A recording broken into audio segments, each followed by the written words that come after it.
This coward MLA Sena simply fled from my interview. But what you saw was only an appetizer. I'm going to show you the whole thing in just a few minutes from now, right here on India Matters, and you do not want to miss it, because after putting the spotlight on this thug MLA, after he slapped a canteen boy, he decided to sit with me for a live interview here on NDTV. Well, clearly he didn't know what he was getting into, and you'll see why right here. Big lead story, and this one comes from Kapil Sharma's newly opened cafe in Surrey in Canada, which has just seen a big attack by Khalistani terrorists. That's right, a terror attack on a cafe recently opened by one of India's biggest stars in the comic scene and in showbiz, Kapil Sharma himself. Khalistani bullets you can see being fired live at Kapil's cafe. It's called Caps Cafe. Earlier, remember, there have been attacks on people like Gippy Grewal and AP Dillon, celebrities being targeted in the crosshairs of Khalistani terrorists abroad appears to be something very, very real. I want to play out some of these images for you first, and then we will go to our reporter. This is called Caps Cafe, opened recently by Kapil Sharma in Surrey in Canada. Harjeet Ladi, who's a Khalistani terrorist, has claimed credit for this particular attack, and we'll get into those details in just a moment. But first, just watch this video.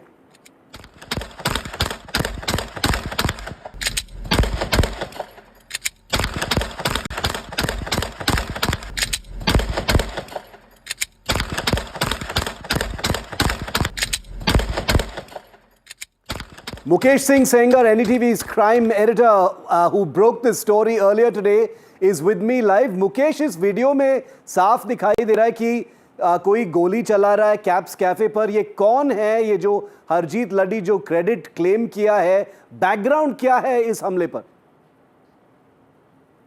देखिए, घटना last night की है, जब दो लोग हैं और caps cafe पर लगातार फायरिंग करते हैं, फायरिंग का वीडियो भी शूट करते हैं. और कुछ ही देर बाद जो हरजीत सिंह लड्डी, जो बब्बर खालसा इंटरनेशनल का आतंकवादी है, वो एक सोशल मीडिया पोस्ट करता है और इस पूरे हमले की जिम्मेदारी लेता है, और साथ में ये वीडियो भी रिलीज करता है जिसमें दो लोग फायरिंग करते हुए दिखाई दे रहे हैं. लगातार एक के बाद एक कई राउंड फायरिंग होती है, जिसकी आवाजें भी वीडियो में साफ तौर पर सुनाई दे रही हैं. कपिल शर्मा ने अभी 2 दिन पहले ही ये जो अपना कैफे है खोला है, और काफी एक बड़ा फंक्शन किया था इस कैफे को खोलने के दौरान. और कपिल शर्मा का ये पहला अंतर्राष्ट्रीय प्रोजेक्ट है जो उन्होंने देश के बाहर एक कैफे खोला है. अब हरजीत सिंह लड्डी ने जो अपना सोशल मीडिया पोस्ट किया है, उसमें उसने ये कहा कि जो कपिल शर्मा ने निहंग सिखों को लेकर कोई स्टेटमेंट दिया था, उस स्टेटमेंट से वो नाराज था और इसीलिए उसने कपिल शर्मा के कैफे में फायरिंग करवाई है. हरजीत सिंह लड्डी बब्बर खालसा इंटरनेशनल का एक बड़ा आतंकवादी है, जो कि लंबे समय से कनाडा में और वहां पर बैठकर लगातार भारत विरोधी गतिविधियों को अंजाम दे रहा है. वो पाकिस्तान में खालिस्तानी आतंकवादी हरविंदर सिंह रिंदा के साथ मिलकर लगातार पंजाब और देश के दूसरे राज्यों में आतंकवादी गतिविधियों को अंजाम देता आया है. टारगेट किलिंग के अलावा जो बड़े आतंकवादी हमले हुए हैं उसमें उसका हाथ रहा है, और NIA ने उस पर 10 लाख रुपए का इनाम रखा हुआ है. मोस्ट वांटेड की लिस्ट में वो शामिल है. जी मुकेश, 2 छोटे क्लैरिफिकेशंस. कपिल शर्मा इस वक्त कहां पर हैं, और ये जो हमला हुआ है हरजीत सिंह लड़ी के गनमैन से, क्या ये बस एक डराने के लिए एक एक्शन था, या जेन्युइनली कुछ असैसिनेशन टाइप का कंस्पिरेसी है? देखिए, कपिल शर्मा भी कहाँ है ये साफ नहीं हो सका है. कपिल शर्मा की तरफ से कोई स्टेटमेंट भी अभी तक नहीं आया है. क्या उन्होंने पुलिस में कोई कंप्लेन किया है, इसको लेकर कोई जानकारी नहीं है. लेकिन कनाडा पुलिस इस पूरे मामले की जांच कर रही है. अब तक कोई गिरफ्तार इस पूरे मामले में नहीं हुआ है. और ये भी हम जानते हैं कि कनाडा में किस तरह से जो खालिस्तानी टेररिस्ट हैं उन पर सरकार का हाथ रहा है, खुलेआम वो फायरिंग करते हैं. तो ये एक वैसा ही मामला है. अभी तक की जो जांच हुई है उसके मुताबिक ये जो फायरिंग हुई है ये केवल डराने के मकसद से हुई है, क्योंकि जहां पर फायरिंग हो रही है सामने कोई खड़ा नहीं है, केवल कपिल शर्मा का जो कैफे है उसके ऊपर फायरिंग की जा रही है. तो एक तरह से डराने और धमकाने के मकसद से फायरिंग हुई है. और हरजीत सिंह लड्डी ने अपने स्टेटमेंट में कहा है कि कपिल शर्मा ने निहंग सिखों को लेकर जो स्टेटमेंट दिया था उसको लेकर उनके अंदर नाराजगी है. जी Mukesh Sengar, thank you very much. Dhanyavad un details ke liye, Mukesh, and he will continue to track that story. No statement out just yet from Kapil Sharma or his team, but Caps Cafe was opened only very, very recently in Surrey in Canada. It's owned by Kapil Sharma, and I want to put the sound up on that video once again to show you how real that video is. It's a video obviously taken by the terrorists themselves. Harjeet Laddy's terror group has taken credit for it, and they've posted this video out. And the only reason we're showing it to you now is it's become the subject matter of an investigation. Just listen to this video.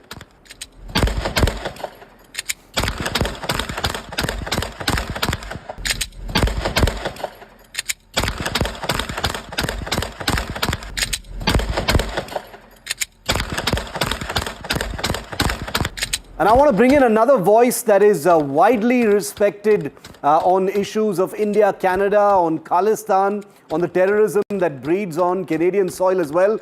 My friend Kushal Mehra, YouTuber, he's also a businessman who spends half the year or more in Canada and is kept very, very close to all of these affairs concerning Khalistan.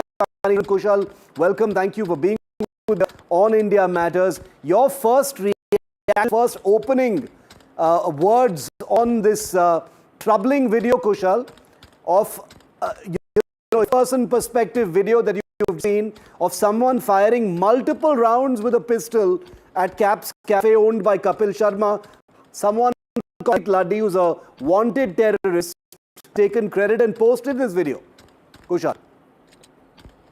Good evening, Shiv, and good evening to everyone who's watching this. I'm not surprised, to be very honest.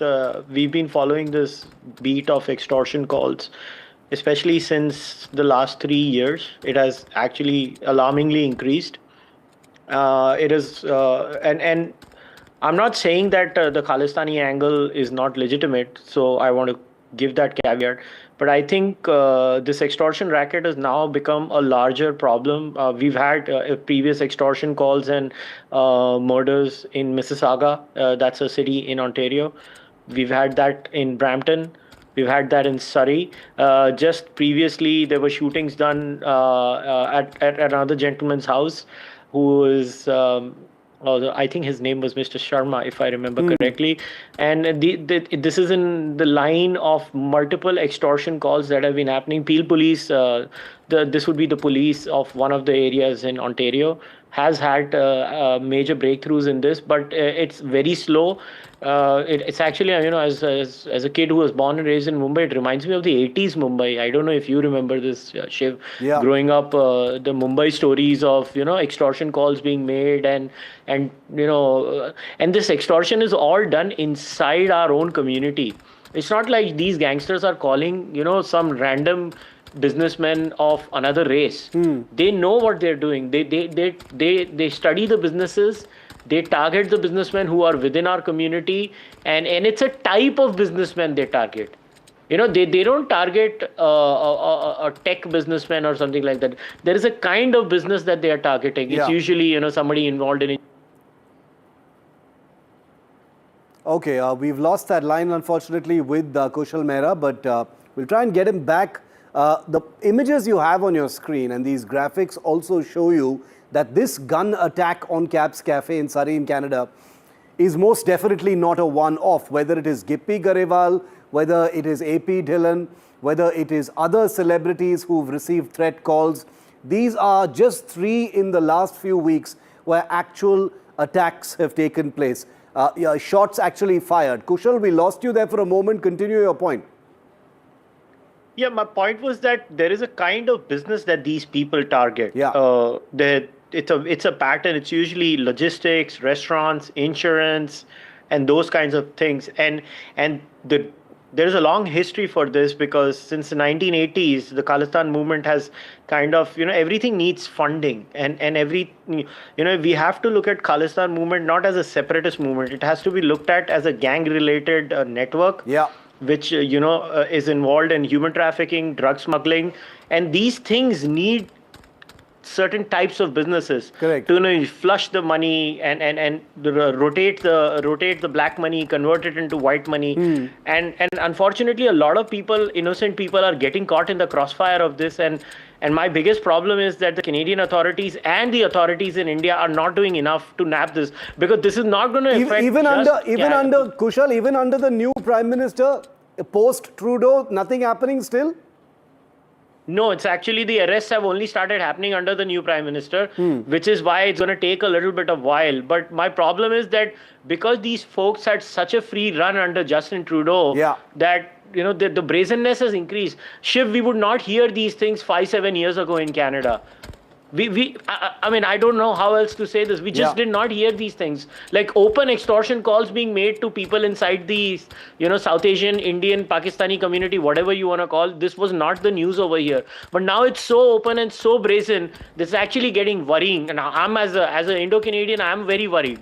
I live here, I live in India, in both countries, but I just don't see enough happening at the rate at which we want it to happen. Last question, and very quickly, Kushal.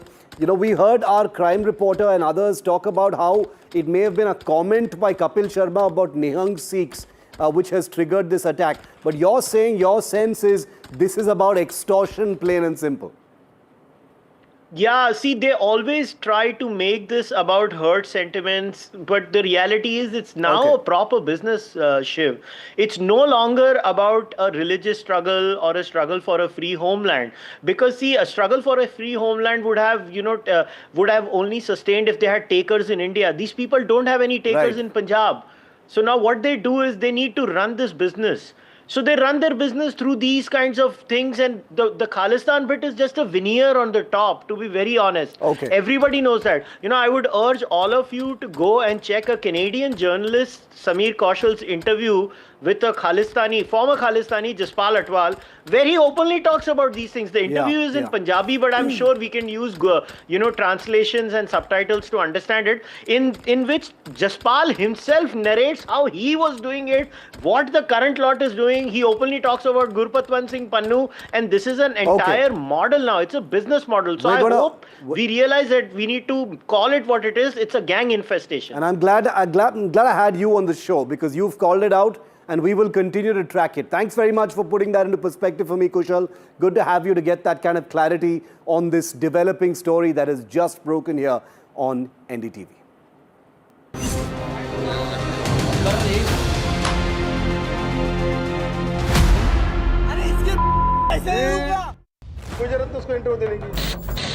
Gaekwad साहब, ऐसे मत कीजिए। लोग देख रहे तो कर रहा है, लोग देख रहे तो कर रहा है।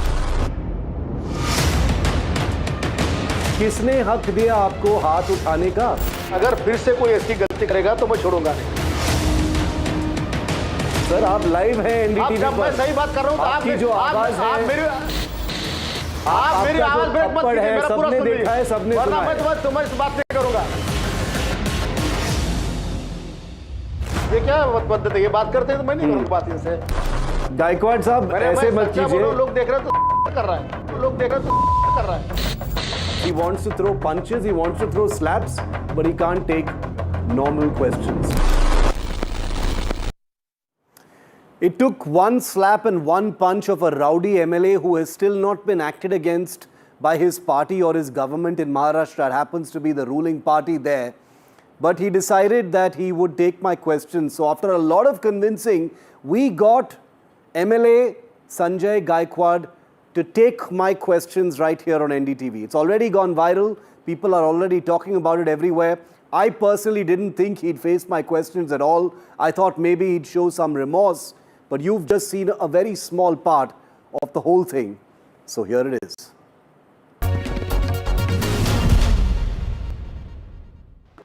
Joining us live now on NDTV for the first time live since that incident at the MLA canteen in Mumbai, where the Buldana MLA from the ruling Shiv Sena, Sanjay Gaikwad, assaulted a canteen staffer. He joins me live on NDTV. Sanjay ji, आपका स्वागत है NDTV पर। सबने देखा है कि उस canteen में उस दिन क्या हुआ था। आपने एक कैंटीन स्टाफर को बेरहमी से मारा उस दिन। क्या हुआ था? किस लिए मारा आपने?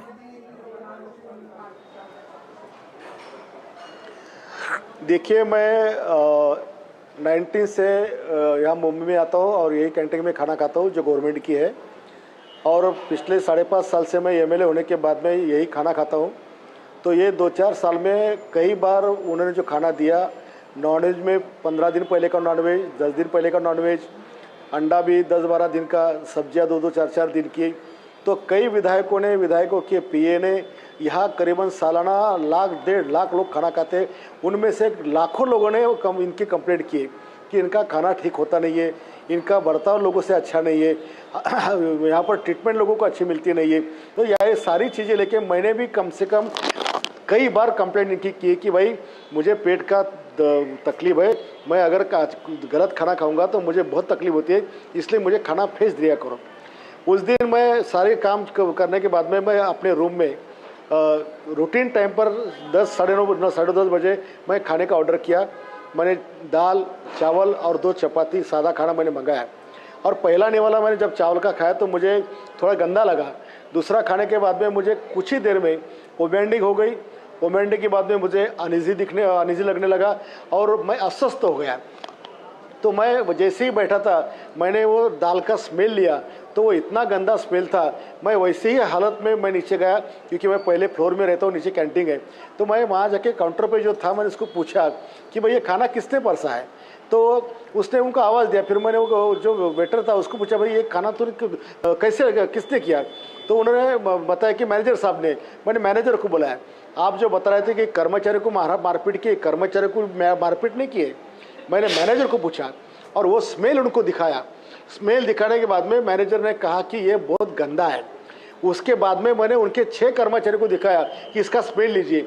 यहाँ तक वहाँ जो बैठे हुए आम लोग थे जो खाना खा रहे थे, मैंने उनको बताया भाई इसका स्मेल लेके देखिए कि ये खाना है या क्या है। वो निष्कृष्ट दर्जे का खाना नहीं था, वो खाना सड़ा पड़ा खाना था। अब एक बात बताइए कि अगर कई कंप्लेंट करने के बाद में आप एक आमदार एमएलए के ज़िंदगी से आप खेलना चाहते हैं, उसे मारना चाहते हैं, तो मैंने क्या करना चाहिए। और मैंने जो मारपीट की वो उसकी जान लेने के हिसाब से मारपीट नहीं की, या उसको मैंने पूरी पावर से उसके ऊपर अटैक नहीं किया है। मैंने केवल उसको समझ मिलना चाहिए, उसको ताकीद मिलना चाहिए, ये हिसाब से अटैक किया और उसका परिणाम ऐसा था। गायकवाड जी, आपने अपना पक्ष रखा है। एक सेकंड, आपने अपना पक्ष रखा है। आपने बताया कि आपके हिसाब से क्या हुआ था, आपने रैशनलाइज किया, आपने एक्सप्लेन किया कि आप गुस्से में क्यों थे। लेकिन आप एक विधायक हैं, आप एक एमएलए हैं महाराष्ट्र के। किसने हक दिया आपको हाथ उठाने का? आप गुस्से में हो सकते हैं, लेकिन आपको किसने दिया to take the law into your hands? देखो, ये बात है कि सबसे पहले मेरा रास्ता गलत था, ये मैं मानता हूँ, लेकिन मेरी मंजिल सही थी। अगर एक एमएलए 200 कंप्लेंट करता है फिर भी अधिकारी काम उसके ऊपर कार्रवाई करते नहीं है, फिर भी और जैसे ही मैंने मेरा अवतार वहां पर दिखाया तो दूसरे सुनो मेरी बात, सुनो मेरी बात, आप मेरा पूरा सुनिए। तो अगर कोई आमदार की जान से खेलेगा तो मुझे मेरी जान की रक्षा करने का पूरा अधिकार है। नहीं, और जैसे मैंने वो अटैक किया, आप पुलिस के पास जा सकते हो गायकवाड जी। कैंटीन सील हो गई। और दूसरी बात एक सेकंड, वो सील हो गई है। वो तो देखो ये पुलिस का काम नहीं है सर, ये पुलिस का काम नहीं है सर। आपने जब ये वीडियो वायरल हो चुकी थी, ये काम पुलिस का नहीं है सर। आप देख सकते हो कि आपका शक्ति क्या है। जब ये वीडियो वायरल हो चुकी थी, पहले जो कदम था सरकार का वो था इस कैंटीन को सील करने का। तो वो है आपकी शक्ति। अगर आप एक कंप्लेंट कर देते तो यही सेम कदम उठाते सरकार। मेरा दूसरा सवाल गायकवाड जी ये है कि आप सुन रहे हैं आप नहीं, एक सेकंड। इस घटना के बाद एनडीटीवी ने आपसे पूछा कि या क्या आप फिर से ये करेंगे, क्या आप माफ़ी मांगेंगे? आपने बोला कि आप ब्लैक बेल्ट हो, आप जुजित्सु करते हो, रेसलिंग करते हो, बॉक्सिंग करते हो, और अगर ऐसे सिचुएशन फिर से आता है आप फिर से करेंगे, ये सेना स्टाइल है। क्या ये सही था ये सब बोलने के लिए? आज आप बोल रहे हैं कि ये गलत काम था जो आपने किया, लेकिन उस दिन आप कह रहे थे कि मैं फिर से करूंगा। आप दोनों सवाल के जवाब मैं आपको देता हूं। आपने जो पूछा है कि पहले आपने कार्रवाई कंप्लेंट क्यों नहीं की, कंप्लेंट के बारे में सरकार ने काम क्यों नहीं किया, मैं इसका जवाब पहले दे चुका हूँ। उसकी 200 कंप्लेंट की चुके हैं हम, और 200 कंप्लेंट करने के बाद भी 30 साल से वही कंत्राटदार वहाँ पर आ रहा है और जिसकी ताकत जिसके ये उसका धंधा ये बढ़ गया था। ये मेरा सबसे पहला सवाल है। अगर सरकार कार्रवाई करती या वो अधिकारी कार्रवाई करते तो मुझे ये कायदा हाथ में लेके क्या जरूरत थी? मुझे कोई ज़रूरत नहीं थी। और आप जो बता रहे हैं कि मैंने जिस तरह का मेरा प्रशिक्षण हुआ है तो वो आज का विषय नहीं है, वो 30 साल पहले का विषय है जो मैं आप सुन रही है। और ये बात पे भी मैं पूरी तरह से ठाम हूँ कि अगर फिर से कोई ऐसी गलती करेगा तो मैं छोड़ूंगा नहीं। इतने सारे घटनाएं हैं गायकवाड़ जी, आपके कॉन्स्टिट्यूएंसी में भी शायद होंगे, बहुत सारा नाइंसाफ़ी होती है लोगों के साथ। क्या आप लैंड माफिया के खिलाफ ऐसे कर सकते हैं? क्या आप बैंक मैनेजर को जाके ऐसे मार सकते हैं? क्या कोई ताकतवर आदमी को जाके आप मार सकते हैं? क्या आपके पास वो शक्ति है? Do you have the guts कि कोई पावरफुल आदमी को जाके आप मार सकते हो ऐसे? आपने एक कैंटीन में एक मैनेजर को मारा है। जो सवाल आपने किए, सुनो मेरी बात। पहला सवाल कि मैनेजर को मारा है ये आपको दिख रहा है, लेकिन वो मैनेजर 1 साल में 1 लाख लोगों के जान से खेल रहा है, वो आपको दिखता नहीं क्या? सर जो भी है, आप 1 लाख लोगों की विधायक हो, जिंदगी से खेल रहा है, उनके आरोग्य से खेल रहा है। सर आप एक गुंडे जैसे बिहेव कर रहे हो। सुनो मेरी, आप तो एक विधायक हो, आपका आप एक विधायक हो, आप गुंडे नहीं हो सर। सर आप गुंडे नहीं हो, आप एक विधायक हो, आप एक इलेक्टेड रिप्रेजेंटेटिव हो, आप एक रोल मॉडल हो, आप एक पॉलिटिशियन है, आप पब्लिक लाइफ में हैं। प्रयास मत कीजिए, आप पब्लिक लाइफ में हैं, आपके वोटर्स हैं सर। मेरी जिम्मेदारी मुझे पता है। क्या ये ठीक है जो आपने आप मेरा सच्चा जवाब सुन क्यों नहीं ले रहे? मैं सुन रहा हूं सर, आप लाइव करें ना। मैं सिटीजन्स के बिहाफ से आपको क्वेश्चन कर रहा हूं आज। बताइए। नहीं मैं बात करूंगा नहीं, आप बताइए मेरी बात। सुन रहा हूं, मैंने जो पहले जवाब दिया है वो आप मेरी आवाज जनता तक क्यों नहीं पहुंचाते? आप बीच में क्यों टोक रहे हैं मुझे? सर आप लाइव हैं एनडीटीवी पर। जब मैं सही बात कर रहा हूं तो आपकी जो आवाज है, आप मेरी आवाज ब्रेक मत कीजिए, मेरा पूरा सुन लीजिए। देखा है, सबने सुना है। मैं तुम्हारी बात नहीं करूंगा। बोलिए सर, हम सुन रहे हैं। हम देखो, आप लेकिन तरह से लेके जा रहे हैं, सवाल का जवाब दीजिए आप बीच में मत बोलिए। जी बोलिए। मैं सवाल का ही जवाब दे रहा हूं कि एक आदमी को मारपीट हो रही है तो आपको दिख रहा है, लेकिन वो आदमी मेरे महाराष्ट्र के 1 लाख लोगों की जिंदगी से खेल रहा है, आमदारों की जिंदगी से खेल रहा है। 50 आमदार यहाँ रहते हैं, वो दिखता नहीं आपको? किसी ने आपको सपोर्ट नहीं किया? नहीं है, किसी ने आपको सपोर्ट नहीं किया। वो तो मेरी जान ले रहा था सर। हम आपके कंस्टिट्यूएंसी में गए हैं, कोई भी आपको, आपके जो वोटर्स हैं वो भी आपको क्रिटिसाइज कर रहे हैं। सपोर्ट की जरूरत नहीं है, आप बिल्कुल अकेले हैं आज। एकनाथ शिंदे भी आपको क्रिटिसाइज किया है, चीफ मिनिस्टर ने भी आपको क्रिटिसाइज किया है। आपने कोई ज्यादा बड़े इस पे हाथ लगाया क्या? ये क्या पद्धति? ये बात करते हैं तो मैं नहीं करूंगा बात इनसे। आप बोलने देता नहीं है। आप अपने पार्टी के अध्यक्ष जो हैं सर, कोई जरूरत नहीं उसको इंटरव्यू देने की। गायकवाड़ साहब ऐसे मत कीजिए। लोग देख रहे तो कर रहा है। गायकवाड़ साहब, आपके जो पार्टी के अध्यक्ष हैं एकनाथ शिंदे, जो डेप्यूटी चीफ मिनिस्टर है महाराष्ट्र के, उन्होंने भी आपको क्रिटिसाइज किया है। उन्होंने भी बोला है, okay, Sanjay Gaikwad is running away from NDTV's questions after behaving like a goonda and a goon. He is walking away from NDTV's questions. Let's keep those pictures on our screen. There you can see he's walked off, torn off NDTV's mic and just walked off because he can't take a few questions. Have I raised my voice? I've not raised my voice. Asking him normal questions the way NDTV always does. But that is the true worth of this Shiv Sena MLA Sanjay Gaikwad of Buldana. He wants to say his words, he wants to throw punches, he wants to throw slaps, but he can't take normal questions. That is the reality of it.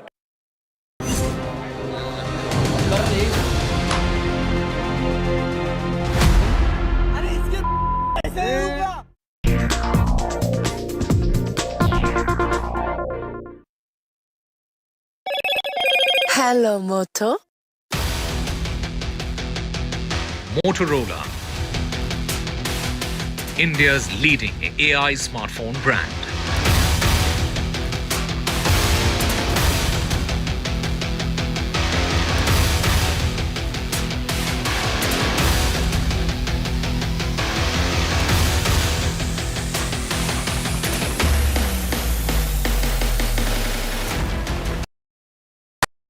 जनता के पास सवाल ही सवाल है।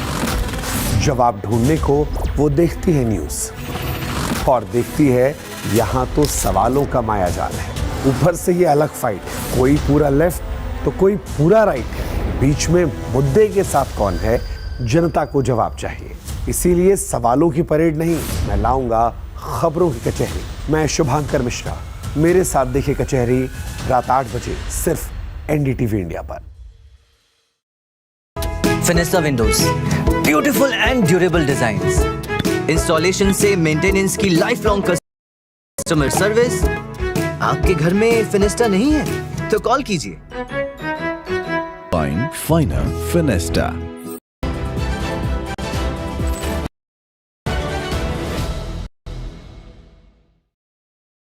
फिनेस्टा windows, beautiful and durable designs, installation से maintenance की life long customer service. आपके घर में फिनेस्टा नहीं है तो कॉल कीजिए। Find Finer Finesta. कहना इस दीवार पे इतने इश्तहार चिपके हैं कि कोई दरार नजर नहीं आती।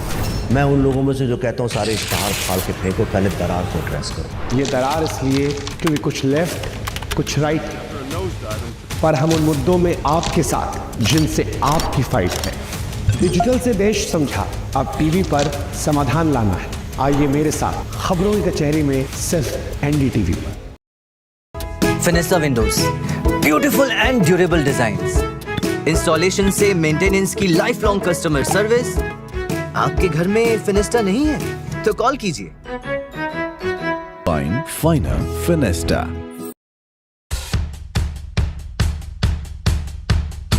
The markets move fast. And so should your portfolio.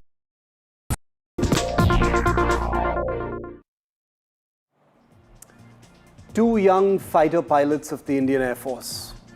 Squadron leader Lokendra Singh Sindhu, 31 years old, and Flight Lieutenant Rishi Raj Singh, just 23 years old. Two lives at different stages of their journey, but both on the exact same path, the razor-sharp road of a fighter pilot in the Indian Air Force. A path that demands everything and often takes everything. Lokendra had become a father exactly a month ago. A baby who will now grow up knowing his father not through his voice or his embrace, but through the stories his squadron and his country will tell. Rishi, so young, 23 years old, still training under his senior, still the brutal art of air combat, still discovering the sky. They were hunters, air warriors, ready to fight even if Operation Sindoor had escalated, ready to launch into war if the order came. And yet this week they were taken not by the enemy, but by a crash, an accident. In this moment of unspeakable grief for two families, their squadron, and for the Air Force, which than a service, it is a family after all of air warriors.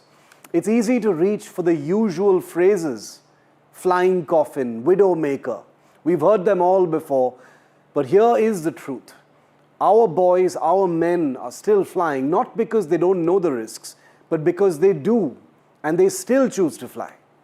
The Indian Air Force is one of the most professional air arms in the world, if not the most professional. It would never, and I repeat this, the Indian Air Force would never knowingly put its pilots into cockpits that are not airworthy. But it is also true that the Indian Air Force is stretched. It is flying fighters that first took to the skies in the 1960s. Yes, they've been modernized. Yes, they've been upgraded. But time does not lie, and you cannot change time.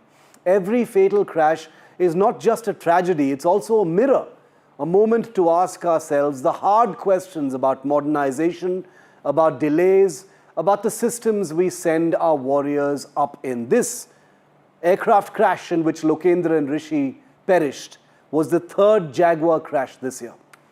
We owe Lokendra and Rishi their moment of honor, but we also owe them answers. And tonight, we ask those questions for Lokendra and for Rishi.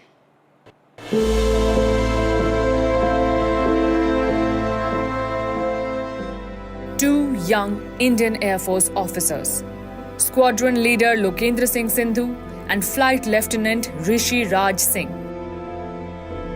lost their lives in a tragic Jaguar trainer jet crash during a routine training mission in Rajasthan's Churu district on Tuesday.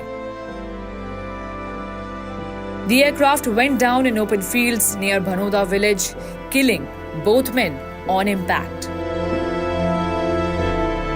Squadron leader Lokendra Singh Sindhu, 31, was a native of Rohtak in Haryana. He had recently become a father. Reports said his wife gave birth to a baby boy on June 10 and was still at her maternal home when the news of his death reached the family. A decorated officer, he had over a decade of service in the Indian Air Force and was known among colleagues for his precision flying and calm leadership in the cockpit. He was also a qualified flying instructor responsible for shaping younger fighter pilots in frontline squadrons. Flight Lieutenant Rishi Raj Singh, just 23, hailed from Pali in Rajasthan. A promising young officer, he was undergoing advanced training as part of his operational conversion onto fighter jets. Known to friends as disciplined and fiercely patriotic, he had only recently earned his fighter wings, fulfilling a dream he had pursued since childhood. The Indian Air Force confirmed the crash and announced a court of inquiry into the cause. The crash has sent shockwaves through the Air Force community, particularly as it comes within months of two other Jaguar accidents earlier this year, one in Panchkula and another near Jamnagar. While no civilians were harmed, the loss of two highly committed officers has once again reignited concerns over the IAF's aging Jaguar fleet. Both pilots were flying the twin-seater Jaguar trainer jet, a variant of the deep strike aircraft inducted into the Indian Air Force in 1979. Despite multiple upgrades, the Jaguar remains a legacy platform and India is now its sole active operator worldwide. As the investigation begins, tributes are pouring in for the two officers. Squadron leader Sindhu leaves behind a grieving family and a legacy of service, while Flight Lieutenant Singh's death has silenced a career just beginning to rise. For their families, colleagues, and the force they served with pride, this is a heartbreak that won't heal easily. Bureau Report, NDTV.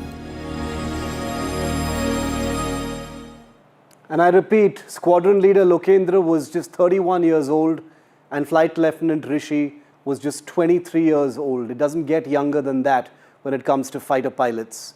But what does it take to actually get there? What did it take for Lokendra and Rishi to get into the cockpit and fly fighters for the country? Let me show you, because many people actually don't know what it takes. There are very stringent entry requirements. There's a STEM degree. Physics, maths are, of course, mandatory to be able to become a fighter pilot. Entry requirements including the National Defense Academy. And then you go to the Air Force Academy, of course. Age typically 16 and a half or more to 24 years. And remember, 23 is what Rishi was. Stringent written and SSB exams that you need to cross. And there is no let up in the difficulty of those exams. 6x6 vision, uncorrected and often tested over and over again. Perfect cardiovascular and neurological health. There is aeromedical testing that subjects all candidates for fighter training into all of these aspects. Cockpit spatial awareness testing also takes place at different levels.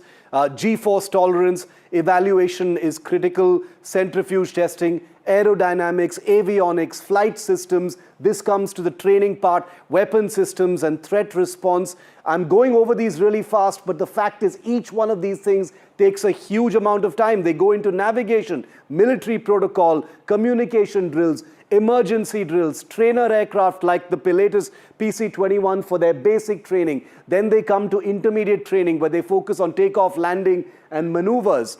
Then they do night flying and instrument reading, flying in bad weather, emergency protocols, flight theory. All of this is both practical as well as in theory. Aircraft like the Hawk, the Tejas, sometimes People go abroad to fly during exercises in F-16s, supersonic flight, dogfight simulation, ground simulations, weapons delivery systems are then mastered, and finally they get into electronic warfare and countermeasures. They upgrade into fast jets, final evaluation on a full combat jet, not just a trainer. That's when they really start becoming the fighter pilots, and there they start training for air-to-air and air-to-ground operations. This is the final chapter in multi-target tracking and locking onto hostile targets. Remember what the Indian Air Force did just recently in Operation Sindoor, mission readiness under combat stress. I have given you a bare sampling of the many rigorous steps it takes to become a fighter pilot. And every single fighter pilot, including these two young men, Lokendra and Rishi, had to go through this to get there. And that really makes this tragedy all the more heartbreaking. Tonight on India Matters, I want to bring on 3 veterans from the Indian Air Force who've all flown fighter aircraft, who've all been parts of squadrons, who've all seen air emergencies, and who've all seen what loss can be like. So there is an emotional aspect to what we're doing today, but there is also a technical aspect. There are questions that need to be answered. Group Captain Anant Mathur, welcome, sir. He has commanded a Jaguar squadron. He's a veteran pilot who knows all about the Jaguar. Group Captain Ajay Alawat, also a veteran fighter pilot and knows more than a thing or two about fighter flying and emergencies. Air Marshal Sanjeev Kapoor has headed the safety division of the Indian Air Force and is also, of course, a veteran fighter pilot who has a 360-degree view on every one of these aspects that we're talking about. Group Captain Mathur, I will come to you first, since the subject matter we're talking about is on Jaguars, and I will do this with Air Marshal Kapoor's permission. Group Captain Mathur, the Jaguar, you know, getting to be a pilot in a Jaguar, tell us what that is like and what your emotions are like today, seeing the end of these 2 young, promising Jaguar pilots, sir. Hi, good evening, Shiv. Firstly, it's very ironic that today is Guru Purnima. Yes. And this accident happened when a guru was trying to train his pupil into low-level navigation. Yeah. It's a very demanding exercise which requires you to fly at low levels, and you're flying at about 900 kilometers per hour, which is about 250 meters per second. And you're just flying 300 feet, 500 feet below, carrying out complex maneuvers which involve turning the aircraft initially light bank, angle of bank about 45 to 60 degrees, and thereafter increasing the bank angle to 70 to 75 degrees and turning the aircraft flying level or slightly climbing so as to avoid any kind of birds or any man-made obstructions, hills, anything and everything. It is exciting, it is thrilling, at the same time it is highly dangerous. Would they have not been able to eject at that altitude, sir? What do you think may have happened? Because the natural question most people were asking is, even in a low-level flight of this kind, would the reaction time have been too low? What could possibly be the reason for the pilots not being able to eject? Shiva, I would not like to hazard a guess at this stage. With the very limited data. I think you have as much data as I have. However, in these aircraft, the Jaguar has a very good flight data recorder and a cockpit voice recorder. I'm sure the Air Force will find that equipment. It will not be difficult for them to come to the reason what happened. Because an accident like this could be because of the human error aircrew, human error servicing, a technical defect, or environmental reasons. Very few times these accidents happen unexplained. But this is to be found out by an expert team. The Air Force has already said that they have set up a court of inquiry. And we must trust the Air Force to come out with the right answers. It is important for the Air Force, it is important for the families, and it is also important for the nation. Very important, and I appreciate you giving me that answer. We do not wish to jump to any conclusions. Air Marshal Kapoor, there are also the facts that this is the 3rd crash of a Jaguar this year. There have been 4 crashes this year. We know that each one of these are investigated separately. They're not looked at as the same. But does that tell us anything about the Jaguar, about the aircraft type? We know for a fact, and we've said so clearly here, that the Indian Air Force would never allow its pilots or men to fly in an aircraft that is not unairworthy. airworthy, I beg your pardon. But what do you read in the fact, or how would you explain to the public that this was the third crash of a Jaguar this year in which 3 pilots have been killed, sir? You can't relate that the 3 accidents have taken place, so there is some problem with Jaguars. It's not so. Yes, of course, the Jaguar is an aircraft which has been in our Air Force for more than 4 decades. But don't forget the US Air Force, the Royal Air Force, and the Israeli Air Force are flying aeroplanes which are nearly 4 to 5 decades. The F-15s which took part in strike over Iran were nearly 5 decades old. So just to say that we are flying old fighter aircrafts in our Air Force and the others are not is incorrect. That is one. Number 2, the extent which Grupi Matho just covered, it's a low-level flying and it inherently comes with large amount of risk. And the reaction time is too short at that speed and altitude for the aircrew to have taken any action if there was time. The most probable thing is to ease up, convert your speed into height, and then take when the emergency or some action which requires. But in this case, with both the pilots going down, something has happened too certain. That's my wild guess. The one factor which your viewers should know, India is a very peculiar country where the pilots have to train.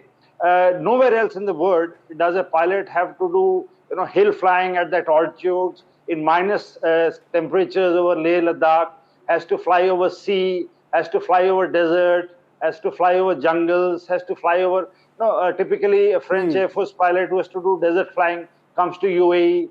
When a Singaporean has to fly hill flying, they come to India. So there are but India is a subcontinent by itself. Yes. And all the aircrew and all the aeroplanes are exposed and trained, the aircrew to be, so the training process is quite exhaustive. The other thing which you covered, what a pilot has to go through, one factor which is generally not talked about is the role clearances which everybody has to go through. So it's very, very unfortunate. And having lost these 2 pilots and 2 before that, it's really heartbreaking. And I covered in the other channel the other day, Absolutely. the worst feeling is to carry the coffin, like you see here, of your colleague on your shoulder. There cannot be anything more painful than this. It truly is the most heartbreaking thing, and I have, reported on the last rites of so many air warriors during my career, and it truly is heartbreaking.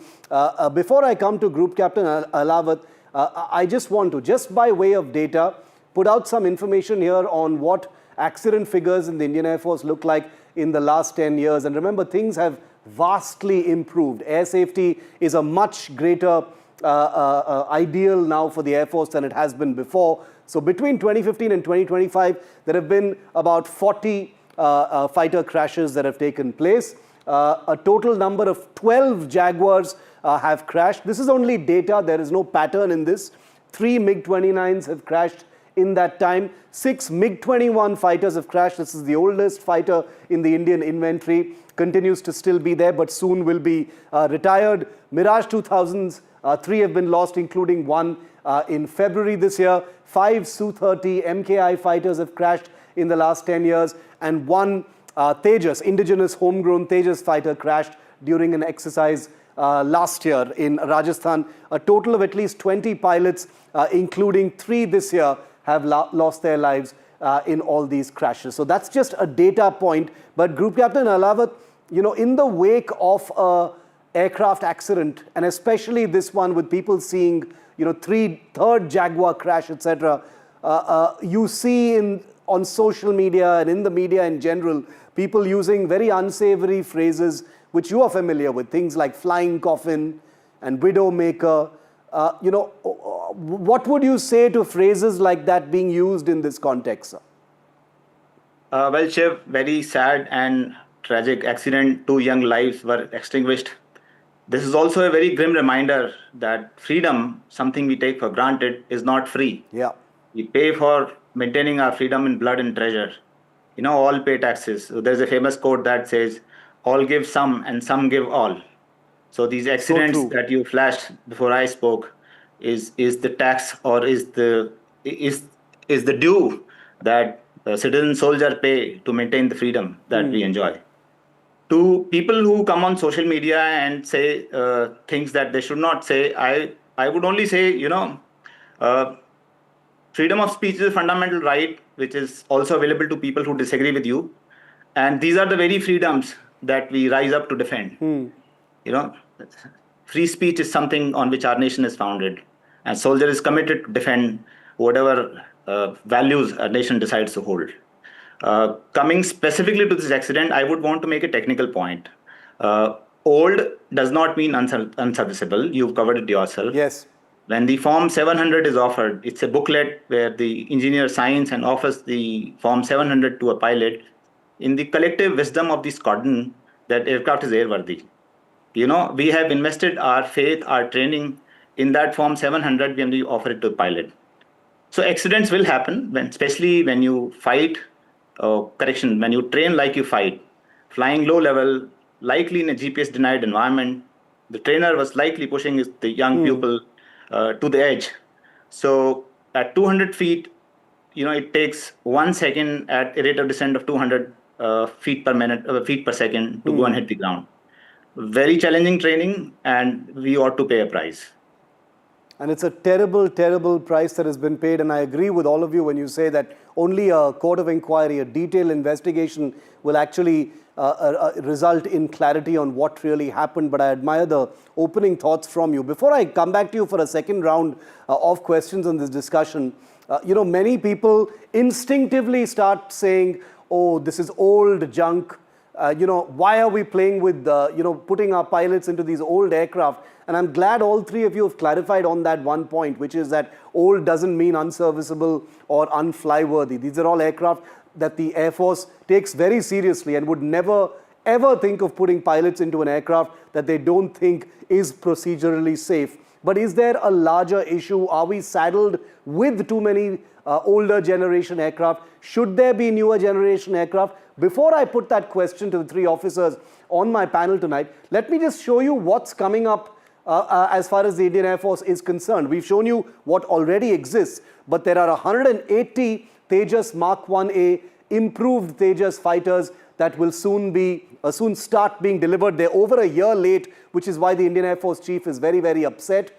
114 multi-role fighter aircraft, which could either be the Rafale or aircraft competing against the Rafale. A decision has not been taken. Most of them will be built in India. The upgrade of over 270 Sukhoi 30 aircraft to something called the Super Sukhoi standard is something that is on the table but has been delayed for a very long time.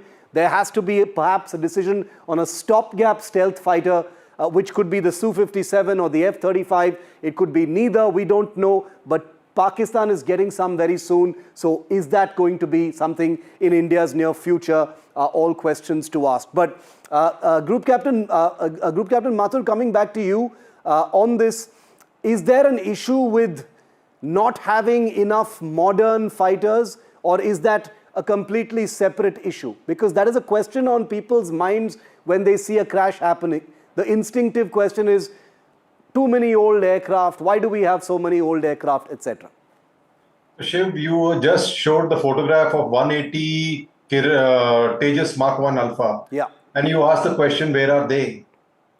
So the problem that we have is that whenever you're making a new aircraft in our country, there are three broad phases.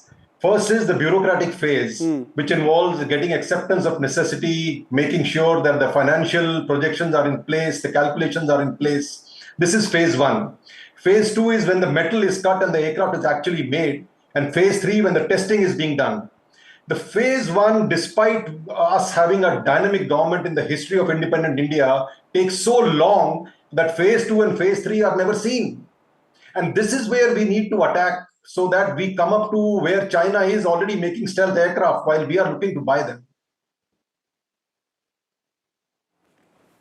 Continue, sir. You were making your point. And this is what I want to say, that, in our country, where we need to focus is phase one, where bureaucratic delays happen. We talk about the AMCA, but the first plate is not cut, the first metal is not cut to start making an AMCA. So we need to work on these issues. We need to cut down on the delays which happen while files are being pushed. We can't remain paper warriors. We have to get these things as early as possible. And that is where we need to work on. And we, all our team members there who are sitting in Ministry of Defense, who are sitting in HAL and DRDO, they need to work faster so that the aircraft is available for testing. Because remember, problems come in testing. You can predict everything on files, but you can't predict what happens in the air. And that is what we need to do. Very true. Because we don't need to keep playing catch up all our lives if we want to be the developed country by 2047, as per the Prime Minister's vision. Marshal Kapoor, there is an issue.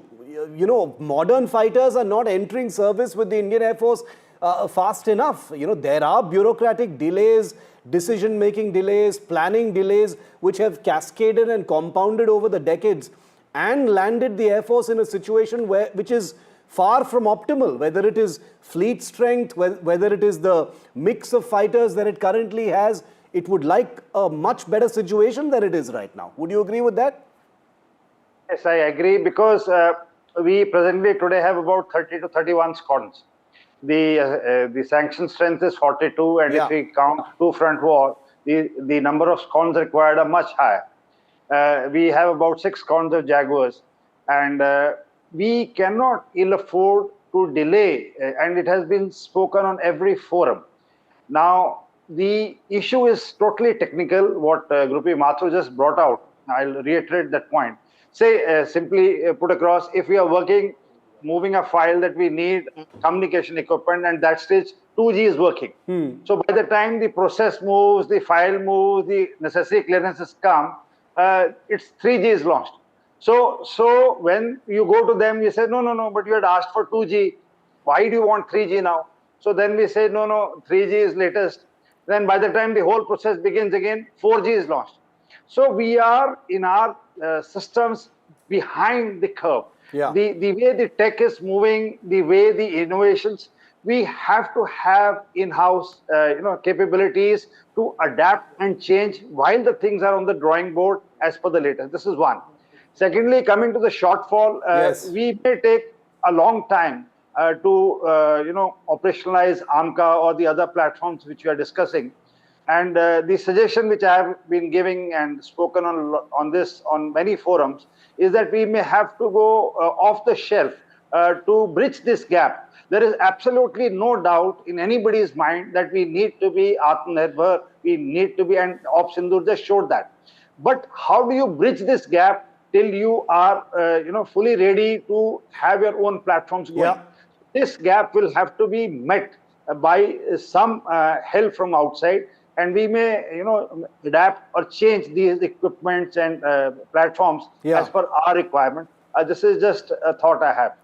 Very interesting. Group Captain Alawat, we've seen the Indian Air Force Chief express his exasperation and frustration with delays in getting even basic items like the Tejas Mark 1A, which is our own jet. Of course, there are some extraneous factors as well, but he is not happy at all with all of these factors, whether it is bureaucratic hurdles, whether it is over-promising and under-delivering. And all of these, of course, affect the product mix which is there in the Air Force, which has a cascading effect at some level, I'm sure, on where the Air Force wants to be.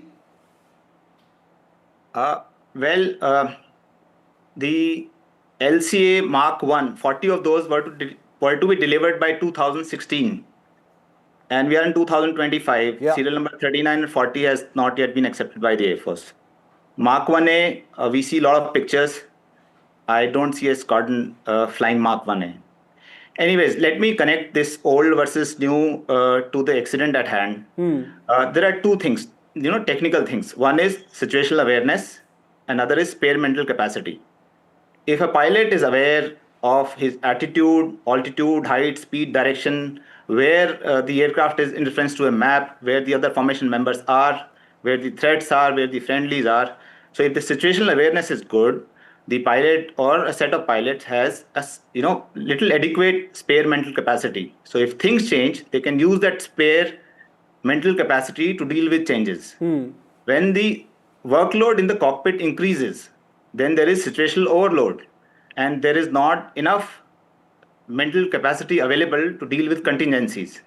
So at low level, if the navigation failed or the GPS failed or some other system failed, And if both of the pilots are doing head-down work, I don't know if that happened in this incident or not. The narrow point I'm making is a modern fighter offers enhanced situational awareness that allows the crew to maintain a higher level of spare mental capacity. Interesting. Like the F-16, F-35. I'm not, pitching for American fighters at all. I'm just giving an example because they have something called GCAS. When the system senses that ground collision is imminent, the autopilot takes over and pitches up the aircraft. That gives you additional 3 or 4 seconds, which are enough at that stage to take corrective action. So a newer aircraft will offer better situational awareness, which will lead to higher or a better level of spare mental capacity. When it comes to, sorry, let me make that point. Air Marshal Kapoor said Su-57, so French made a beautiful wall called Maginot Line, and they thought it is indefensible. It turned out to be useless. It could just happen to stealth aircraft as well. Counter to stealth is not necessarily a stealth which we buy, at exorbitant cost. Counter to stealth could also be an anti-stealth system, VHF radars, bistatic radars, or other tech that makes stealth meaningless. If you have to pump in money, we might as well pump it into something that is ours and stay ours. Okay. We'll have a separate show entirely on what India's stealth priorities need to be, but I'm almost out of time, so I'll leave the last question to Group Captain Mathur, which is, the point being made about how there is a correlation between the age of a fighter and an accident, even if the aircraft is actually fly-worthy, because older generation aircraft might not give pilots the same amount of freedom to be aware of what's happening around them. They may have to keep their heads down, or head down work, as you call it.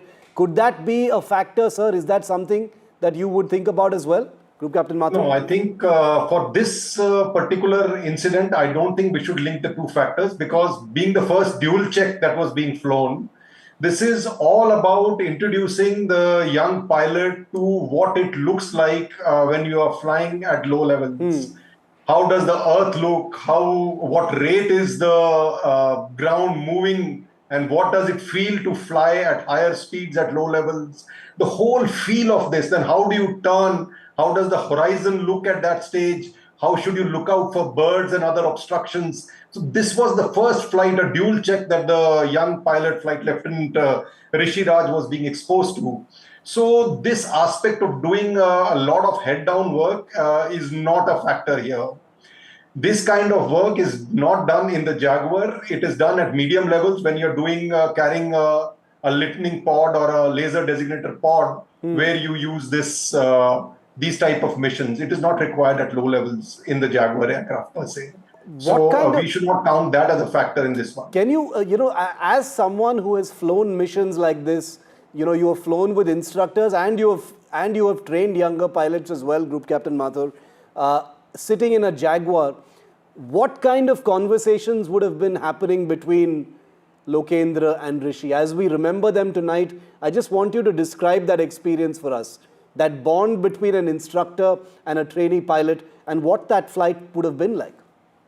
I think the first thing that comes to my mind is the camaraderie that exists in a fighter squadron. Yeah. The camaraderie between all the pilots, that they are there for each other.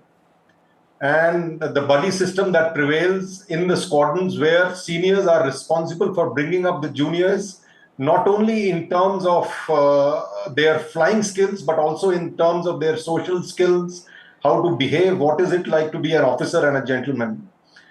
And when it comes down to flying this kind of an exercise, it involves initially showing him how to descend, at low levels. You can't be descending at a very high rate of descent. How does the perspective or the ground look? The whole scenario looks at 1,000 feet, 500 feet, 250 feet. Right. How do you commence a turn? What are the safety aspects that the pilots need to keep in mind? All turns should be level or upwards, no descending turns. These are some of the aspects that are drilled into each and every pilot when they are learning these things. And when it is being taught and somebody is being taught about these things, then the professionalism is of a very high order, and there is a great learning experience that a person who is learning for the first time carrying out low-level nav in a fighter at this speed gets exposed to, which young Flight Lieutenant Rishiraj Singh was getting exposed to. So again, a very tragic incident. Yes. But really, I've flown many a times these kind of flights and trained many a pilots, and even as an examiner tested them on these things. But I think Air Force has maintained its tradition of passing down expertise and excellence in fighter flying to succeeding generations of fighter pilots. And I feel once again my deepest gratitude to both their families for having sent their sons into the Indian Air Force. And that is the note we will end on. And I join you in extending our thank you to the families of Lokendra and Rishi for the service and sacrifice of their sons. Our deepest condolences to both those families in Haryana and Rajasthan, to their squadron, and to the Air Force, which, like I said at the beginning of this show, is really just one big family. We mourn with each and every one of them. Thank you, gentlemen, for being with me on the show, and thank you for watching. It's a wrap here on India Matters. Maria Shakil comes up next.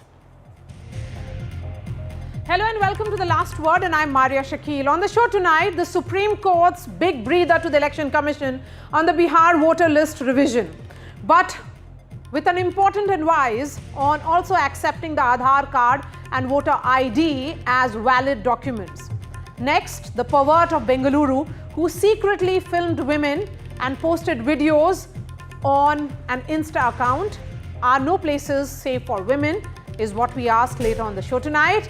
And lastly, we will discuss the horrific incident of period shaming of girl students from a school in Maharashtra. A sad and shocking story of school failing its students. But first up, a big development that is coming in from the Apex Court. A significant breather for the Election Commission in the Bihar voter list revision row. The top court has refused to stay the ongoing voter list revision exercise. That means that despite, that essentially means that despite mounting criticism and fear among large sections of voters, especially migrants, the exercise will go on. But the Supreme Court did not give the Election Commission a free pass either. In a telling observation, the court made it clear that the list of 11 documents currently accepted by the ECI is not exhaustive. The court has urged the Commission to consider Aadhaar, voter ID and ration card as valid documents to prove eligibility. These are documents that are widely held by ordinary Indians, and their exclusion had sparked confusion and anger. And at the same time, the Supreme Court has upheld the Election Commission's authority to conduct the voter list revision, reinforcing the constitutional sanctity of the electoral body. But let's be clear, just because the Election Commission has the power doesn't mean it is beyond questioning. The EC told the court, and I quote, that Aadhaar is not technically proof of citizenship. The Election Commission told the Supreme Court that foreign nationals can also be issued Aadhaar, that Aadhaar is only proof of identity, not nationality. So for this purpose, verifying voters' citizenship, Aadhaar, they say, is not usable. But here's the counter. If Aadhaar can be linked to bank accounts, ration cards and even passports, then why not for voting? Especially when Aadhaar is used for other government welfare programs and entitlement verifications. The petitioners, remember, had three demands. First, inclusion of Aadhaar, voter ID and ration card in the acceptable document list, that this survey be de-linked from the upcoming assembly elections to avoid voter suppression, and third, to extend the timeline so that those who live and work outside Bihar can arrange for their documents or return to participate. So tonight, while the Election Commission gets legal backing, the larger questions remain unanswered. Why was this exercise launched barely months before the polls? Why is the burden of proof falling entirely on the citizen and not the state? And most importantly, ladies and gentlemen, how do we ensure that no single eligible voter is erased in the name of electoral purification? Joining me on the show, Pawan Verma, Chief National Spokesperson of the Jan Suraj Party. We have Dr. Mohammed Mohammad Amin, who is the former Joint Director of Election Commission of India. Pawan Verma, starting with you. Of course, you were not one of those petitioners in this case. How do you look at this interim order which has come in from the Apex Court? Right, madam. Maria, let me make it clear. I think the Supreme Court acted with admirable maturity and restraint. You see, the Election Commission of India, under the constitutional scheme, is an autonomous body. It has, under Article 324 and 326, the right to conduct elections and to draw up the voters list and ensure that those voter lists are updated and kept accurately. That is a job within its purview. Light badhaiye. So the Supreme Court did not infringe on the autonomy of the Election Commission. However, the Supreme Court, and this is significant, asked three important questions. And this is not a matter of whether the opposition won or the ruling party lost or vice versa. The Supreme Court asked three important questions. First, it asked, both Justice Dhulia and Justice Bakshi asked the question whether the Aadhaar card or the voter card or the ration card, which most voters have, cannot be accepted by the Election Commission as proof of their being included in the electoral roll. Secondly, the Supreme Court flagged the question of the timing of the exercise. Why is this important? The Supreme Court flagged the timing of the exercise because you are aware that when the parliamentary elections took place in 2024, the Election Commission had conducted a summary review. The Bihar section of the Election Commission, the branch, had then sent a letter to the main Election Commission saying that this had been done satisfactorily and the voter list now is as what it should be. So just a few months after this exercise for a parliamentary election, you begin in June the SIR and expect to finish it in a state of a population of 13 crores with voters numbering 8 crores, of which at least over 5 crore vote. A process of weeding out who are the ineligible voters. Yes. Now let us say, for instance, that the Supreme Court's advice that the timing is not right is accepted or not accepted, but this question still remains. Why is the Election Commission insisting only on a certain set of documents and not another? So Dr. Mohammad Amin, now that the Supreme Court, harassing now the that voter. the Supreme Court, and the last thing, I'll just finish so that we start the debate properly. Okay. The last thing the Supreme Court said is that citizenship, the establishment of citizenship is not within the mandate of the Election Commission. It is the mandate of the Home Ministry. Now, in the light of this, the Election Commission is to provide a counter affidavit by July 21st. But I think all the three matters raised by the Supreme Court are extremely important in the interest of the common voter who is being harassed to now prove his ability to say that I am an Indian citizen and can vote. Okay. Dr. Mohammad Amin, as someone who has worked at the Election Commission, of course, Aadhaar will not, the Supreme Court has said that Aadhaar, ration card should now be seen as documents which can be submitted for this process. Don't you think that the timing, of course, is something that the Election Commission is not able to justify?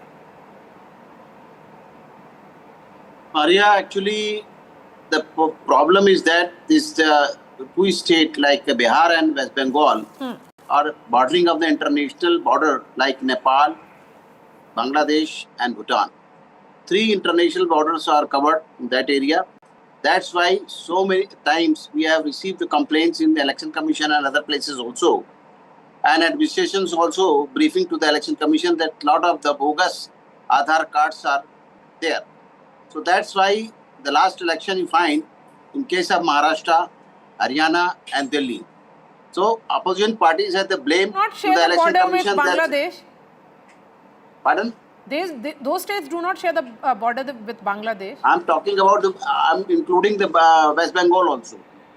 I'm including the West Bengal also. Yes, Bengal elections are next year. Siliguri side, if you can find, Kishanganj is there.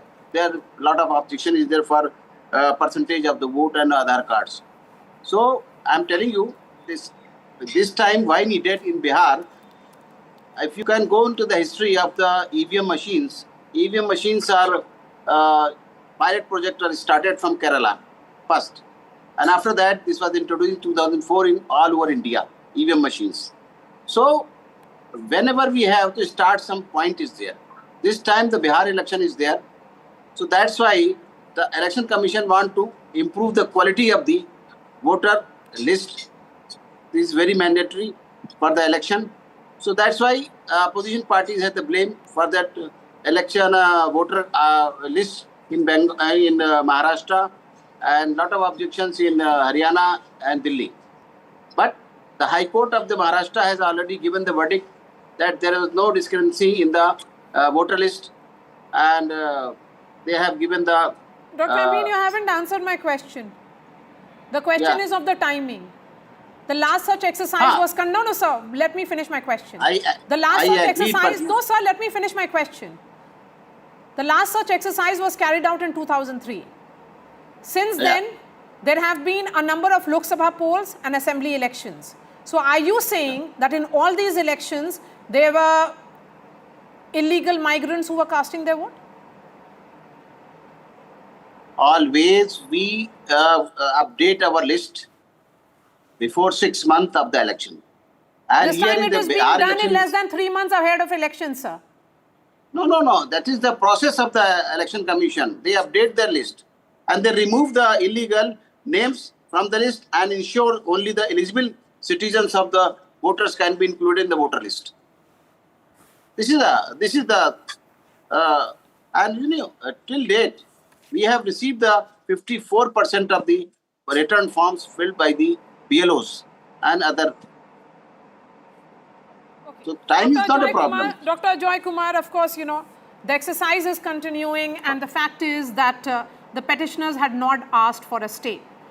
It will be seen as a verdict which will be read positively by the parties which have been challenging it, particularly to do with the Aadhaar being seen as one of the documents which should be seen as a verification document. So go ahead, express your thoughts. Sir, you have to unmute yourself. Maria, I was quite shocked to hear what Mr. Amin is saying. He's saying Maharashtra, we did it. High Court said that the process is correct. Then why are you doing it in Bihar, sir? If your process was so correct in Maharashtra, then why are you saying you need to do it in Bihar like this? So you can't have both. First of all, Amin sir, you know, I'm a little shocked by your reply. Typically, like the Election Commission, sir, it is full of loopholes and statements which don't touch on the ground. So let me start with your statement, because I believe you're speaking for the Election Commission. You said that we challenged the Maharashtra election. The opposition felt that the electoral roll was wrong. You did it in the old system. High Court said it is correct. Then why are you doing this drama in Bihar right now? If your old system was good in Maharashtra, then what is the need to do it? First point. Second point is, you're not the voter, or not like Mr. Pavan Verma correctly said, you're not, the election commissioner is not a citizenship verification place. The third point is feeding typically into the BJP narrative of Guspeti, which you just reconfirmed when I saw it. I mean, since Amin sir, you're not in the. I think you've retired from the election commission. I saw a TV show of a reputed Hindi channel, giving figures. Nobody else has got the figures. Saying, इस गांव में 130 votes है, कटिहार में 160 हो गया. Who is giving these figures? And why are you doing it? Most probably it is false to build a narrative. So the election commissioner is becoming like the BJP's election cell. I saw in a national TV, Hindi prominent channel, the anchor is saying this many votes in this village. How is the Aadhaar so many? Who is giving these here?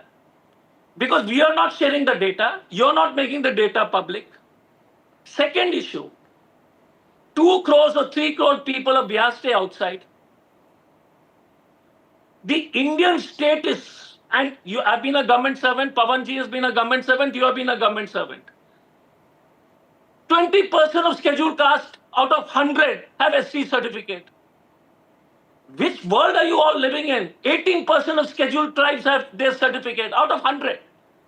Bihar, 2003 to 2007, only 15% of birth certificate. 15%, sir. 15% of Biharis have birth certificate. And then the election commission says, bring birth certificate.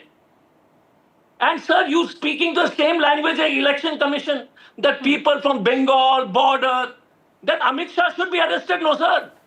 BSF is allowing the people to cross over. My question to you is, अगर इतनी घुसपैठी हो रही है तो भारत की सेना BSF क्या कर रहा है, sir? The question again is, election commission is playing into the hands of the Bharatiya Janata Party's political narrative. Even retired government officials seem to have lost their basic. I'll just finish. Maria, one sec. Maria, last. No, one sec. I'll just finish with the last point. Yes. This government. You think the Indian state has bridges falling in Gujarat? 20% SCs have certificate. 15% of Biharis have birth certificate in that the people who can rightly vote. And election commissioner says passport dikhao. Passport, how do you get you get a caste certificate by Aadhaar, correct? Now, Shazia can challenge me, anybody. One of the main certificate for Aadhaar, for caste certificate is Aadhaar. Father's name, village name, address. Caste certificate is allowed, Aadhaar is not allowed. This is like living in Kafka. This is the most heinous election commissioner action in the history of independent India. Okay. And you have officers planting Dr. stories. Dr. Joykumar, you have spoken now, please. I just want to come in now. I think we can listen, ad nauseum, this volatile diatribe about how electoral democracy in our country is compromised. But that is not the reason why your party, Ajoy, keeps losing elections. It loses elections because it does not have people's faith. People do not vote for you. So stop blaming the... You lost for 70 years, Shazia. Be quiet. Be quiet and stop screaming. No, one sec. You lost for 70 years. Be quiet, I didn't want to interrupt. So you can scream as much as you want. You can scream and lose your temper. The fact of the matter is that people don't like you. 70 years you lost. Okay, after you're done, I'll speak. 70 years. No, first of all, get it clear. You lost for 70 years. No, you lost for 70 years. When you're done, Maria, allow me when it's my turn, I will like to come. Let's get clear. You lost for 70 years. No, let's be very clear. People have rejected you. People have rejected you. No matter how much you speak. There are 40 judgments of the court. Speak on the issue. Yes, she is speaking on so there are 40, only if you be quiet, and I want to show you the mirror. Please. Just because you are rejected by the people and do not enjoy the mandate does not mean, again you are at it. I can't do this, Maria. Sorry. No, I can't do it because you speak on the topic. No, don't be a sore loser. No, I'm going to ask one moment. Shazia Ilmi, please speak on the subject. But Dr. Joy Kumar, I'm glad both of you are smiling. I'm speaking on the subject. Yes, both of you are smiling. It's good. She can make her point from where she wants to start. You can't decide that for her, Dr. Joy Kumar. That's unfair. But there has to be... Dr. Joy Kumar, let us speak. So I will reiterate, Ajoy sitting here is losing his cool because he knows his party has lost the mandate. He cries foul. They are the ones who go every time there's an election result and they're shown the mirror and they're routed out. What happened in Maharashtra elections? Do you remember? They went there and it was the Maharashtra High Court which said that there's nothing foul or wrong. Be quiet, Ajoy, and learn to accept that nobody likes you. Yes. Rahul Gandhi is uninspiring. You are Shazia, setting you up are for a trying big to- defeat. So do Shazia, not do that. you've I lost am your not manners. a spokesperson for the You've election lost your commission. manners Maria, I in can't the talk like Bharatiya this. If Janata you want Party. me to carry on, I do not like to talk like You've this. lost But this your man, manners and your who's sense of lost his Okay, bubble. let's have Shazia. I don't manners, think we can no talk like manners. this. I don't think so. Shazia, It's help me okay. on the No, screen you're because misbehaving. You're misbehaving. You're not allowing me to speak. Shazia, You're please. not allowing. I'm talking about Bihar and SIR, and I'm saying that I'm not a spokesperson for Election Commission, but I'm telling you that yes, it is mandated, and if you read the Constitution or Representation of People's Act, it is a job of the Election Commission for a good reason. That's why Supreme Court has not called it unlawful. Yes, there are serious questions asked, and that's as Supreme Court must do. And Election Commission is answering them. But to make it all about, and why? Why would you do this? What are you so scared of? Because you're already setting up for a big defeat. And this is just your way of playing foul, muddying the waters. And we've tried to do, and there's so many judgments of the Supreme Court on Election Commission, and it's working. The recent one on Maharashtra High Court about what you went and Maharashtra चुनाव चुरा लिया है. अब ये भी चुराएंगे. Man, Maharashtra, you want to believe the courts now, and as you should. But what did Maharashtra High Court say? That not one evidence, not one fact leads to Shazia, any here we're error talking on the about point of today's I'm talking about the interim same. order.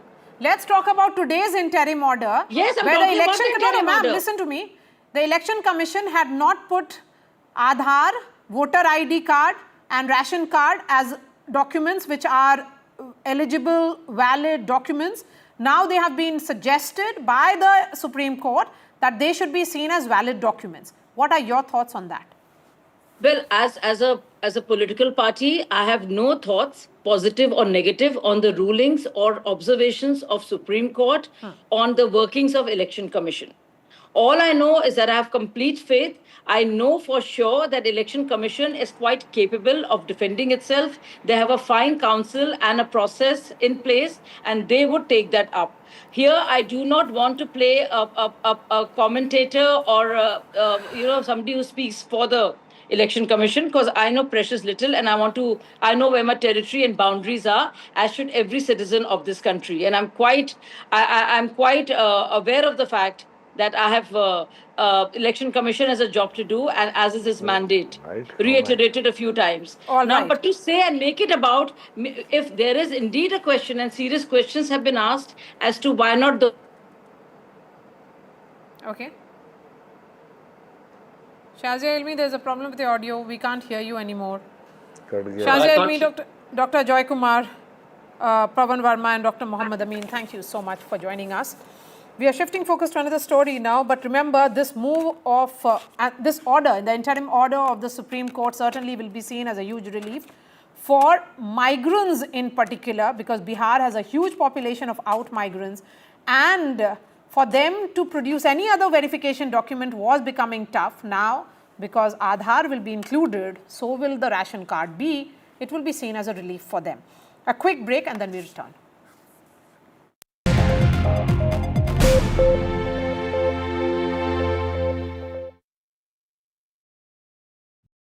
Gold plus optimistic reflective glass लगाओ, धूप की गर्मी को दूर भगाओ और बिजली का बिल भी बचाओ।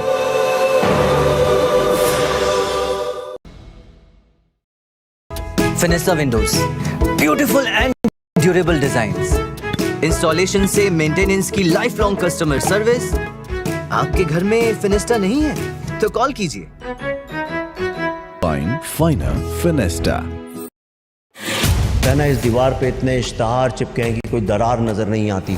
मैं उन लोगों में से जो कहता हूँ सारे इश्तहार फाड़ के फेंको, पहले दरार को एड्रेस करो। ये दरार इसलिए क्योंकि कुछ लेफ्ट कुछ राइट, पर हम उन मुद्दों में आपके साथ जिनसे आपकी फाइट है। डिजिटल से देश समझा, अब टीवी पर समाधान लाना है। आइए मेरे साथ खबरों की कचहरी में सिर्फ NDTV पर। Vanakkam Tamil Nadu. Now the battle for Tamil Nadu 2020.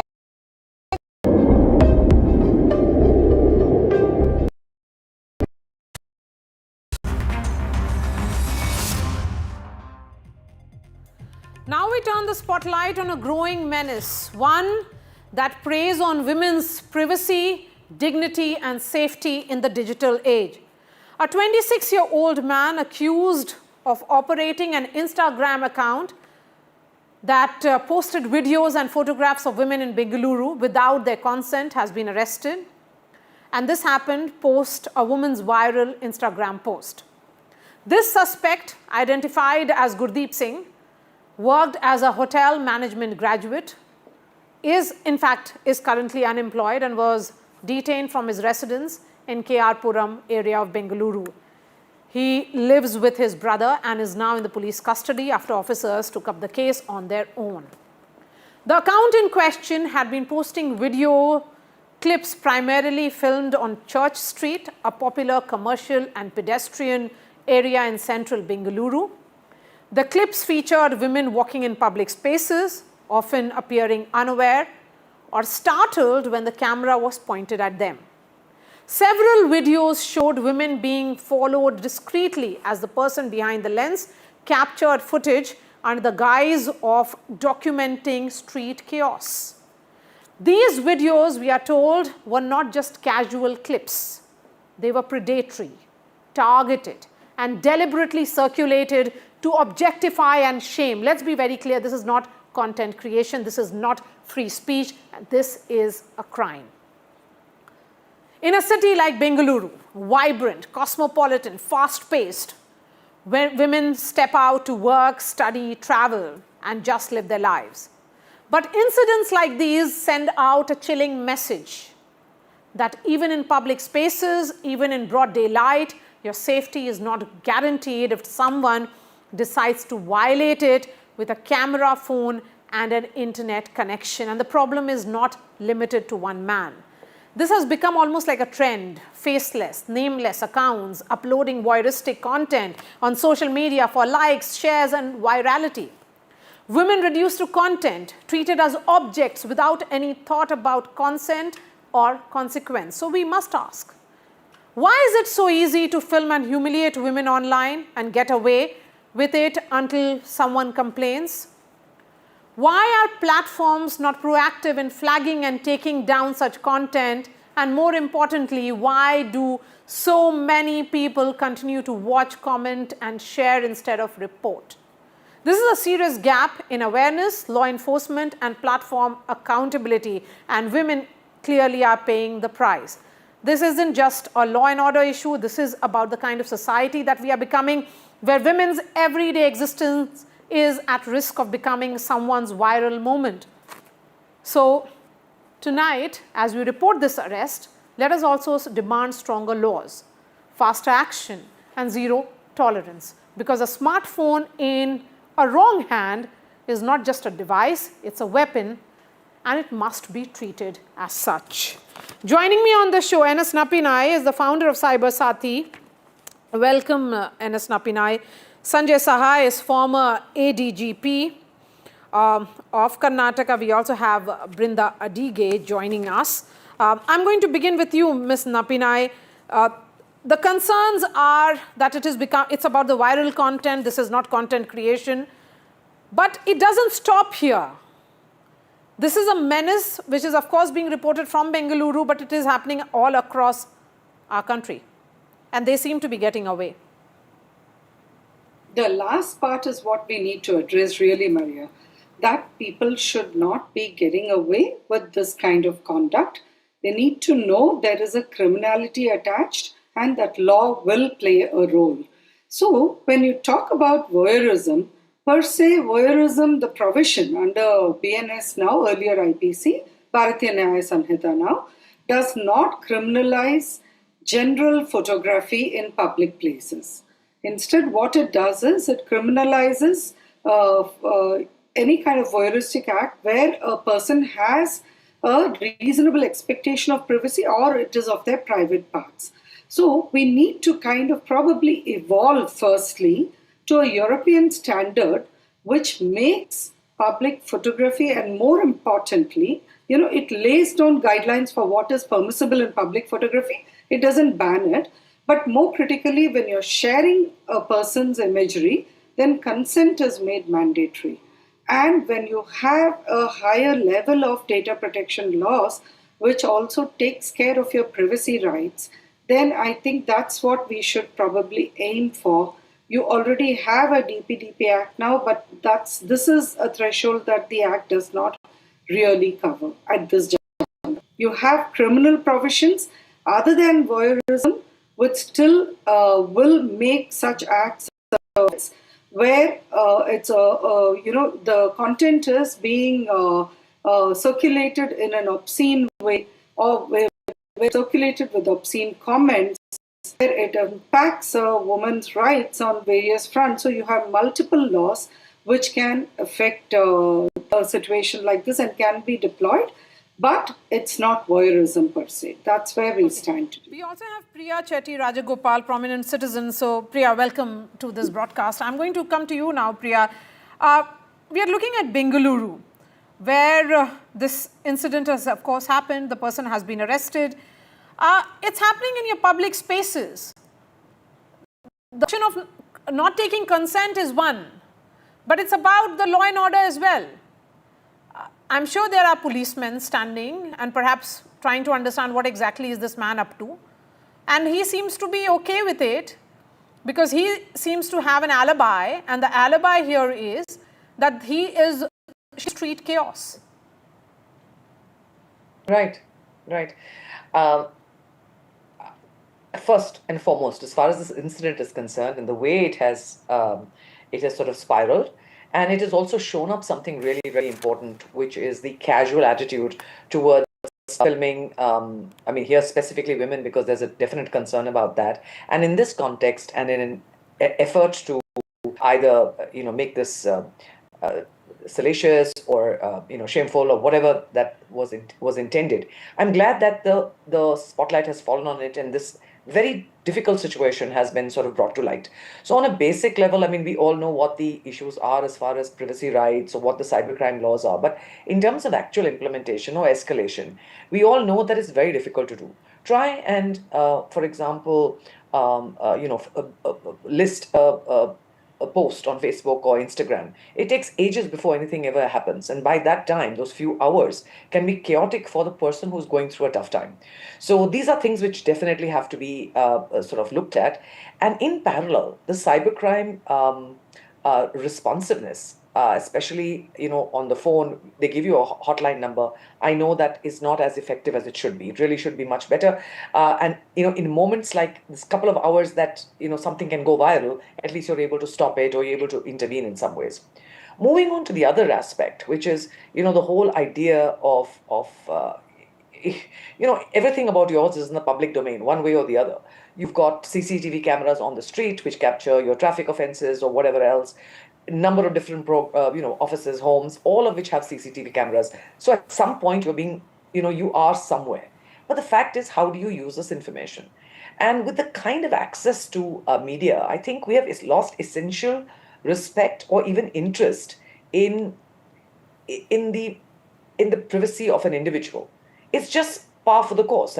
You watch Instagram on a loop, you will just see hundreds of things, somebody's feed, somebody on a beach, conversations, talking to strangers and posting rubbish about them on a social media.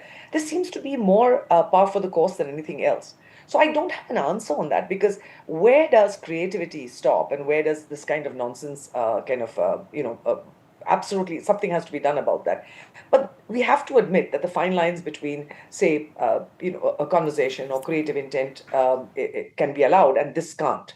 So how do we do it? And how do we create the systems and processes that will make sure that the powers that be, whether it is a social media platform, whether it's the IT Act, whether it is the the cyber police responsiveness, these needs to be escalated.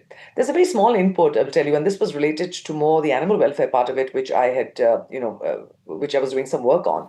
And we were working on something called banning online pet sales. And one small little provision was found out by a young lawyer in our group, which, as per the Telecom Act, actually, that if there's anything which breaks the law, the entire site can be shut down. And that can be a very serious offense. So, for example, just imagine if you found something offensive on Google. Technically, the Department of Telecom can actually write to them and say, we found this, and if you're not attending to this in the next few hours, we're shutting down your site. And imagine what it does to you. So I'm saying maybe that kind of responsiveness will only happen when there's a threat or a penalty. We can't expect people to be standing around and just looking out for, which picture shows somebody with, standards of decency are, different for different people. So somebody may have an objection to, a bikini. Somebody may be absolutely, horrified by a head uncovered. It depends. But we do need a quick turnaround because what's on the line is really painful, and it can scar somebody for life. I don't know if you remember, but about a few years ago. Ma'am, I'm going to come to you. Let me bring in others as well, please. Sanjay Sahai, the question here is that the platforms are not proactive in flagging and taking down such content.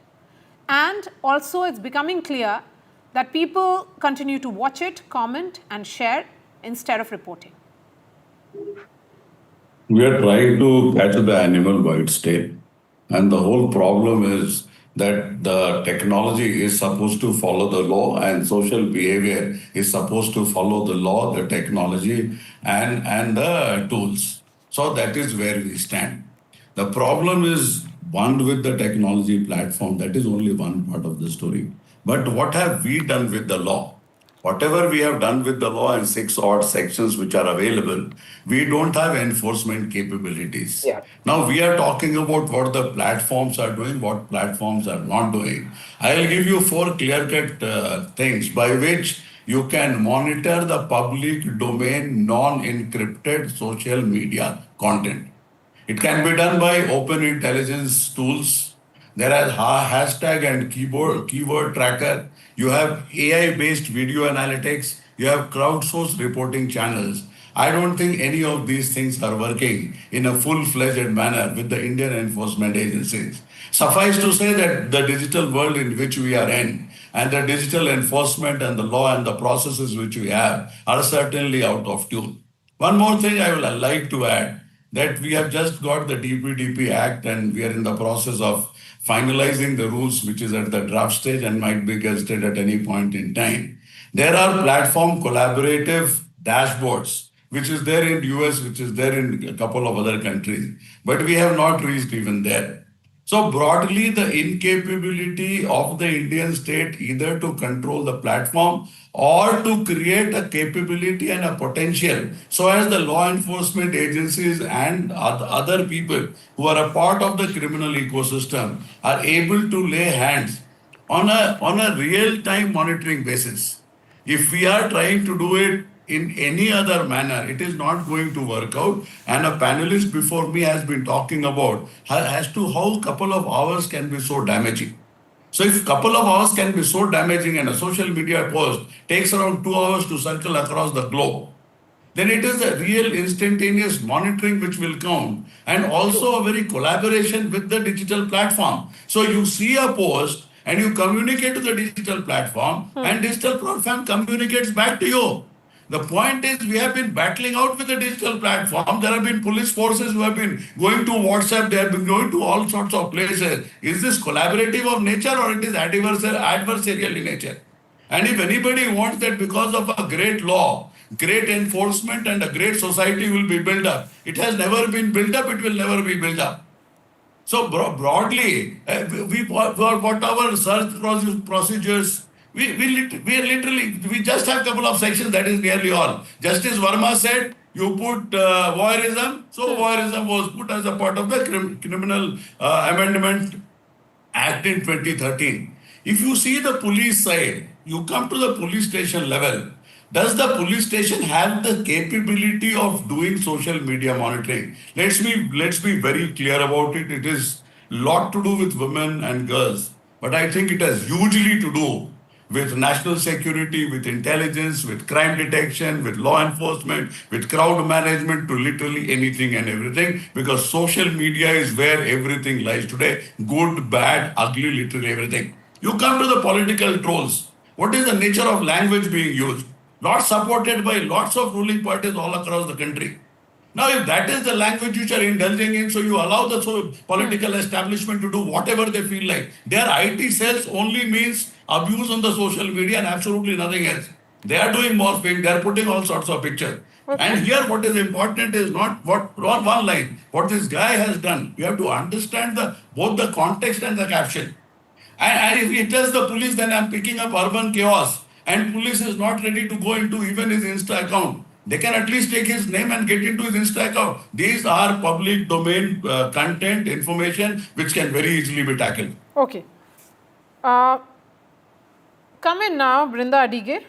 As a prominent Bangalorean yourself, is there a sense that women are becoming increasingly unsafe? Absolutely, yes.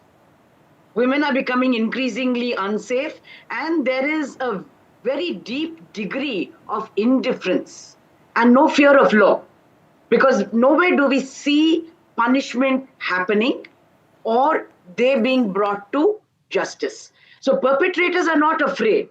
And then, like Mr. Sahai was pointing out, yes, the police require to be trained, and there is a great necessity for coordination, collaboration, and convergence. We must bring in the prosecutors and the judiciary, because any case that comes before them, they take their own sweet time. And I have been reiterating again and again that this is important to address on an emergency, urgency basis. So they cannot treat these cases like every other case that they might treat and say, okay, I will give you a hearing in 3 to 6 months' time. So the judiciary also has to start looking at how do we address it. Fast-track court, but what is much more faster than the fast-track court? You need to start having mobile courts. You need to start having more people who are judges who are trained. I can place on record just now that a large number of judges don't even understand what is social media. They don't even know how quickly this stuff can go viral. And they have no idea that it never gets deleted and it's going around everywhere. One part of it. The other part of it, there is a demand also that is being created by this perverse people, this perversion and the perverts clicking photographs and videos. Somebody is there to watch it and comment on it. Now, we do not want to say anything to those people, because the police all the time keep saying, how many people are you going to address? How many people are you going to arrest? How many people are you going to bring to book? If there are 1,000 of them, bring them to book. Is that not what Digital India is all about? How can we say that, we are not so sophisticated, we don't have that kind of technology?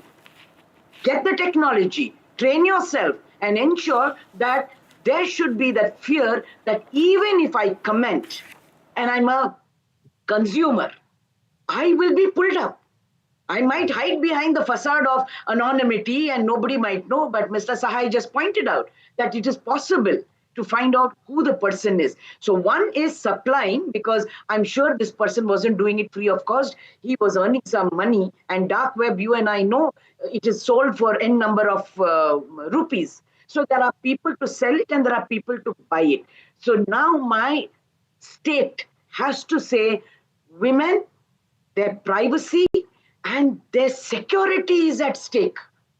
Forget about the entire privacy bit, but their security, because after this point comes the whole blackmail point. Absolutely. And we've seen what's happening. We have really come to the end of this discussion. Sanjay Sahai, Anas Napinai and Priya Rajgopal, thank you for joining us. Shifting focus to another story now. A shocking story coming in from Maharashtra. Young girls of classes 5th to 10th in a Thane school were forced to strip and were examined by teachers after bloodstains were found in the bathroom. The incident has sparked anger among parents, and rightly so. The shameful incident took place on Tuesday at the R.S. Damani school in Shahpur district of Thane. A case under the POCSO, which is the Protection of Children from Sexual Offences Act, has been registered against the school principal, 2 trustees, 4 teachers and a sanitation worker. The school principal and a sanitation worker have been arrested. The girls' horror started when school staff spotted drops of blood in the school bathroom. What happened next is not what you should expect a school to do. That is to talk to the girls about menstruation and educate them. But what followed was beyond horror. The girls were asked about their periods. The parents allege that some students were asked to remove their underwear for examination. Girl students are in a state of shock and told their family members about the incident. This is 2025 India. And I wonder why is the talk and still the periods, why are still the periods such a taboo? Joining me on the show tonight are two parents of the same school. Javed Sheikh, his daughter actually studies at the school. Aparna Khade is a parent again. Her son studies in the school. Sena MLA is the leader of Shiv Sena Shinde faction, and Dr. Ranjana Kumari is joining us as well. Javed Sheikh, as a father of a daughter, if you can share what was your daughter telling you when it actually happened? My daughter telling me that, ma'am, can I talk in Hindi? जी बोलिए, बिल्कुल हिंदी में बोलिए. जी जी ma'am, देखिए जिस बच्चियों का जब 8 से लेके 10 स्टैंडर्ड की जितनी बच्चियां थी, नियर अबाउट 200, यानी इन्होंने 5th स्टैंडर्ड से लेके 10 स्टैंडर्ड की तमाम लड़कियों को एक साइड में किया और कहा कि ये जो हरकत वॉशरूम में हुई है, इसका हम इन्वेस्टिगेशन करेंगे. और प्रिंसिपल ने ऑर्डर किया कि हर एक लड़की को बाथरूम में लेके जाएंगी टीचर और चेक करेंगी. चेक करने के इसमें उन्होंने उनके अंडरगारमेंट्स को छेड़ा, उनको चेक किया, उनको, यानी अब मैं जबान पे बोल नहीं पा रहा हूँ कि उसको फिंगरप्रिंट्स को मैच करने के लिए उन्होंने उनके फिंगरप्रिंट्स लिए और बहुत सी, और जो टॉयलेट के अंदर जो ब्लड गिरा था उसको क्लिक करके उसका प्रोजेक्टर के ऊपर हॉल के अंदर, स्कूल हॉल के अंदर प्रोजेक्टर के ऊपर उसको दिखाया गया कि ये हरकत किसने की है, हम उसको इस पे एक्शन लेंगे. इस तरह से उन्होंने. It's shameful. Yes, ma'am. That young girls are being subjected to this kind of humiliation by the school, their staff, and the school principal, teachers, sanitation workers. What exactly is happening here? There no any single facility in their school, ma'am. Any single facility. Aparna? Yes, बोलिए madam. ये जो घटना घटी है ये बहुत ही शर्मनाक है.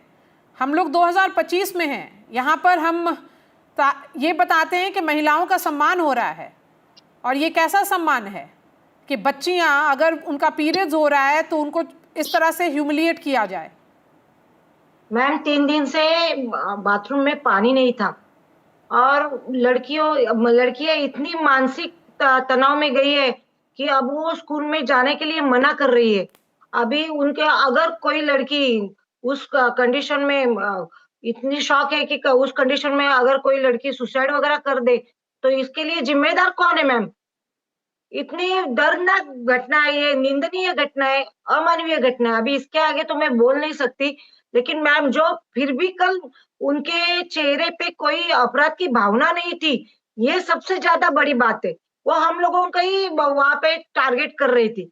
लेकिन ये स्कूल जो है, जब भी जाओ, ये उनके जो मैनेजमेंट ट्रस्टीज है वो कभी कम्युनिकेट करते नहीं. उनकी ये जो प्रिंसिपल है मिसेस गायकवाड़, वो तो इतनी हिटलर है कि पेरेंट्स मीटिंग में भी पेरेंट बोले तो उनको गेट आउट कर देती है. ये लड़कियां, अभी सभी लड़कियां, छोटी लड़कियां और बड़ी लड़कियां, कोई भी स्कूल में जाने के लिए तैयार नहीं है. Sena MLA, is this how the government will run schools? हाँ, अभी Sena MLA से सुन लेते हैं. Can I? Ji. Can I just come in, Maria? Yes, please go ahead. I think as a mother of a girl child, first I'm ashamed. I'm ashamed of the way both the principal and the attendant responded to this particular case. And I'm ashamed of even the larger thing where you have 4 teachers and 2 trustees, all of whom have been booked. The Protection of Children from Sexual Assault and Offences Act is a very, very serious find. And what has actually taken, this is not a political issue first for starters. It is about our society, the way we deal with situations, and especially when it comes to a girl's period or menses, as you call it, the people don't even want to discuss. I mean, I was appalled to hear that one of the daughters of the complainants, was asked by the accused principal that why she was wearing a sanitary pad when she was not menstruating. Now, is this the role of the principal? The principal then accused the minor girl of lying and forcefully took her thumb impression. So please don't be under the garb that the government is not going to take this seriously. We will do what we need to, but as a society, we need to speak about our girls. That girl went home crying and told her parents about this experience. And obviously when all the parents, and I stand with आप सबके साथ में खड़ी हूँ क्योंकि मैं जानती हूँ कि जब कोई भी management और teachers ऐसे करते हैं और ऐसे हरकत करते हैं, तो then this gives the child so much mental harassment. And to girls who are going through their periods, first to get used to your biological changes, then to be stripped like this and checked. I mean, where in any school record does it say that a school principal or 4 teachers or an attendant or 2 trustees have the right to check a girl's private parts or when she is menstruating to find out where she was, what she's done, whether she's wearing sanitary pads or not? That is not the prerogative of the school, Maria. Yes, and absolutely. all the accused have been booked with Section 74, that is assault for criminal force. Section 76 for assault for criminal force. Yes, ma'am. Let me. I have just enough time for Dr. Ranjana Kumari. Dr. Ranjana Kumari, I have no word to say after listening to the parents. I mean, is this what young minds should be subjected to? Yeah, Maria, not only it is shameful, we should condemn it in the strongest of the word. I think this is something happening in 2025 in this country where so much of talk is about menstruation and, helping girls, making awareness about menstruation, and so much is going on. We all are campaigning. We are providing free sanitary napkins to girls, training them how to use it, how to dispose it. But, in this time and age, if some school is doing that, then it really calls for our whole government's and everybody's attention to the teachers, to the principal, to how much are they trained, what is the attitude, can they really bully the parents, can they bully the girls to do what they have done, do they have any kind of right? Every citizen of this country has a right under the constitution to live in dignity. I mean, what kind of asking, maybe some child who just got her first menstruation didn't know what to do about all this. So I think this is something which really shocking beyond belief, that a principal, school teachers participating in such an activity. I think not only that they should be punished, but they should be, as Sena, your state should run a whole course for the, we are trying to train the girls. But in fact, the teachers need training. Teachers need to have the understanding of what to, and how to respond to. Already girls, when they start menstruating at that age, are so nervous. They are so shocked. They are already, because nobody talks to them about all this. We have dealt with many girls and they just get into a kind of trauma after getting it for some time. By the time they recognize what is happening. And that trauma, you are just going to push them to the brink. And I think one mother's, worry that one of the girls may commit suicide and do something much more serious to herself. I mean, this is something which should not be tolerated at no cost. Arrest is not enough. Just close down the school. Train the them school all. should be shut down. Yes. And provisions should be made for all the students to be admitted in a good school where there is proper facility, particularly water in the washrooms is the minimum that these girls deserve. And respect, no matter whether they are having their periods or not having their periods, they cannot be subjected to this kind of humiliation. Absolutely unacceptable. Aparna, Javed Sheikh, Sena NC and Dr. Ranjana Kumari, I appreciate your time. Shifting focus to our last story tonight, Garry Kasparov's wishes children are on the loose statement is most talked about in the chess world. India has given the world youngest chess world champion in Gukesh.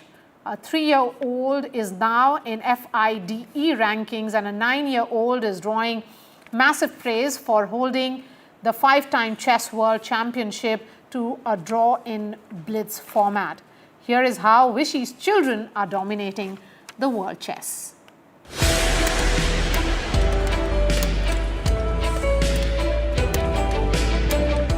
Meet 9-year-old chess prodigy Arit Kapil, the boy who nearly beat Magnus Carlsen a couple of weeks ago. The former world champion had called Gukesh a weak player. Following that, the world champion was on a Carlsen beating spree to humiliate the 5-time world champion further. Gukesh's compatriot Arit Kapil held the Norwegian to a draw in an online tournament called Early Title Tuesday. Tell us about that moment when you drew with Magnus. I was very happy and I couldn't believe that I drew Magnus. I was very surprised which I drew. No, first I was thinking which I would lose, but then he gifted me some hope that his king is high, had some hope, and then he blundered. At what point did you see that he's blundered and you pounced on? I think queen at 7 and queen takes c7 was his mistakes, I think. Arit played this event from his hotel room in Georgia, where he was battling for a podium finish in the Under-10 World Championship. It could be a defining moment for him as far as the future is concerned. Magnus Carlsen hates losing the most. For a chess player, it's everyone's dream to sort of fight against him. A career-defining moment really for chess players. And I think it comes down to one man, to Vishy Anand, really, everything that he did. I mean, he was India's first world champion. With 85 grandmasters, India is 5th in the world.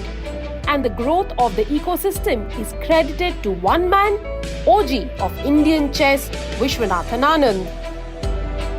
I think it was such a big part of his vision that there shouldn't just be one standout player, to have this golden generation which has been built on Anand's shoulders, because जब वो खेल रहे थे तब कोई India के लिए chess road map नहीं था. He kind of paved that path himself. We have the youngest world champion from India, yes, Gukesh at 18 becoming the world champion. I think Garry Kasparov, he summed it up the best, where he said that Vishy's children are on the loose. So will an Indian challenge Gukesh in the next World Championship? I will not be surprised, Rika, at all. I mean, Prag looks like he's all set to make it to the candidates already. Vishy's children for now are enjoying the tag of giant killers. In New Delhi, Rika Roy for NDTV.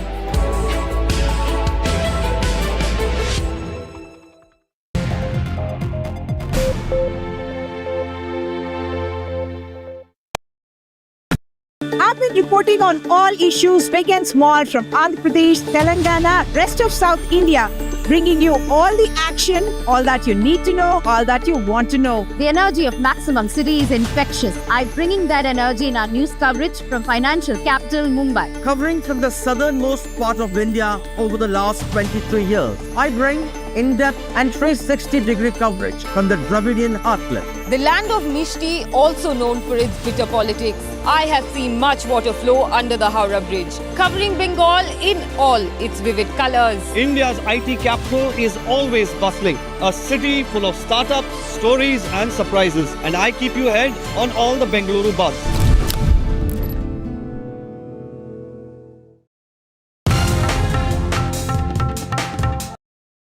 जनता के पास सवाल ही सवाल है, जवाब ढूंढने को वो देखती है न्यूज़ और देखती है यहाँ तो सवालों का मायाजाल है.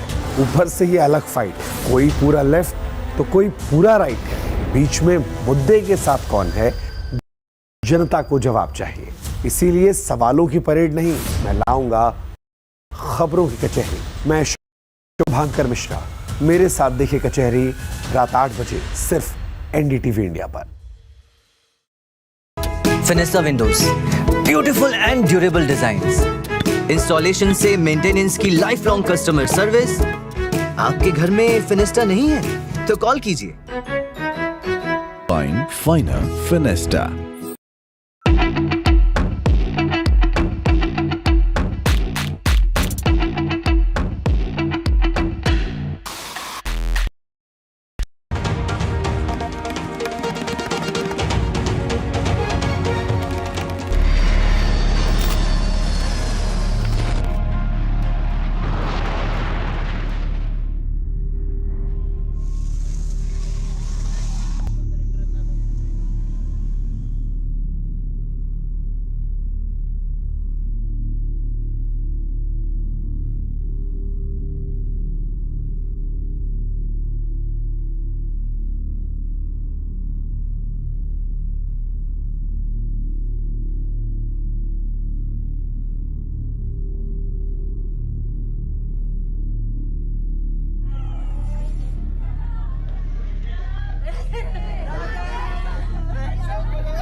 28 days since Air India flight AI 171 fell from the sky, stealing 260 lives. Mothers, fathers, children, dreamers. Each seat held a story, now silenced, leaving families shattered, grasping for answers. 28 days of grief, of sleepless nights, of questions that burn. Why? How? Who's to blame? The world holds its breath for the preliminary crash report expected tomorrow or latest on Saturday. It's not just a document, it's a beacon of truth for those who wake each morning with an ache that will not fade. This report, even in its early form, could start to stitch together the fragments of this tragedy. It might tell us if it was a mechanical failure, a human error, or something else entirely. For the families, it's more than just data. It's a step towards closure, a chance to understand why their loved ones didn't come home. That truth, however painful, is the foundation to rebuild lives. But this report isn't just for the families. Its words will ripple across industries, shaking the foundations of giants like Air India, Boeing and General Electric. For Air India, it's a crucible. Will it reveal lapses in maintenance or crew training? Their reputation, already fragile, hangs in the balance. A single misstep could ground their fleet, erode trust, and cost billions. For Boeing, the plane's maker, the stakes are sky high. If the report points to a design flaw or manufacturing defect, it could deepen their ongoing struggles, fuel lawsuits, and trigger global scrutiny of their aircraft. Any hint of a fault in their technology could send shockwaves through their contracts, their stock, their future. This report isn't just a verdict on one flight, it's a judgment on systems, processes, and accountability. We stand at a crossroads in aviation, not just in India but around the world. This report, the crash report, the preliminary crash report of AI 171 could spark change, safer skies, stricter oversight, justice for 260 souls. But only if we listen, act, and honor their memory. 28 days of mourning must fuel our resolve. For the families, for the truth, for the future, let this report be the start of healing, not the end of hope. We need that report, and we need it now. And we'll be tracking that very closely on NDTV. Well, we're going to move on now to our big focus this evening. Once again, Gurugram, Haryana's gleaming millennium city, touted as a mini Singapore, has been reduced to a waterlogged nightmare after today's monsoon downpour. Heavy rains, a mere 13 millimeters, submerged arterial roads like Sona Road, Golf Course Extension, and Subhash Chowk under several feet of water, stranding commuters for hours in a chaotic gridlock. Cars floated, ambulances stalled, and residents waded through waist-deep floods. Their dreams of a world-class city drowned in neglect. This isn't new. Every year, Gurgaon's pathetic infrastructure crumbles under predictable rains, exposing the hollow promises of civic authorities. Despite crores which are spent, drains remain clogged. Planning is abysmal. Social media erupted with outrage, branding Gurgaon a modern-day Venice in scorn. When will the authorities wake up? Where will the city, raking in billions, get the infrastructure that it truly deserves? Well, joining us to look at this, Mr. K.T. Ravindran is a well-known urban designer. Lalit Agarwal, founder and MD of V-Mart Retail. Dr. Sunanda Banerjee, founder of Co-Emerge, a senior corporate officer, and she's at the corporate office in Gurugram. She also lives there. And Dr. Rahul Bhargav, Principal Director-in-Chief, Hematology at Fortis, Gurgaon. Thank you all very much for being with us. Dr. Bhargav, let me come to you first. I think there's nothing more important than healthcare. The fact that you had ambulances which were stuck potentially may have cost lives, and this happens year after year. Your job is to save lives. That's what you've dedicated your life for, right? When you see roads clogged with water and patients who need help unable to get to a hospital, what are the thoughts that go on in your mind? Vishnu, first of all, it's pathetic. 2016 Gurugram has not taught us a single thing. In last 9 years, this has been a hollow cry of promises and hopes that this year is going to be different. Nothing is different. Every year, one rain shows the true face of this Millennium City, which contributes through taxes and through its innovation across India. Imagine just not only Indian patients getting stuck up. You imagine this is a city which boasts about medical tourism. People across 40 countries tends to come for their healthcare needs to this city. What happens to them? As we are showing ourselves that we are to Moon and Mars and our astronauts are there, that's a matter of pride. But when you see on the roads, can that put us to shame? Can that show us the true power, superpower? It is just not us, Vishnu. When people look through the social media, when people are planning to travel from first world country to get their healthcare needs, this is a shameful act. We are not putting Gurugram, Haryana or India to shamefulness. It is entire nation has been put to the shame by showing all these clogged roads and these hollow promises. None of the politicians since yesterday has come who's accountable. You can have a horse cry, we can keep on crying on Twitter, we can have a fight, but I'm telling you next year also it will be the same. This was Operation Sindoor, now this is Operation Road. When everybody was on the forefront to beat Pakistan, this is the time the MLA, MPs and the bureaucrats has to be on the roads to showcase what India stands for. This is not the true India, this is not the superpower the way we want to be in Gurugram. This is pathetic, this is dismal condition, the way these citizens contribute to the national growth, and what the taxpayer gets is the clogged roads. 2 hours walk for a 10 kilometers back home journey in the middle of the night. There's nothing else we can say about these pathetic conditions where the authorities and the administration has failed us miserably year by year and will continue to fail us year by year in the next coming years. Very strong words over there, Dr. Sunanda Banerjee. It's just bizarre, isn't it, that the administration in Gurgaon sends an email alert to companies saying, oh, stop working, just work from home. In 2025, how is this exactly what India's economy should not be about? Thank you so much, and for putting up this. It's been such a challenge every year that people across corporates, people, working parents who are facing.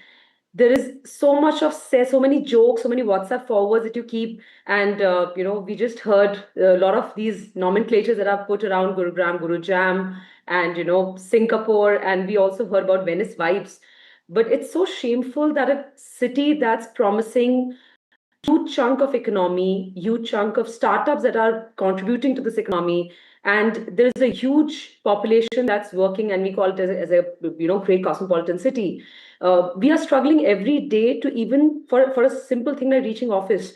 I have parents around me who took 2 hours to reach daycare because their young children were waiting and they couldn't be at a place where they were supposed to be 2 hours before. There has been, I think, 112 recurring flood zones being declared across every year. And not a single one you have seen that all the projects around 105 crores that are in the last leg, it's always said the last leg that's happening. Corporates are experiencing immense amount of performance downpour because people are not able to, first of all, forget about reaching office, but the deadlines. Not all roles can take up, can be taken up from work from home. There are roles that need to be there. People need to be in office. They need to report, and they can't perform. They can't really work otherwise. So just issuing advisory rather than saying that, it's like, oh, you might get a heart attack, just keep a tablet with you, rather than saying that, I would make sure that we have all the, mechanisms in place to make sure that people are fit. So it's actually so much of oxymoron happening across. And you hear so many people who would keep working and, keep talking about low performance. They'll keep talking about There's so many challenges, which is just because of civic collapse. We are not really prepared. And you talk about Disneyland now coming to Gurugram. We are definitely not ready for Disneyland. What we need is basic infrastructure in place. And also now, last couple of years that you're hearing so much of investment opportunities coming up to India from other countries. What image are we putting out there? What people are looking at these pictures and saying, oh, really, this is the new India to talk about? Millennium City, right? And people are stuck. They are so much in trouble. And then managers calling up and them saying that, you know what, I just need to get this done this way or the other. So who's actually responsible? Who's answerable? And yesterday, in fact, it's so interesting. Yesterday, it was my son's birthday. People got stuck. They were coming back from office. People got stuck 3.5 hours for a distance of 5 kilometers. Can you imagine? And people had to report back to office the next day. And just an advisory that honestly didn't work, because you know what? The advisory was optional. There were officers that still compelled people to come, who had to leave with their young children, who had to be dropped at school 2 hours before the office time. And they were reaching home at 1 a.m. What kind of millennium city we are talking about, what kind of investment opportunities we are talking about, I'm very unsure. You know what Dr. Bhargav actually said, Sunanda, is something that struck me. He said this keeps happening year after year. And if I was to actually play out images of this scenario from last year, the videos, or from the year before, or the year before that, nobody over here, none of our viewers would actually be able to tell the difference. It's just the same. So we've got that up on our screen, 2022, 2023, 2024, and 2025. You know, the models of the cars have changed, but that's about it. It's a ridiculous situation. And it is truly a crying shame. K.T. Ravindran, why does Gurgaon's drainage system consistently fail?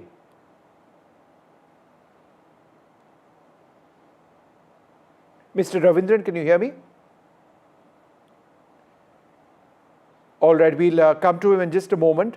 But Lalit Agarwal, let me come to you first. What were some of the problems that you as a founder and MD of V-Mart Retail faced to run your own business?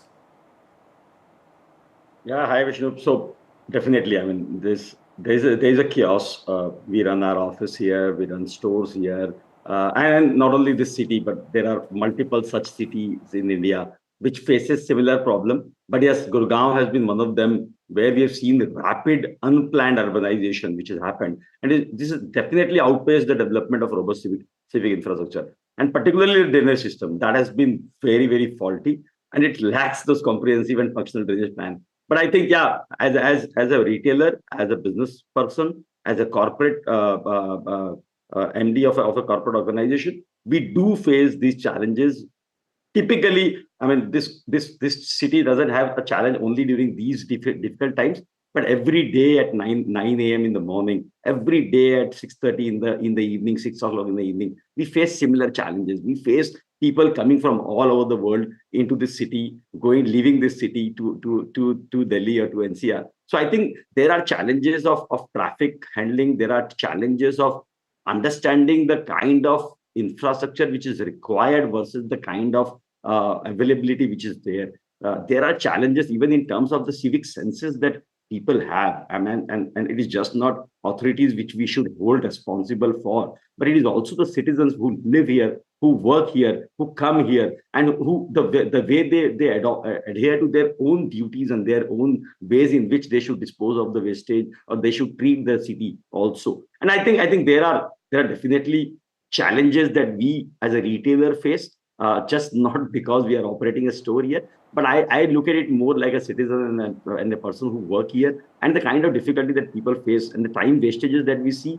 It is a label, it is a brand of India, Gurgaon itself and Delhi-NCR itself. And I think we can't treat this city like this. We can't treat our citizens like that. And it is just not our citizens, as someone said, there are multiple kind of tourism which is happening, multiple kind of corporates which visits this city, and it is a fame that we all are impacting. So I think there is a more heavy preparedness which is required for these monsoons, which is very important. there is definitely more better quality of project execution which is required, where definitely insufficient work is happening in the desilting of Mr. drains. Agarwal, I sometimes feel, and this is true not just of Gurgaon, which is the worst, of course, but several other parts of the National Capital Region, that they probably can't get the situation fixed. They probably cannot dig up the drainage system, which is antique, and actually replace it. They are physically incapable of doing that. I live in South Delhi for the last 3 months. I've been trying, with the help of the municipal authorities, to try and get a sewer line changed because fresh water and sewer water were mixing. The monsoons have arrived and the work is still not finished. This has been going on for more than 2 months, and this is for just a small stretch. But on an area as large as this, I think we need to ask larger questions. Have we overbuilt a place like Gurgaon without basic drainage, sewerage, and road systems having been developed, with no vision for the future and how much infrastructure or construction this area can actually take? It's too late now, and people, millions of people, will just have to live like this. And that perhaps is that scary reality. You have trucks going into holes in 2025. What exactly are we looking at? But let me go across to Ratan Dhillon. Ratan is a commuter on a daily basis. Can you tell us what problems you faced yesterday and today? Like every monsoon, Gurgaon people aren't celebrating the rains. They are preparing to survive the rains. We can see the large skyscrapers, the high-rise buildings. But what's the point of those high-rise buildings if we are getting the basic needs like the water, the pollution, the clean air, the clean water roads, the roads we are not clean? What's the point of building those buildings? So, and government is making the high-rise buildings, skyscrapers. जो offices, बड़े-बड़े offices देख सकते हैं आप, the large hoardings of the political parties. What's the point of that? The common man, the everyday commuter, or the resident of Gurgaon people only wants the two basic necessities. That's the clean air and the roads, good road conditions, and there's no rainwater standing there. Let me just go back to Dr. Bhargav. What were some of the reports you were getting from your hospital today of ambulances stuck, of people being unable to get to hospital? Could you tell us what you heard? Yeah, Vishnu, there are a lot of ambulances got stuck because people didn't had any choice to go anywhere, because all it was waterlogged and land grid. It was situation, there was a traffic jam all across all red lights. There is no system. So let me ask the people through you, are we the only city in the world who has grown so fast? Are we the only ones who have our economic ambitions to grow and become a developed country? None of the countries in US, none of the countries in Europe did ever had this growth spurts. Problem is the basic civic sense in the minds of the people, in the minds of the bureaucrats, and in the minds of the politician is completely missing. We are trying to reach to the moon and the Mars of these worlds, but we are not trying to solve the problem which is on ground, which is hurting us every day, which is bad roads, poor water supply, bad air quality. We are not talking about that because neither these are election issues, these are not issues to be talked about, these are unaccountable issues, and people at large like you, me, and all people sitting on this dais has got one duty: work hard, give your taxes, blind yourself, and keep on suffering. That's the attitude where the government has now gone down. You continue to suffer, it doesn't matter. Your pain does not matter. It will happen today. Mark my words, it will be next year, it will be next year, it will be next year, because we have the capacity to build skyscrapers, we have a capacity to build Disneylands, but we do not have the will to solve the civic problems. Whether it be Delhi, whether it be Gurgaon, we all want to milk the economic benefits, right? Reap the economic benefits, but we do not want to solve the problems. Where the ambulance gets stuck, people died. Yesterday, did anybody report that how many people died? 2 people in front of our eyes, in front of our house, died because they got stuck. They got stuck up into the manholes. Where was this? The DC office puts some photos, MCG and DC office puts the photos that somebody is cleaning the roads after the water has got logged in. What were they doing for past 6 months? Where the 500 crore rupees has gone, which has been told that we are digging these roads because the future will be bright. So we suffered in summers, we suffered in winters, and to face the same thing in the monsoons. Is there any accountability? Is there any person, Vishnu, who will be accountable today? Is the MCG commissioner, DC collector, MCG, Mahapaurs, mayors, or the politician will be held accountable? Will anybody ask? No. Nobody will be asked, because the common man has to suffer, and they will continue to suffer till they stand up and ask that these are the election issues. No, that's and if exactly you do my not point. give this, will not do it. It's just like air pollution in our country is not an election issue.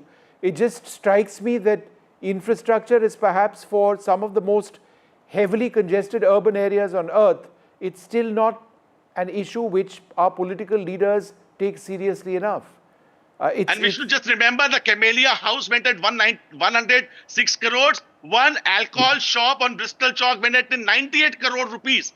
But we do not have the civic sense. All this money was pocketed by MCG and the government, but they didn't have the clue to solve our water problems. Can you beat this?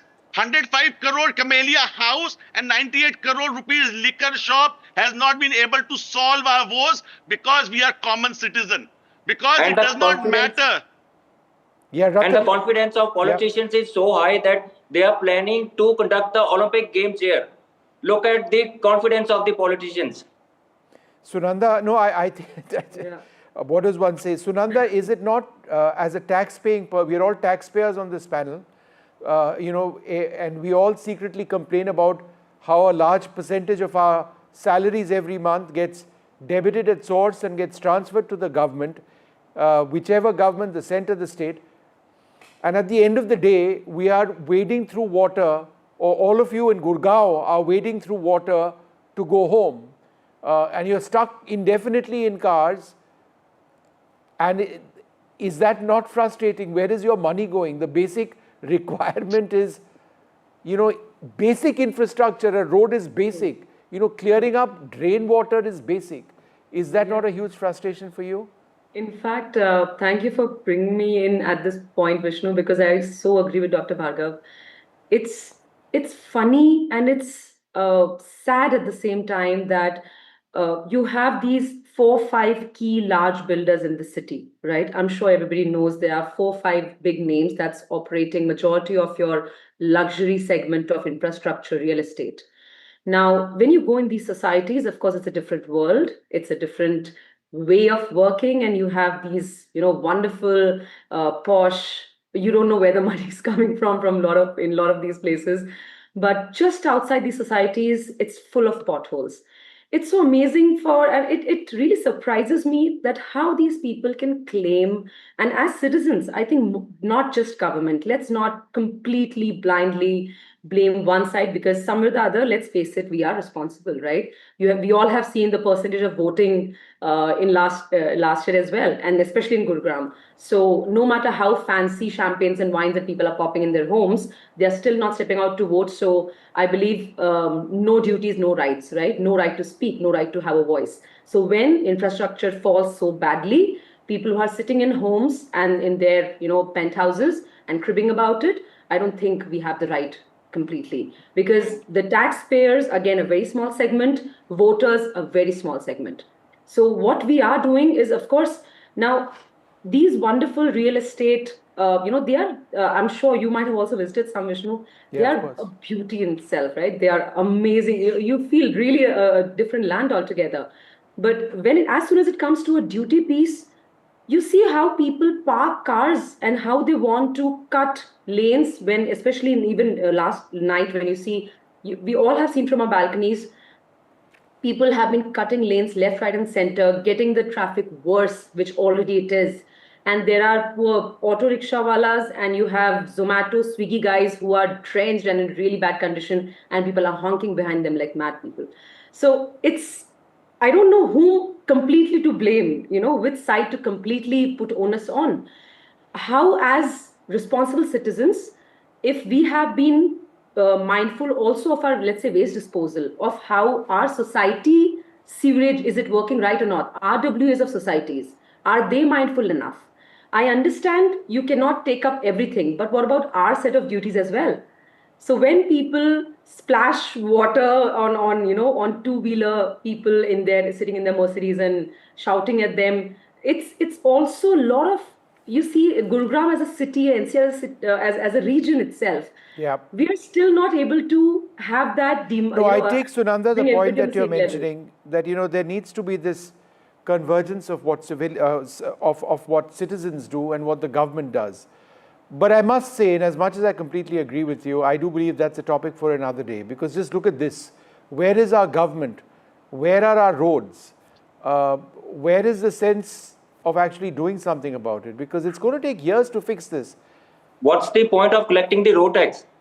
Yeah, I would say, if we weren't able to drive our cars on the road, what's the point of collecting road tax? Can you imagine the damage done to cars which have been sinking on insurance costs alone?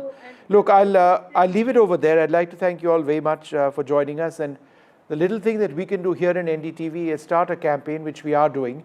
It focuses not just on Gurgaon, but it focuses on the condition of roads in several parts of the country. When it rains, our roads disappear. There's so much more that needs to be done. Let's think about civic infrastructure. Let's think about infrastructure everywhere from a holistic perspective, because without that, we aren't ever really going to grow in the way that we want. We'll take a short break. More coming up.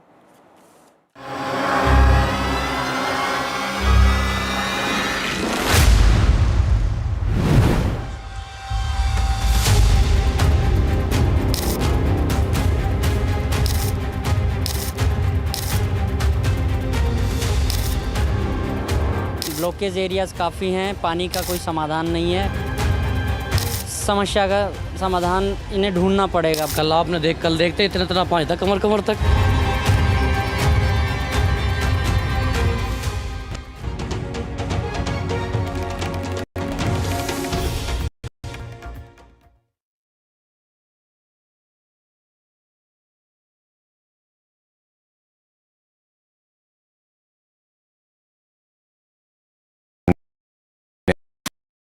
में भी help की, बीमारी में health.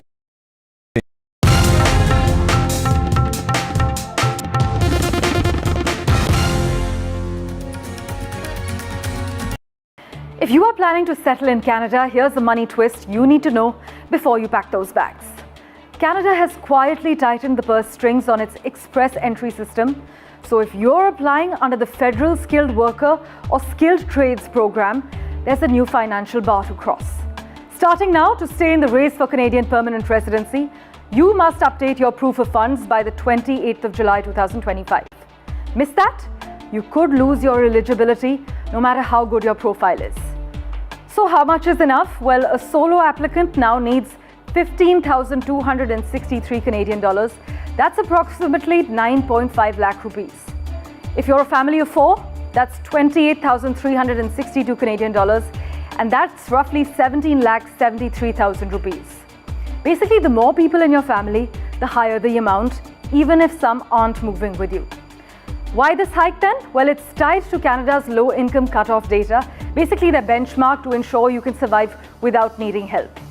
And you also need to note that updating your fund amount won't affect your original application date, so you stay right where you are in the tiebreaker queue.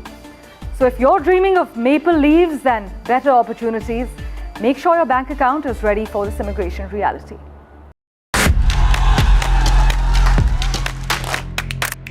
बदलाव की इच्छा रखने वाले लोग, उनको ये तय करना है कि वो जनसुराज जैसे नए विकल्प को चुनते हैं कि फिर पिटे पिटाए अपनी पुरानी व्यवस्था में जाना चाहते हैं। मैं चिराग पासवान पूरी तरीके से बिहार विधानसभा का चुनाव लड़ने के लिए तैयार हूँ और तत्पर। कि जैसे जी मुख्यमंत्री बने हैं, हमारी पूरी सपोर्ट है उनको। हम किंग मेकर की भूमिका में रहना चाहते हैं कि लोग घर से बाहर नहीं निकल पाते थे। प्रधानमंत्री जी को बताना चाहिए कि इनका जो बिहार में जो सरकार है, 50% जो नीतीश जी की मंत्रिमंडल में जो लोग बैठे वो परिवारवादी लोग हैं। वो अपने आप को भी परिवारवादी बोले। जंगल राज लाने वाले मौका देख रहे हैं, अपने पुराने कारनामे करने का मौका ढूंढ रहे हैं।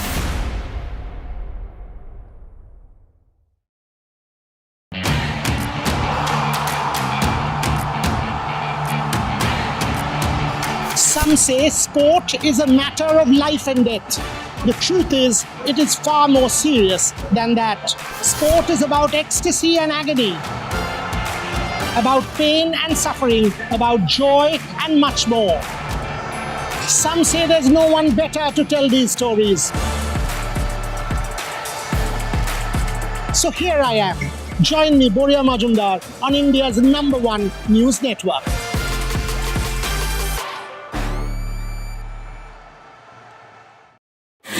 कहना इस दीवार पे इतने इश्तहार चिपके हैं कि कोई दरार नजर नहीं।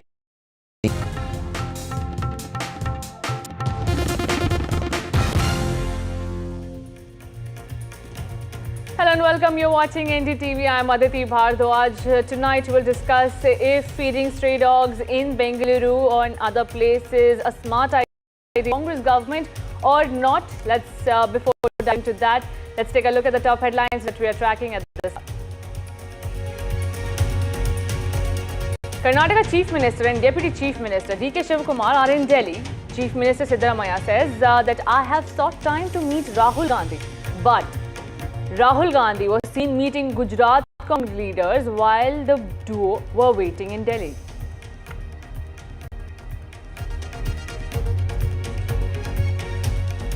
NDTV confronts Shinde's MLA Sanjay Gaikwad. Sanjay Gaikwad runs away from interview when our colleague Shiv Sena confronted him. NDTV's tough questions make this goon neta now weak.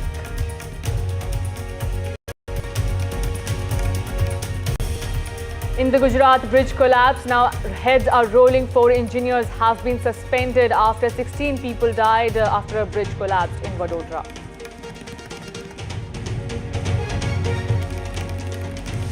Businessman Gopal Khemka's murder. Another businessman has been shot dead in Patna. Bihar man involved in sand mining business has been shot dead outside his home.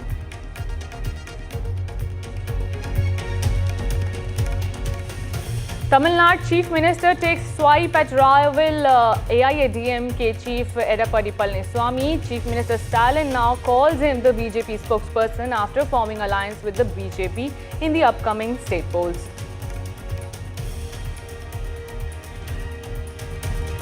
Khalistani terrorist takes responsibility for the attack on Kapil Sharma's cafe in Canada. Cap's Cafe had just celebrated its opening.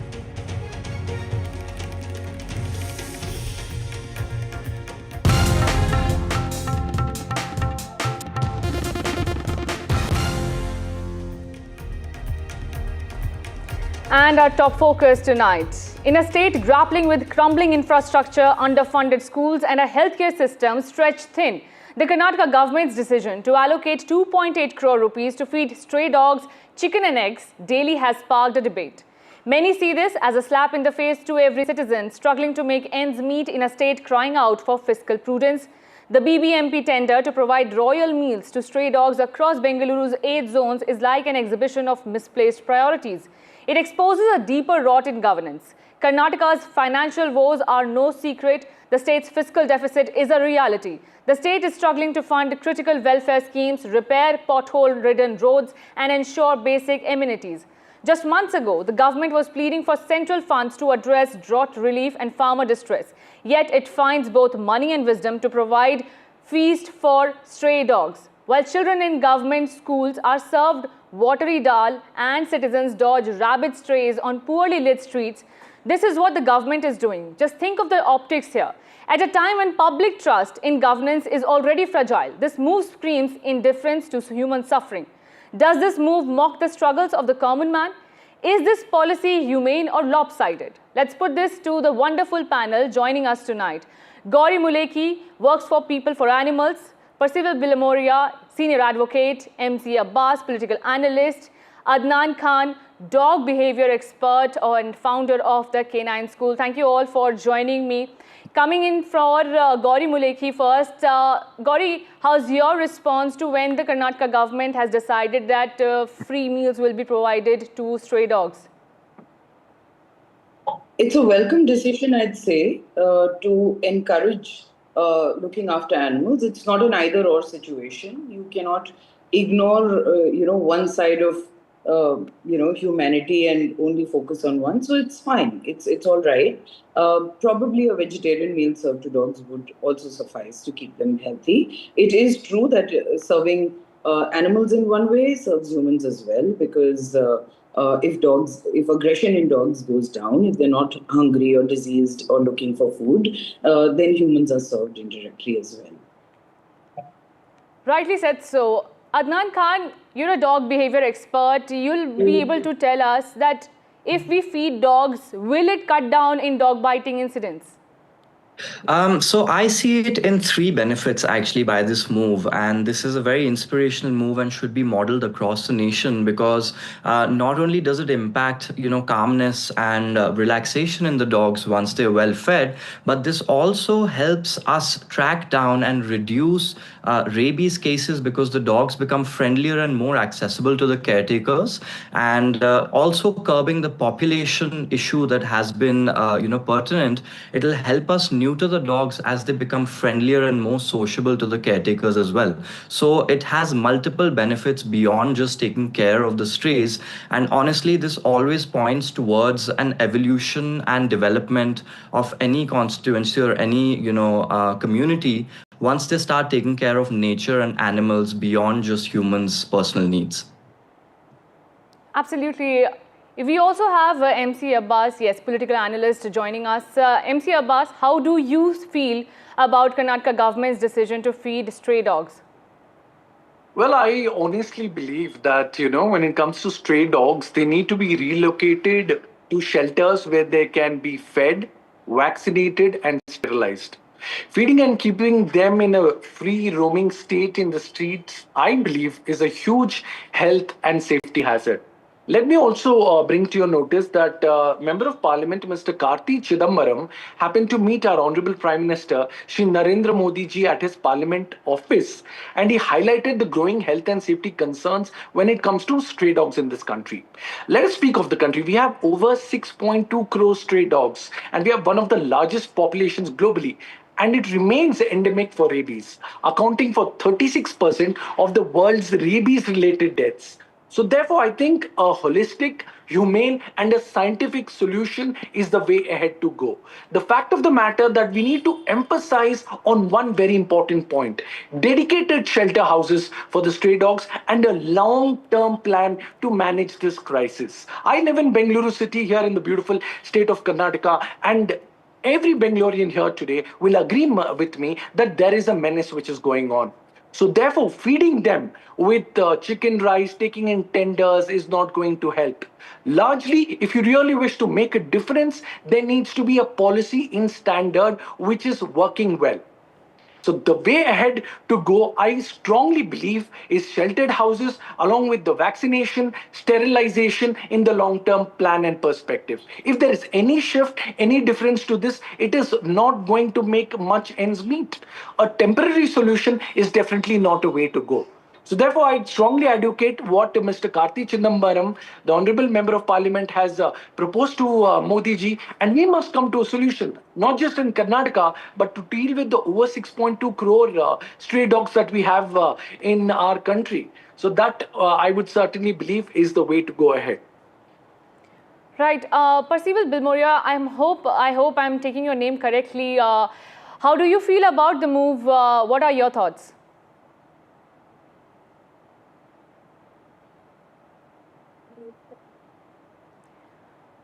I don't see him on the panel here. I think you might need me. We'll try and reconnect our line with the senior advocate. Meanwhile, let me shift this question to Gauri Muleki. Coming to you, there is a certain section of the society which feels that the people who are taking these decisions, they're also saying, the people in power, the government, the Congress government, they're also saying to the common people that we do not have funds to fulfill your wishes, the guarantees that the government made for the people. They're saying that if you get rid of those guarantees, if you do not demand, Karnataka CM's advisor only, he said that if you do not demand freebies from us, we will be able to give you more benefits and we will be able to fulfill your wishes. And at that moment, when people in Karnataka are asking more benefits from the government, this decision has irked some people. While, like I said, governments have various jobs to do. Looking after people, looking after animals, looking after the environment, and various facets of governance is up to them how they place their budgetary allocations into policies. But I would say that man's best friend has become a very polarizing issue here. While some people want the government to deal with them, they still oppose if the government is dealing with them in one way or another. Look, like I would agree with the dog behaviorists on your panel who clearly said that actually feeding dogs makes them friendlier, makes them easy to catch, hence aids with the animal birth control program. The birth control program is the only solution to lower their population. Mr. Abbas mentioned Mr. Karti Chidambaram's meeting with the PM. You would be better advised if you're going to put crores of dogs in confined spaces. That would only aggravate and exacerbate the problem. It would not resolve it, and that's scientifically proven. And there is a law laid down to neuter the dogs and sterilize them. That's what's going to solve the problem. The dog population is not naturally occurring, in our societies. We have created it. We have domesticated them. We have invited them into our civilizations. And now suddenly we want them to disappear. It's only going to happen humanely in a graded fashion, in a scientific manner, and in line with the constitutional ethics that we have of humanity and compassion. Right. Ambika Shukla, how do you see this, move when it comes to the dog biting incidents also? We saw how a dog mauled, a kid on the streets in Bengaluru. Right after that, such decisions, will it help curbing such incidents? Well, I'd like to point out, every municipality so far, we all know that every city has animals, and yet very few civic bodies actually plan for these animals. We don't cater for their food, we don't cater for their water, we don't cater for their shelter, we ignore them entirely, we just use them and throw them. So every city needs, and I think Bangalore is making a wonderful, wonderful example. For the first time, the municipality is not antagonistic. Animals are not our enemies, they are not encroachers on earth. They are our fellow beings, and they belong here just as much as we do. So when we refer to animals, they are not a menace. We've heard of the cattle menace, the cow menace, the bird menace, the dog menace, the monkey menace. Animals are not a menace. Animals, many of them were living here before we did. Delhi, for example, was a jungle. In our own lifetime, we've seen how the Asiad Stadium was created out of a forest. So monkeys were natural citizens of Delhi long before many of us were. And for us to call them a menace is a bit laughable because we have stolen their homes and we have taken their spaces. And for now to say that we should remove them to shelters, it's like saying imprison them. No, it doesn't solve the problem.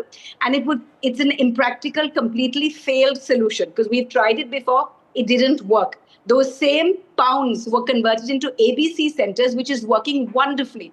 The rabies cases are now down to less than 100 a year. In fact, only 54 cases a year, down from 20,000, only because of the ABC program, which depends on feeding.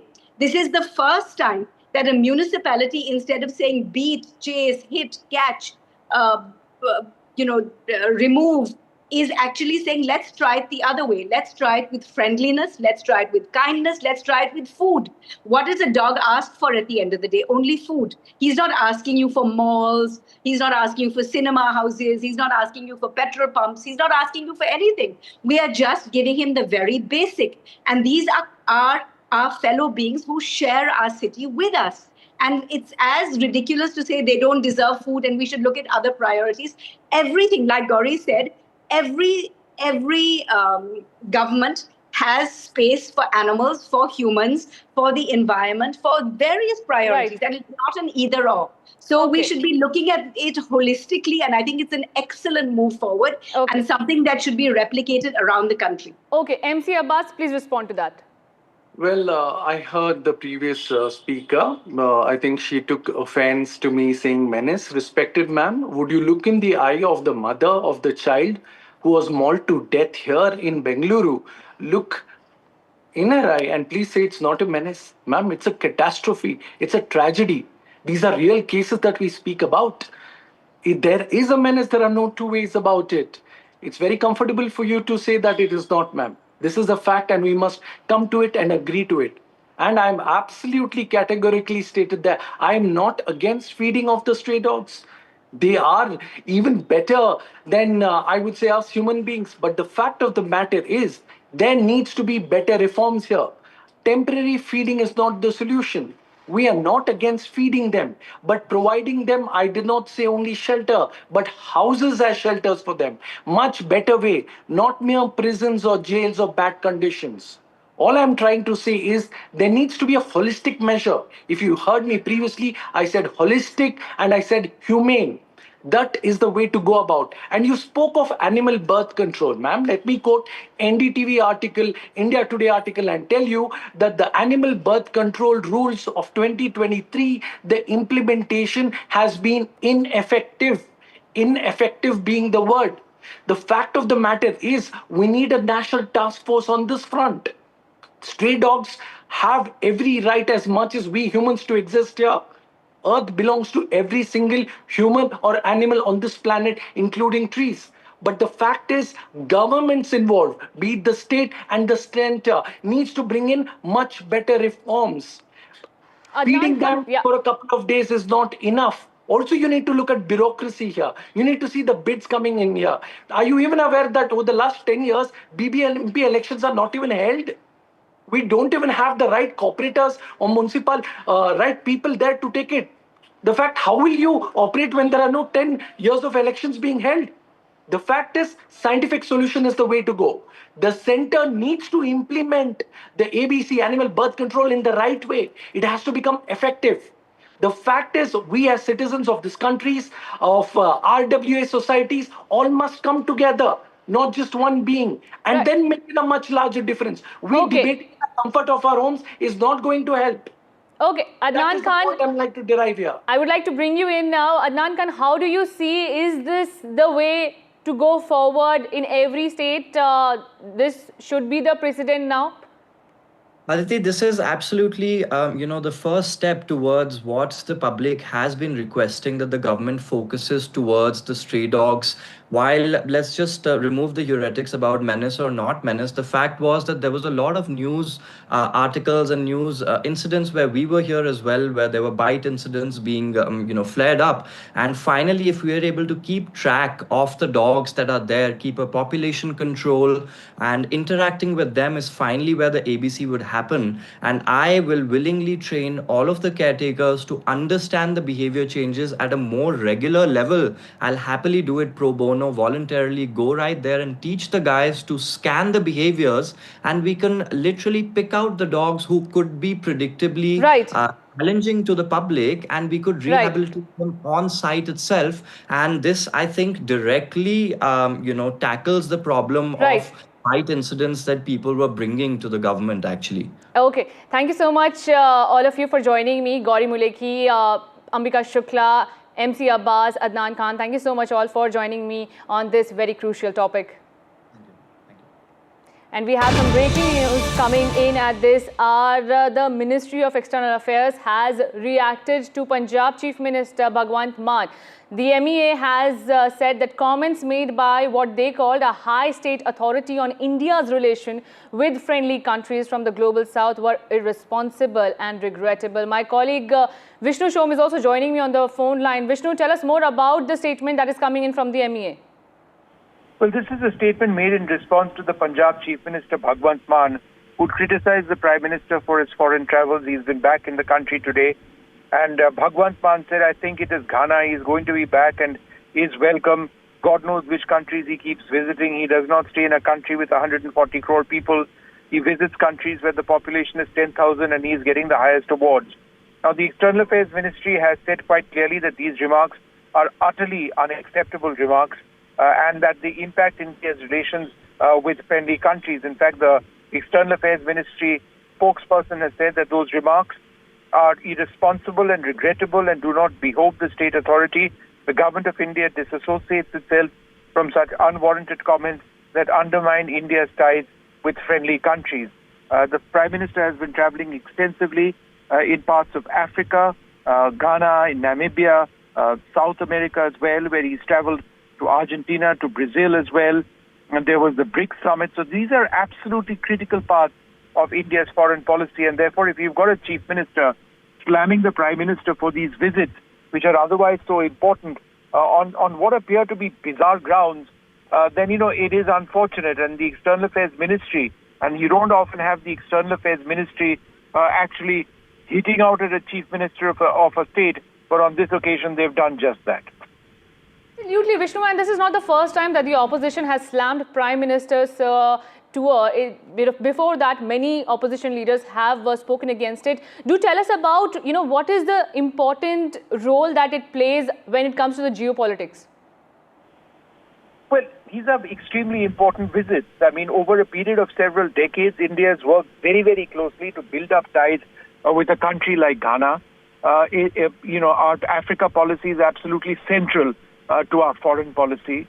Therefore, if you've got a chief minister making fun of the names of the countries which Prime Minister Modi visited, it's bizarre and frankly quite ridiculous to hear a chief minister talk about that. If there has to be criticism about the Prime Minister's travels or any aspect of India's foreign policy, then anybody can make it. But why make fun of the names of countries or of the countries themselves?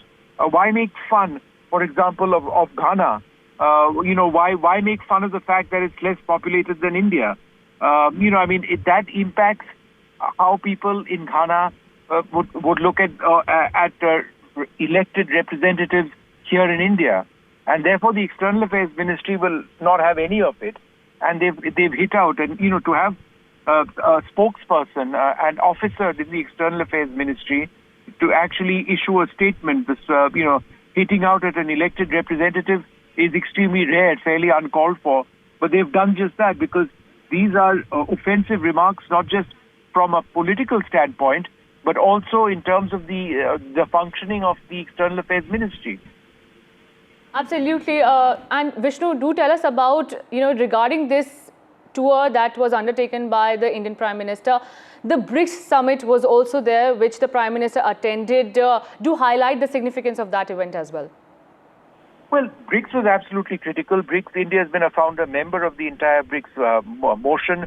There were also critical, conversations which took place on terrorism. India reached out, the Prime Minister, to several leaders, including the leader of Brazil, where, he spoke about the need for international support in India's fight against terrorism. At the BRICS summit as well, he said that it wasn't, enough for nations to actually make random remarks on terrorism, and that there had to be absolute resolve and commitment to the fight against terror.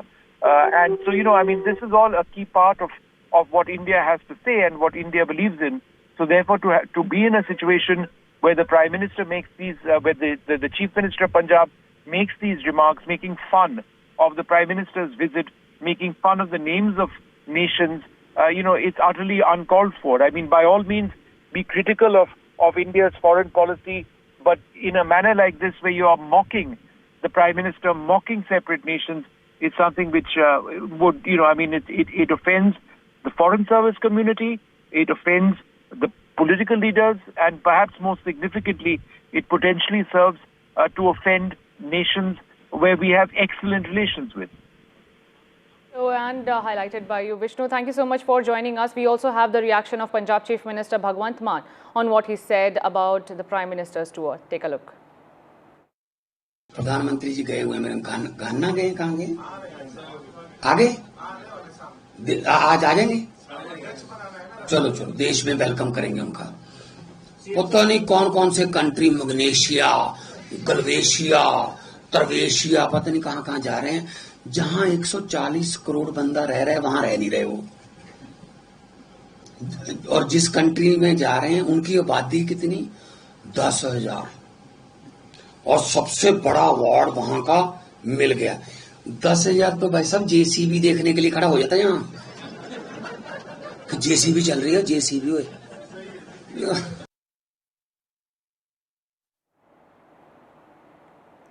And now shifting our focus to other stories, amid Karnataka Chief Minister change talk, Karnataka Chief Minister Siddaramaiah and Deputy Chief Minister D.K. Shivakumar are in Delhi. Now, Karnataka Chief Minister has sought time to meet Congress MP and leader Rahul Gandhi. While Rahul Gandhi was busy throughout the day, first with Bihar elections, Siddaramaiah said that there is no response from Rahul Gandhi. But today, earlier in the day, Rahul Gandhi was seen meeting leaders from Gujarat. The visuals are on your screens. Is there some hint in it or not remains to be seen, but listen in what the reaction is coming in from the Karnataka Chief Minister. You are going to meet Mr. Rahul Gandhi, Mr. Kumar Saab? No, he has not given any appointment to me. I sought an appointment to meet Rahul Gandhi ji today. So far, no information. And my colleague Prashant is also joining me. Prashant, do tell us about the meeting that was planned between Karnataka Chief Minister and Congress MP Rahul Gandhi. Well, as you just heard, Siddaramaiah saying that he had sought an appointment with Rahul Gandhi, but so far he has not been given the appointment. And my information is that tomorrow Rahul Gandhi is going to Odisha for a public rally. So he'll be leaving Delhi by 9 a.m. And Siddaramaiah and his Deputy Chief Minister D.K. Shiv Kumar, they are in Delhi, but I have been told that D.K. Shiv Kumar is likely to leaving Delhi tonight itself, and Siddaramaiah is leaving Delhi by tomorrow noon. So that means that both of these leaders, Siddaramaiah and D.K. Shiv Kumar, will have no meeting with Rahul Gandhi. It is really ironical that while Rahul Gandhi has time to meet leaders from other states, but a very key state where they have a government, and the Chief Minister is staying in Delhi, is waiting for an appointment with Rahul Gandhi. But Rahul Gandhi has not given any appointment to Siddaramaiah and D.K. Shiv Kumar. But, we can understand the predicament that Rahul Gandhi is facing. The supporters of D.K. Shiv Kumar is asking for a leadership change. They're demanding a leadership change in Karnataka. But so far as I know, the central leadership of Congress is up to now, they are not eager to change the leadership in Karnataka. So to save themselves from this, embarrassment, Rahul Gandhi might have chosen not to meet any of the two leaders. So these two leaders, one D.K. Shiv Kumar is leaving Delhi tonight, and tomorrow Siddaramaiah will be leaving by noon. Thank you so much, Prashant, for joining us and giving all those details. And now shifting our focus to Bihar, where another murder has taken place. A 50-year-old man involved in the sand mining business was shot dead outside his home in Patna. Now the victim, Ramakant Yadav, was attacked by unidentified armed people near his residence in Dhana village. He was rushed to the nearest government hospital but was declared brought dead. This came days after Gopal Khemka, a well-known businessman, was shot dead outside his home in Patna on Friday night, and also raises questions of law and order in the state when elections are due. Take a look at the reactions coming in, and my colleague Prabhakar is also joining us with more details. रानी तालाब थाना क्षेत्र के अंतर्गत एक गांव है धाना, वहां के एक व्यक्ति जिनका नाम रमाकांत यादव है, उनकी उम्र लगभग 50 वर्ष है। उनको गोली लगी है, फायरिंग की एक घटना हुई थी और उनको इलाज के लिए हॉस्पिटल में रेफर कर दिया गया था। वहां डॉक्टरों द्वारा उन्हें मृत घोषित कर दिया गया है। प्रथम दृष्टया ये हत्या का मामला पुलिस के सामने आ रहा है। हम लोग इसमें जाँच कर रहे हैं और एक एसआईटी का गठन भी हम लोगों ने कर दिया है और इसमें एफएसएल को बुला लिया गया है। अग्रिम अनुसंधान के क्रम में जो कुछ भी आएगा वो आप लोगों से शेयर किया जाएगा। Yeah, even before the incident of infamous Gopal Khemka murder case could fade away from people's memory, two major crime incidents has again shook the state of Bihar. The one happened in Paliganj, the Paliganj area of Patna, which is the rural suburb of Patna, around 40 kilometers from here. A sand mafia, a sand dealer was shot dead called Ramakant Yadav. He was actually taking the evening stroll outside his house in Paliganj in the Rani Talab village at Paliganj. And remember, the distance from that particular place where this incident happened is around 40 kilometers from the state capital. And this guy was involved in the sand business for long. His brother was also shot dead around 10 years back in a similar fashion. And today, Ramakant Yadav was taking a stroll outside his house when the motorcycle-bound criminals came and shot at him, and he was then later taken to hospital and he was declared brought dead. The body has been kept in the hospital, and the senior cops have reached the spot, and they are saying that they're looking into the details as to whether it was a business rivalry or some kind of family dispute or a land dispute as it is seen. But this guy called Ramakant Yadav, who was shot, actually he had several criminal cases upon him, and he was also named in few of the murders in past. So that is one angle also which the police is probing. And on that note, it's a wrap from my side. Keep watching NDTV.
这就是实物弹的典型特点，弹射牵引杆，它配合航母上的弹射机构，然后拉着它走，最后释放，叭就走了。因为飞机的姿态是这样的，然后等到让尾钩一挂上以后，前起落架，啪，它就会扎到甲板上。那么这个呢，一是对它的强度的考验，第二个呢，对前起落架这个吸能，也是一个重要的技术难点。你可以看到这个起落架非常粗，工业水平整体现在我们也在进步。未来我们希望它结构要细一点、轻一点，飞机越轻，空中的性能越好。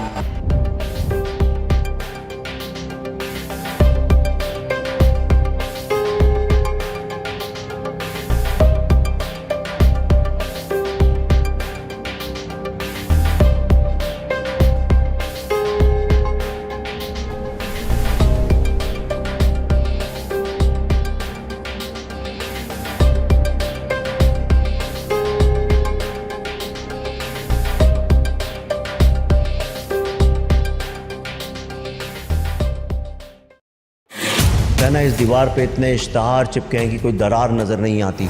मैं उन लोगों में से जो कहता हूँ सारे इश्तहार फाड़ के फेंको, पहले दरार को एड्रेस करो। ये दरार इसलिए क्योंकि कुछ लेफ्ट कुछ राइट, पर हम उन मुद्दों में आपके साथ जिनसे आपकी फाइट है।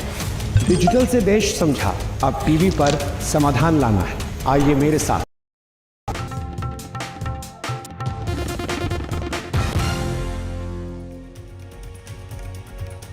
Warm welcome to everyone who's watching NDTV right now. I am Aditi Bhardwaj. Let's take a look at the top stories that we are tracking here at this hour.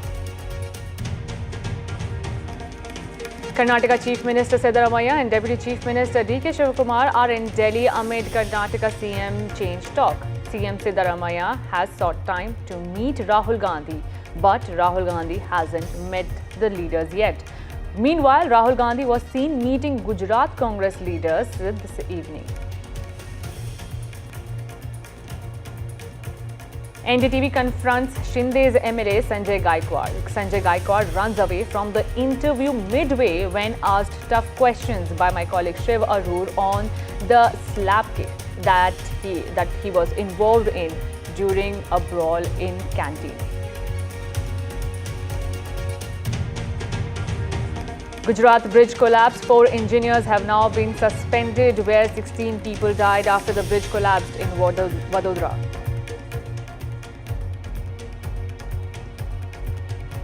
Days after businessman Gopal Khemka's murder, another businessman shot dead in Patna. Bihar man involved in sand mining business shot dead outside his home.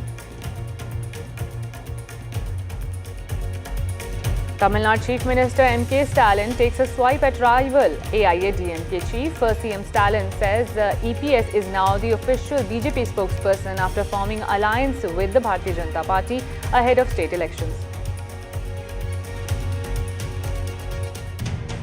Khalistani terrorists take responsibility for the attack on Kapil Sharma's cafe in Canada. Cap's Cafe had just celebrated its opening when it was vandalized by Khalistani goons.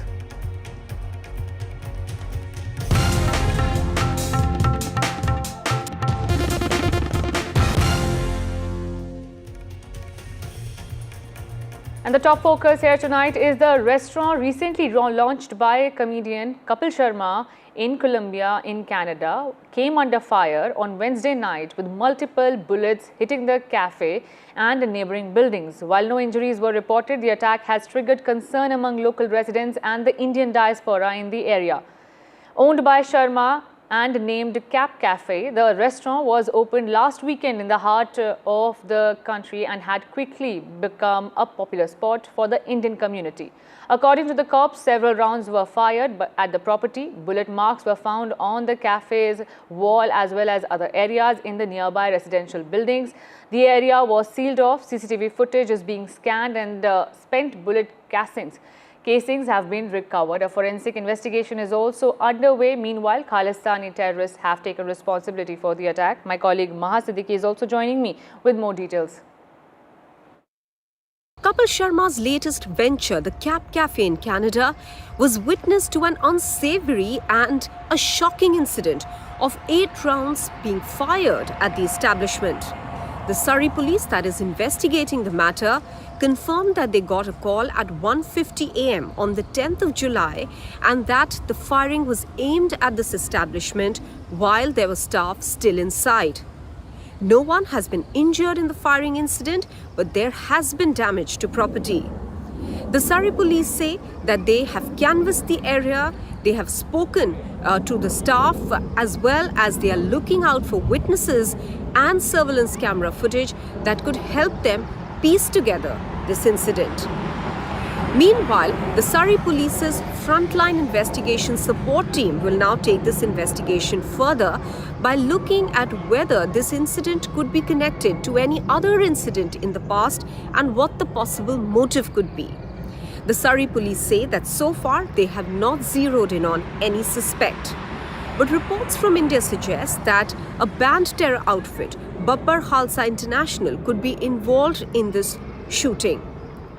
It is noteworthy here also that the Premier of British Columbia, David Eby, had recently said that he would write to Prime Minister Mark Carney about the threats and the extortion calls that the business community in British Columbia is receiving. And he had claimed that these are from outfits or gangs that are operating out of India and threatening the business community in the province of British Columbia as well as Ontario. In specific, he had spoken about the Lawrence Bishnoi gang, saying that he wants it to be declared a terror outfit. In Vancouver, this is Maha Siddiqui for NDTV.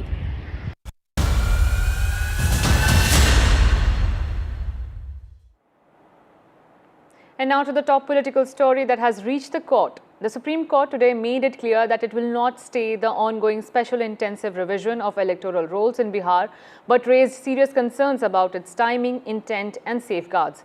While acknowledging that there is some logic to the Election Commission's effort to clean up the voter list, the court also flagged grave risk of exclusion, especially so close to the assembly polls.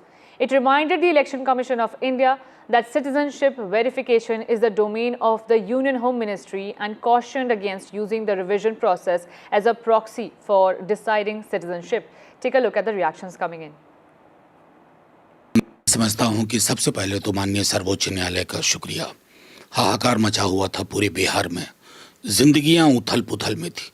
Exact अगर मैं word कहूं माननीय सर्वोच्च न्यायालय का कि prima facie we believe that Election Commission must consider, यानी कि इलेक्शन कमीशन को स्वीकार करना चाहिए कि ये जो 3 दस्तावेज हैं, Aadhaar card, EPIC voter ID card और राशन कार्ड को उन दस्तावेजों की श्रृंखला में शामिल करना चाहिए ताकि मैक्सिमम लोग इंक्लूड किए जा सके। मैं समझता हूं करोड़ों बिहारियों की जीत है। इस प्रक्रिया को पारदर्शी बने रहना चाहिए। अप्रोच ये होना चाहिए कि ये इंक्लूजन में तब्दील हो, एक्सक्लूजन में तब्दील ना हो। विपक्ष को एक बार फिर से करारा झटका लगा। सुप्रीम कोर्ट ने स्पष्ट निर्देश दिया है कि बिहार में SIR जारी रहेगा, विशेष पुनर्निरीक्षण जारी रहेगा। सुप्रीम कोर्ट का जो भी निर्देश है उसका अक्षरतः पालन होगा। इलेक्शन कमीशन का भारतीय जनता पार्टी पूर्ण सहयोग करेगी और अब तो हम ये सलाह देते हैं विपक्ष को कि अब रोना धोना छोड़े और इस पूरी प्रक्रिया में इलेक्शन कमीशन का साथ दे, क्योंकि अब सुप्रीम कोर्ट ने भी बिल्कुल स्पष्ट तौर पे कह दिया है कि ये प्रक्रिया जारी रहेगी। Shifting our focus to Karnataka's CM drama, which has now shifted to the national capital, where Karnataka Chief Minister Siddaramaiah and Deputy Chief Minister D.K. Shivakumar are in the national capital, and they were on a meeting fee.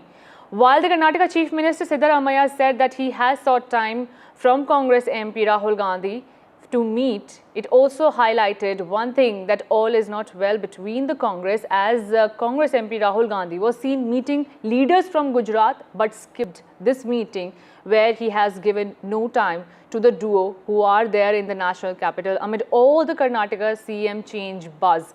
Take a look at the reactions coming in. Today you are going to meet Mr. Rahul Gandhi, Shiv Sena. No, he has not given any appointment to me. I sought an appointment to meet Rahul Gandhi ji today. So far, no information. Well, as you just heard, Siddaramaiah saying that he had sought an appointment with Rahul Gandhi, but so far he has not been given the appointment. And my information is that tomorrow Rahul Gandhi is going to Odisha for a public rally. So he'll be leaving Delhi by 9 a.m. And Siddaramaiah and his Deputy Chief Minister D.K. Shivakumar, they are in Delhi, but I have been told that D.K. Shivakumar is likely to leaving Delhi tonight itself, and Siddaramaiah is leaving Delhi by tomorrow noon. So that means that both of these leaders, Siddaramaiah and D.K. Shivakumar, will have no meeting with Rahul Gandhi. It is really ironical that while Rahul Gandhi has time to meet leaders from other states, but a very key state where they have a government, and the Chief Minister is staying in Delhi, is waiting for an appointment with Rahul Gandhi. But Rahul Gandhi has not given any appointment to Siddaramaiah and D.K. Shivakumar. But, we can understand the predicament that Rahul Gandhi is facing. The supporters of D.K. Shivakumar is asking for a leadership change. They're demanding a leadership change in Karnataka. But so far as I know, the central leadership of Congress is up to now, they are not eager to change the leadership in Karnataka. So to save themselves from this, embarrassment, Rahul Gandhi might have chosen not to meet any of the two leaders. So these two leaders, one D.K. Shivakumar is leaving Delhi tonight, and tomorrow Siddaramaiah will be leaving by noon. The Ministry of External Affairs on Thursday said comments made by what they called a high state authority and India's relation with friendly countries from the global south were irresponsible and regrettable, and they do not behave and behove the state authority. The statement by MEA spokesperson Randhir Jaiswal did not name the high state authority, but came after Punjab Chief Minister Bhagwant Mann on Thursday made a sarcastic comment on Prime Minister Narendra Modi's return to India after his 5-nation tour. questioning the significance of his trips to countries with small populations. Take a look at this reaction. प्रधानमंत्री जी गए हुए मेरे घाना गए कहाँ गए आगे आज आ जाएंगे चलो चलो देश में वेलकम करेंगे उनका पता नहीं कौन कौन से कंट्री मग्नेशिया गलवेशिया तरवेशिया पता नहीं कहाँ कहाँ जा रहे हैं जहां 140 करोड़ बंदा रह रहा है वहां रह नहीं रहे वो और जिस कंट्री में जा रहे हैं उनकी आबादी कितनी 10,000 और सबसे बड़ा अवार्ड वहां का मिल गया 10,000 तो भाई साहब जेसीबी देखने के लिए खड़ा हो जाता है यहाँ जेसीबी चल रही है जेसीबी हुए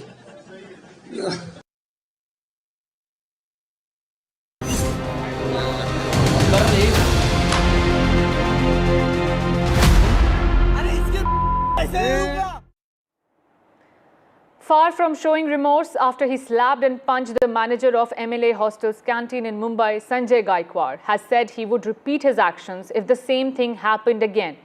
Faced with tough questions, the Shiv Sena MLA, who was speaking to NDTV's Shiv also chose the easy way out and decided to end the interview midway, claiming the audience wasn't being given an opportunity to hear his side. Take a look at this confrontation.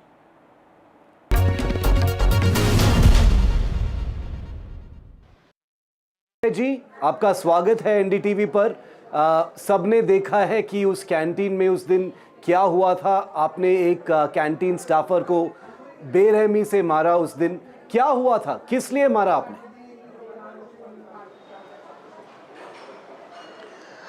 देखिए मैं 19 से यहाँ मुंबई में आता हूँ और यही canteen में खाना खाता हूँ जो गवर्नमेंट की है और पिछले 5.5 साल से मैं एमएलए होने के बाद में यही खाना खाता हूँ। तो ये 2-4 साल में कई बार उन्होंने जो खाना दिया, नॉनवेज में 15 दिन पहले का नॉनवेज, 10 दिन पहले का नॉनवेज, अंडा भी 10-12 दिन का, सब्जियां 2-2, 4-4 दिन की। तो कई विधायकों के पीए ने यहाँ करीबन सालाना 1.5 लाख लोग खाना खाते, उनमें से लाखों लोगों ने इनकी कंप्लेंट की कि इनका खाना ठीक होता नहीं है, इनका बर्ताव लोगों से अच्छा नहीं है, यहाँ पर ट्रीटमेंट लोगों को अच्छी मिलती नहीं है। तो ये सारी चीज़ें लेके मैंने भी कम से कम कई बार कंप्लेंट इनकी की कि भाई मुझे पेट का तकलीफ है, मैं अगर गलत खाना खाऊंगा तो मुझे बहुत तकलीफ होती है, इसलिए मुझे खाना भेज दिया करो। उस दिन मैं सारे काम करने के बाद में मैं अपने रूम में रूटीन टाइम पर 10, साढ़े 10 बजे मैं खाने का ऑर्डर किया। मैंने दाल, चावल और 2 चपाती सादा खाना मैंने मंगाया और पहला निवाला मैंने जब चावल का खाया तो मुझे थोड़ा गंदा लगा। दूसरा खाने के बाद में मुझे कुछ ही देर में वोमिटिंग हो गई। वोमिटिंग के बाद में मुझे अनईजी लगने लगा और मैं अस्वस्थ हो गया। तो मैं जैसे ही बैठा था मैंने वो दाल का स्मेल लिया तो वो इतना गंदा स्मेल था, मैं वैसे ही हालत में मैं नीचे गया क्योंकि मैं पहले फ्लोर में रहता हूँ, नीचे कैंटीन है। तो मैं वहाँ जाके काउंटर पे जो था मैंने उसको पूछा कि भाई ये खाना किसने परसा है, तो उसने उनको आवाज़ दिया। फिर मैंने वो जो वेटर था उसको पूछा भाई ये खाना तो कैसे किसने किया, तो उन्होंने बताया कि मैनेजर साहब ने। मैंने मैनेजर को बुलाया, आप जो बता रहे थे कि कर्मचारी को मारपीट की, कर्मचारी को मारपीट नहीं किए। मैंने मैनेजर को पूछा और वो स्मेल उनको दिखाया। स्मेल दिखाने के बाद में मैनेजर ने कहा कि ये बहुत गंदा है। उसके बाद में मैंने उनके 6 कर्मचारी को दिखाया कि इसका स्मेल लीजिए। यहाँ तक वहाँ जो बैठे हुए आम लोग थे जो खाना खा रहे थे, मैंने उनको बताया भाई इसका स्मेल लेके देखिए कि ये खाना है या क्या है। वो निष्कृष्ट दर्जे का खाना नहीं था, वो खाना सड़ा पड़ा खाना था। सरकार कार्रवाई करती या वो अधिकारी कार्रवाई करते तो मुझे ये कायदा हाथ में लेके क्या जरूरत थी, मुझे कोई ज़रूरत नहीं थी। सुनो मेरी बात, पहला सवाल कि मैनेजर को मारा है ये आपको दिख रहा है, लेकिन वो मैनेजर 1 साल में 1 लाख लोगों के जान से खेल रहा है, वो आपको दिखता नहीं क्या? सर जो भी है आप 1 लाख लोगों की जिंदगी से खेल रहा है, उनके आरोग्य से खेल रहा है। सर आप एक गुंडे जैसे बिहेव कर रहे हो। सुनो मेरी, आप तो एक विधायक हो, आपका क्वेश्चन पूरा है, विधायक हो, आप गुंडे नहीं हो सर। सुनिए सर आप गुंडे नहीं हो, आप एक विधायक हो, आप एक इलेक्टेड रिप्रेजेंटेटिव हो, आप एक रोल मॉडल हो, आप एक पॉलिटिशियन है, आप पब्लिक लाइफ में हैं। प्रयास मत कीजिए, आप पब्लिक लाइफ में हैं, आपके वोटर्स हैं सर। मेरी जिम्मेदारी मुझे पता है। क्या ये ठीक है जो आपने आप मेरा सच्चा जवाब सुन क्यों नहीं ले रहे? मैं सुन रहा हूं सर, आप लाइव करें ना। मैं सिटीजन्स के बिहाफ से आपको क्वेश्चन कर रहा हूं आज, बताइए। नहीं मैं बात करूंगा नहीं। आप सुनिए मेरी बात, सुन रहा हूं, मैंने जो पहले जवाब दिया है वो आप मेरी आवाज जनता तक क्यों नहीं पहुंचाते आप बीच में क्यों टोक रहे हैं मुझे? सर आप लाइव हैं एनडीटीवी पर, जब मैं सही बात कर रहा हूं तो आपकी जो आवाज है, आप मेरी आवाज ब्रेक मत कीजिए, मेरा पूरा सुन लीजिए, सबने सुना है, मैं तुम्हारी से बात नहीं करूंगा। बोलिए सर, हम सुन रहे हैं। हम देखो आप लेकिन से लेके सवाल का जवाब दीजिए आप बीच में मत बोलिए जी, बोलिए। मैं सवाल का ही जवाब दे रहा हूं कि एक आदमी को मारपीट हो रही है तो आपको दिख रहा है, लेकिन वो आदमी मेरे महाराष्ट्र के 1 लाख लोगों की जिंदगी से खेल रहा है, आमदारों की जिंदगी से खेल रहा है, 50 आमदार यहाँ रहते हैं, वो दिखता नहीं आपको? किसी ने आपको सपोर्ट नहीं किया? नहीं है, किसी ने आपको सपोर्ट नहीं किया? वो तो मेरी जान ले रहा था सर। हम आपके कंस्टिट्यूएंसी में गए हैं, कोई भी आपको, आपके जो वोटर्स हैं वो भी आपको क्रिटिसाइज कर रहे हैं, सपोर्ट की जरूरत नहीं है, आप बिल्कुल अकेले हैं। आज एकनाथ शिंदे भी आपको क्रिटिसाइज किया है, चीफ मिनिस्टर ने भी आपको क्रिटिसाइज किया है। आपने कोई ज्यादा बड़े इस पे हाथ लगाया क्या? ये क्या पद्धति है? ये बात करते हैं तो मैं नहीं करूंगा बात इनसे। आप बोलने देता नहीं है। आप अपने पार्टी के अध्यक्ष जो हैं सर, कोई जरूरत नहीं उसको इंटरव्यू देने की। गायकवाड़ साहब ऐसे मत कीजिए, लोग देख रहे तो कर रहा है। गायकवाड़ साहब, आपके जो पार्टी के अध्यक्ष हैं एकनाथ शिंदे, जो डेप्यूटी चीफ मिनिस्टर है महाराष्ट्र के, उन्होंने भी आपको क्रिटिसाइज किया है, उन्होंने भी बोला है okay Sanjay Gaikwad is running away from NDTV's questions after behaving like a goonda and a goon, he is walking away from NDTV's questions. Let's keep those pictures on our screen. There you can see he's walked off, torn off NDTV's mic and just walked off because he can't take a few questions. Have I raised my voice? I've not raised my voice, asking him normal questions the way NDTV always does. But that is the true worth of this Shiv Sena MLA Sanjay Gaikwad of Buldana. Shifting our focus to another story from Maharashtra, where girls were forced to strip for period check after bloodstains were found in the bathroom. Angry parents protested inside the school and demanded that the principal of the school should be arrested. It is a very shameful incident and has come to light in a big school in Thane, due to which parents are angry. It is reported that after seeing blood drops in the school bathroom, the school administration took the girl students of class 5th to class 10th to the bathroom and got it checked, with the suspicion that the bathroom might have become dirty due to menstruation. Now, after the uproar, 5 people have been arrested and the protest continues by the parents demanding answers from the administration. Take a look at the reactions coming in. जब लड़कियां period शुरू होने के दौरान वो बार बार toilet use करती है, इस स्कूल में टॉयलेट के यूज करने के बाद वहाँ कुछ ब्लड के दाग मिले, इसकी वजह से प्रिंसिपल ने उनकी पूरी तरह की जांच की और इस जांच में इस लड़की को विवश किया कि पीरियड किसको आ रहे, प्रोजेक्टर पे उसके टॉयलेट के फोटो दिखाए। ये बहुत ही गंदी बात है, इसलिए हमने यहाँ आके पुलिस को निर्देश दिए। कल ही गुना दर्ज हो गया है, पोक्सो अंतर्गत गुना दर्ज करके कार्रवाई की शुरू की है। हमारे शिक्षण विभाग ने इस प्रिंसिपल को टर्मिनेट किया है और इस स्कूल की जो मान्यता है वो भी रद्द हो जाएगी। लेकिन दूसरी तरफ हमारे जो स्टूडेंट है वो उनको रेगुलर स्कूल जाना बहुत जरूरी है। तो पूरी तरह से मंडे को ही स्कूल शुरू हो जाएगा। इसमें कल पोक्सो एक्ट के अंतर्गत FIR रजिस्टर हुआ है।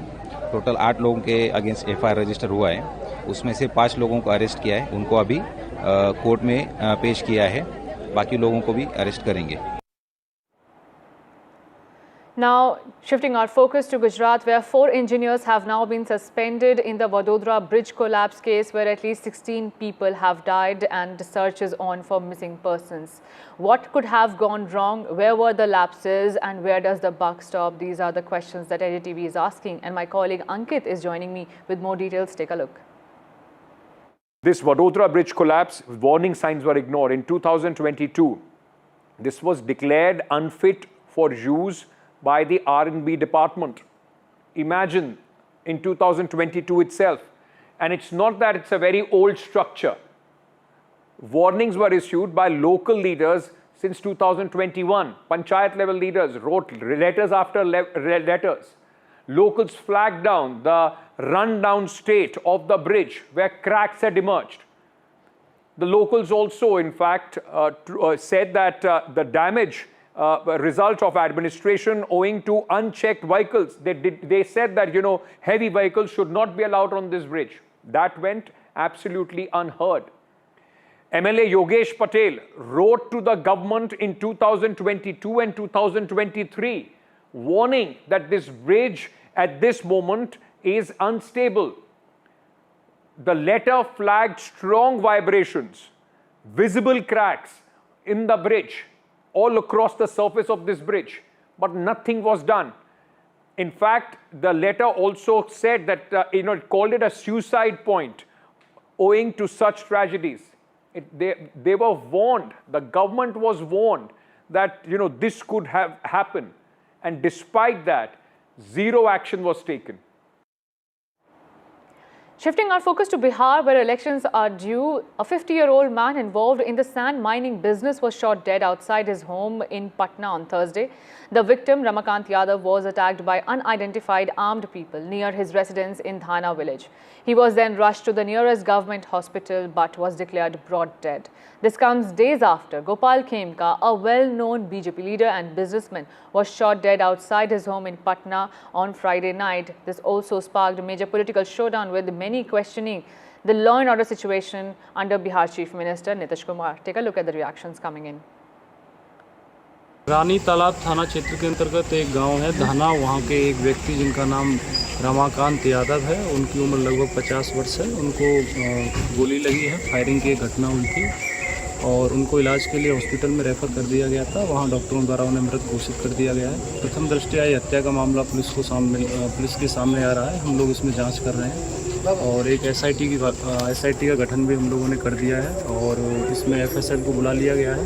अग्रिम अनुसंधान के क्रम में जो कुछ भी आएगा वो आप लोगों से शेयर किया जाएगा।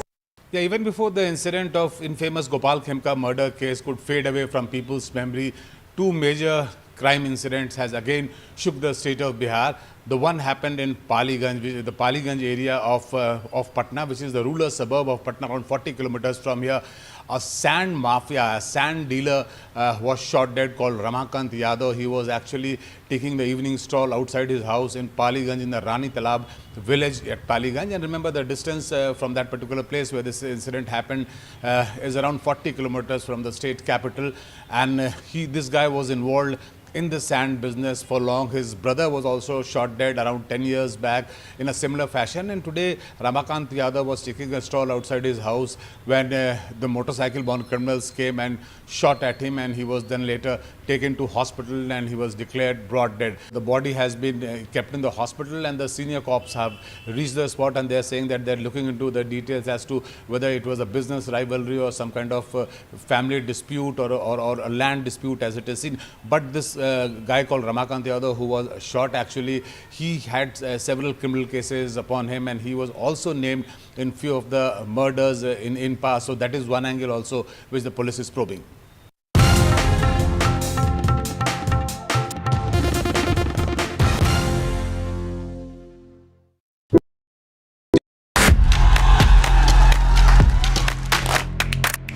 बदलाव की इच्छा रखने वाले लोग, उनको ये तय करना है कि वो जनसुराज जैसे नए विकल्प को चुनते हैं कि फिर पिटे पिटाए अपनी पूरी पुरानी व्यवस्था में जाना चाहते हैं। मैं चिराग पासवान पूरी तरीके से बिहार विधानसभा का चुनाव लड़ने के लिए तैयार हूँ।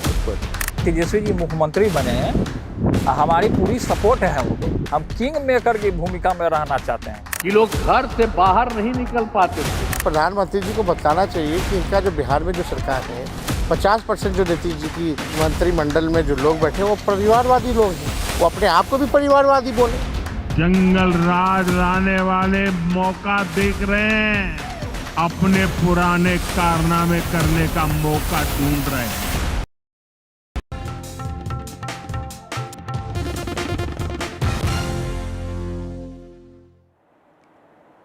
The film Punjab 95 faces significant censorship issues, with the censor board demanding 127 cuts. Director Hani Trehan expressed frustration, stating that with such extensive cuts, the film would no longer be theirs, but rather the censor board's. Trehan criticized the board for misusing its powers. The film, starring Diljit Dosanjh as human rights activist Jaswant Singh Khalra, has been struggling to get certified. Take a look at this exclusive interview. Cuts as big as 127 as a number, my first reaction was, what is left in the film? When you ask a filmmaker to make 127 cuts, What is left? That is their ridiculous demand, of course. And of course, only trailer will be left. Yeah. I don't think there is any relevance of the film will be left. And I don't agree to those 127 cuts. I'm not going to make all those cuts. That is for sure. And even if the film will get released with all those cuts, then I'll remove my name from the film. And so is the that we have already mentioned. One very simple line, because when you give the reference of Punjab 95, there's one voiceover comes. Indira Gandhi के assassination को 11 साल हो चुके थे और पंजाब में सरकार बने 3 साल. What is so disturbing in this line? Now they are saying कि remove Indira Gandhi from this line. Okay, what do I call her? There is a movie which has been released called Emergency, based on the life of Indira Gandhi. True. Yeah. And one filmmaker can make an entire film on the life of Indira Gandhi, where calling her Indira Gandhi, and one person cannot even take Indira Gandhi's name in their film. Like, why is this partiality? Yeah. We both are Indian citizens. We both are filmmakers. We both have freedom of speech, freedom of expression. Why only one expression? One person has a different kind of support, and the other person does not have that support. So I think CPFC has also been given extra powers, which they are misusing. You know, some people in power, they are just trying to use CPFC as a backdoor entry to enter into the film industry to control the narratives. How is Diljit with everything that is going on? As a person, is he very calm? He's very calm. He is very composed. And whenever I speak to him or in length, and he always kind of motivates me. And he's a very courageous person. And but he's also like gets upset, gets little disappointed. Like this decision that you both took, that, you know, if you all put in these cuts, we are going to take out our names from the credits. It was a very Tanisha, we have to stand by our conscience also. And slipping into a very short break. Don't go anywhere. Keep watching NDTV.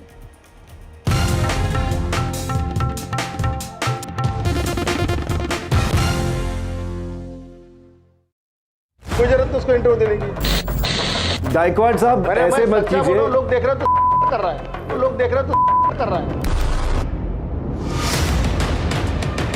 किसने हक दिया आपको हाथ उठाने का? अगर फिर से कोई ऐसी गलती करेगा तो मैं छोड़ूंगा नहीं. सर आप लाइव हैं एनडीटीवी पर. मैं सही बात कर रहा हूं. आपकी जो आवाज है, आप मेरी आवाज ब्रेक मत कीजिए. मेरा पूरा सबने देखा है, सबने सुना है. मैं तुम्हारी बात नहीं करूंगा. ये क्या पद्धति है? ये बात करते हैं तो मैं नहीं करूंगा बात इनसे. गायकवाड़ साहब ऐसे मत कीजिए. लोग देख रहे तो कर रहा है. लोग देख रहे तो कर रहा है. He wants to throw punches, he wants to throw slaps, but he can't take normal questions.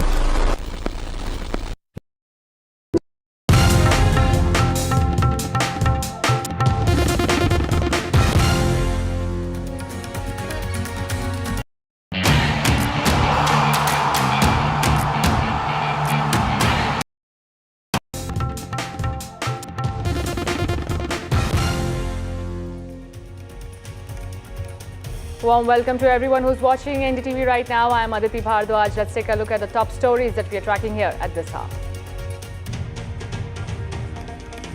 Karnataka Chief Minister Siddaramaiah and Deputy Chief Minister D.K. Shivakumar are in Delhi amid Karnataka CM change talk. CM Siddaramaiah has sought time to meet Rahul Gandhi, but Rahul Gandhi hasn't met the leaders yet. Meanwhile, Rahul Gandhi was seen meeting Gujarat Congress leaders this evening. NDTV confronts Shinde's MLA Sanjay Gaikwad. Sanjay Gaikwad runs away from the interview midway when asked tough questions by my colleague Shiv on the slap kick that he was involved in during a brawl in canteen. Gujarat bridge collapse. 4 engineers have now been suspended, where 16 people died after the bridge collapsed in Vadodara.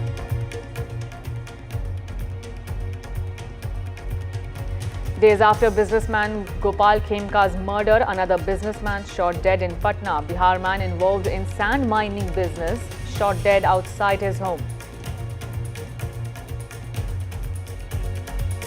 Tamil Nadu Chief Minister M.K. Stalin takes a swipe at rival AIADMK chief. CM Stalin says EPS is now the official BJP spokesperson after forming alliance with the Bharatiya Janata Party ahead of state elections. Khalistani terrorists take responsibility for the attack on Kapil Sharma's cafe in Canada. Cap's Cafe had just celebrated its opening when it was vandalized by Khalistani goons.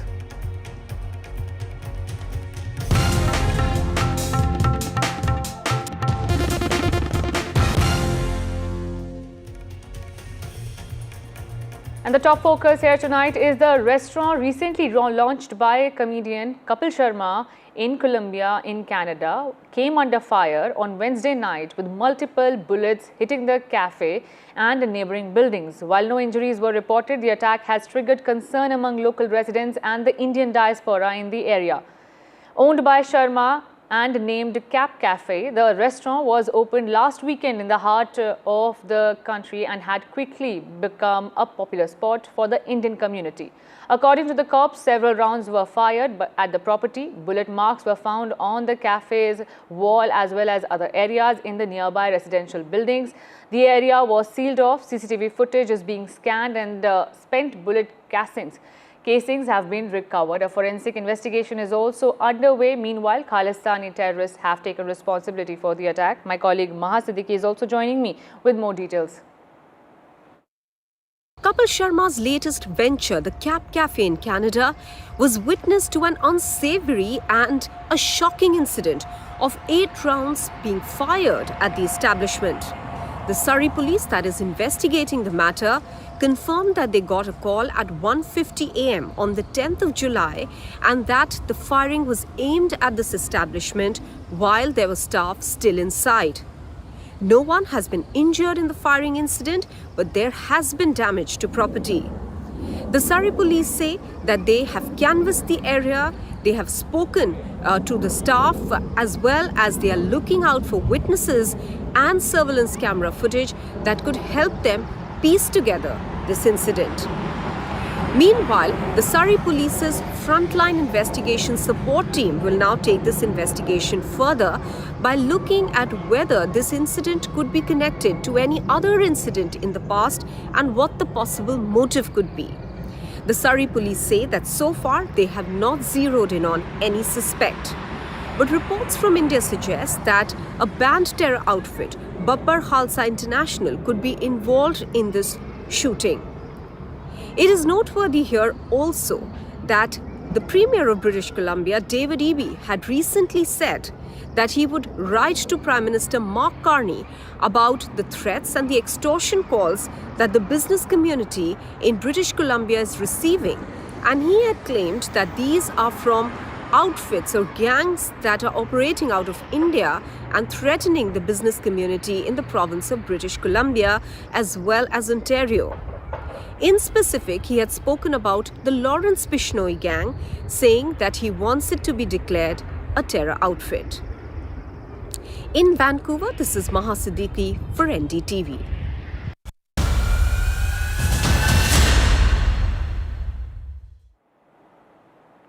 And now to the top political story that has reached the court. The Supreme Court today made it clear that it will not stay the ongoing special intensive revision of electoral rolls in Bihar, but raised serious concerns about its timing, intent and safeguards. While acknowledging that there is some logic to the Election Commission's effort to clean up the voter list, the court also flagged grave risk of exclusion, especially so close to the assembly polls. It reminded the Election Commission of India that citizenship verification is the domain of the Union Home Ministry and cautioned against using the revision process as a proxy for deciding citizenship. Take a look at the reactions coming in. समझता हूं कि सबसे पहले तो माननीय सर्वोच्च न्यायालय का शुक्रिया। हाहाकार मचा हुआ था पूरे बिहार में, जिंदगियां उथल पुथल में थी। एग्जैक्ट अगर मैं वर्ड कहूं माननीय सर्वोच्च न्यायालय का कि prima facie we believe we believe that Election Commission must consider, यानी कि इलेक्शन कमीशन को स्वीकार करना चाहिए कि ये जो 3 दस्तावेज हैं, Aadhaar card, EPIC voter ID card और राशन कार्ड को उन दस्तावेजों की श्रृंखला में शामिल करना चाहिए ताकि मैक्सिमम लोग इंक्लूड किए जा सके। मैं समझता हूँ करोड़ों बिहारियों की जीत है। इस प्रक्रिया को पारदर्शी बने रहना चाहिए। अप्रोच ये होना चाहिए कि ये इंक्लूजन में तब्दील हो, एक्सक्लूजन में तब्दील ना हो। विपक्ष को एक बार फिर से करारा झटका लगा। सुप्रीम कोर्ट ने स्पष्ट निर्देश दिया है कि बिहार में SIR जारी रहेगा, विशेष पुनर्निरीक्षण जारी रहेगा। सुप्रीम कोर्ट का जो भी निर्देश है उसका अक्षरतः पालन होगा। इलेक्शन कमीशन का भारतीय जनता पार्टी पूर्ण सहयोग करेगी और अब तो हम ये सलाह देते हैं विपक्ष को कि अब रोना धोना छोड़े और इस पूरी प्रक्रिया में इलेक्शन कमीशन का साथ दे, क्योंकि अब सुप्रीम कोर्ट ने भी बिल्कुल स्पष्ट तौर पे कह दिया है कि ये प्रक्रिया जारी रहेगी। Shifting our focus to Karnataka's CM change drama, which has now shifted to the national capital, where Karnataka Chief Minister Siddaramaiah and Deputy Chief Minister D.K. Shivakumar are in the national capital, and they were on a meeting spree.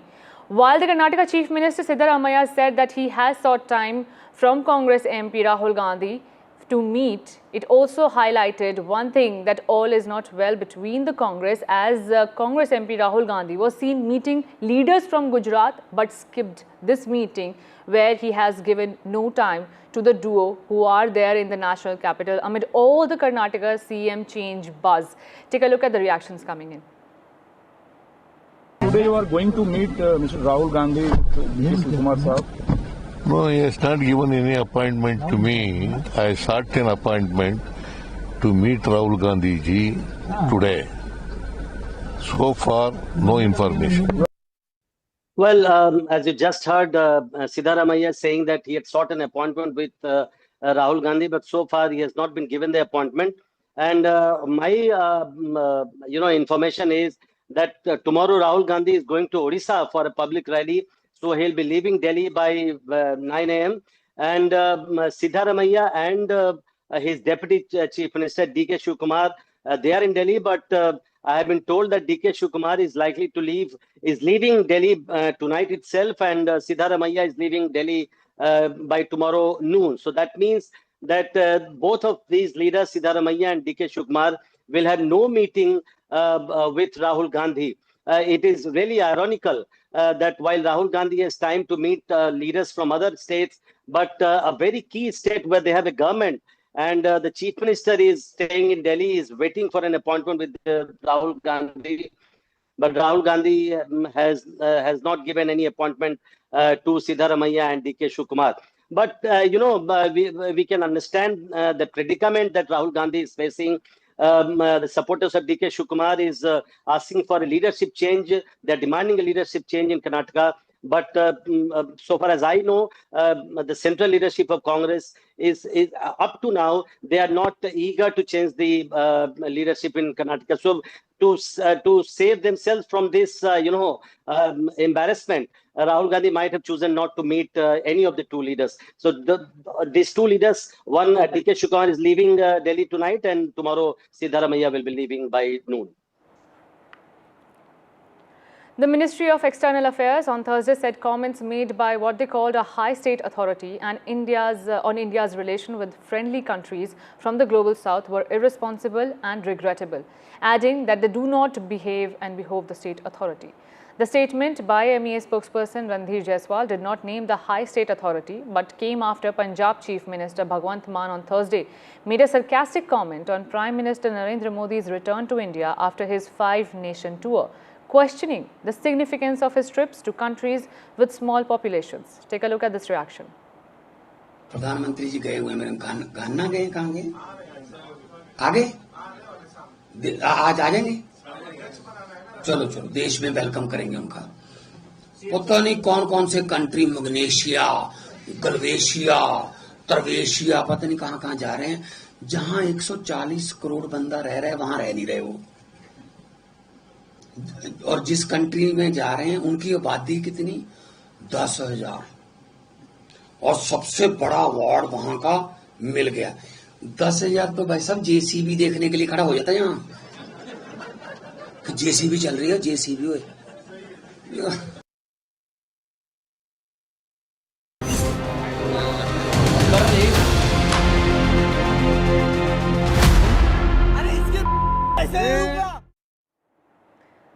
Far from showing remorse after he slapped and punched the manager of MLA hostel's canteen in Mumbai, Sanjay Gaikwad has said he would repeat his actions if the same thing happened again. Faced with tough questions, the Shiv Sena MLA, who was speaking to NDTV's Shiv also chose the easy way out and decided to end the interview midway, claiming the audience wasn't being given an opportunity to hear his side. Take a look at this confrontation.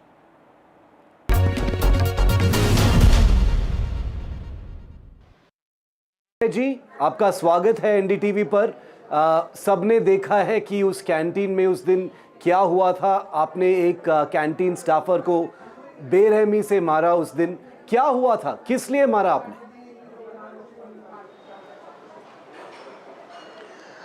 देखिए, मैं 19 से यहाँ मुंबई में आता हूँ और यही canteen में खाना खाता हूँ जो गवर्नमेंट की है, और पिछले 5.5 साल से मैं एमएलए होने के बाद में यही खाना खाता हूँ।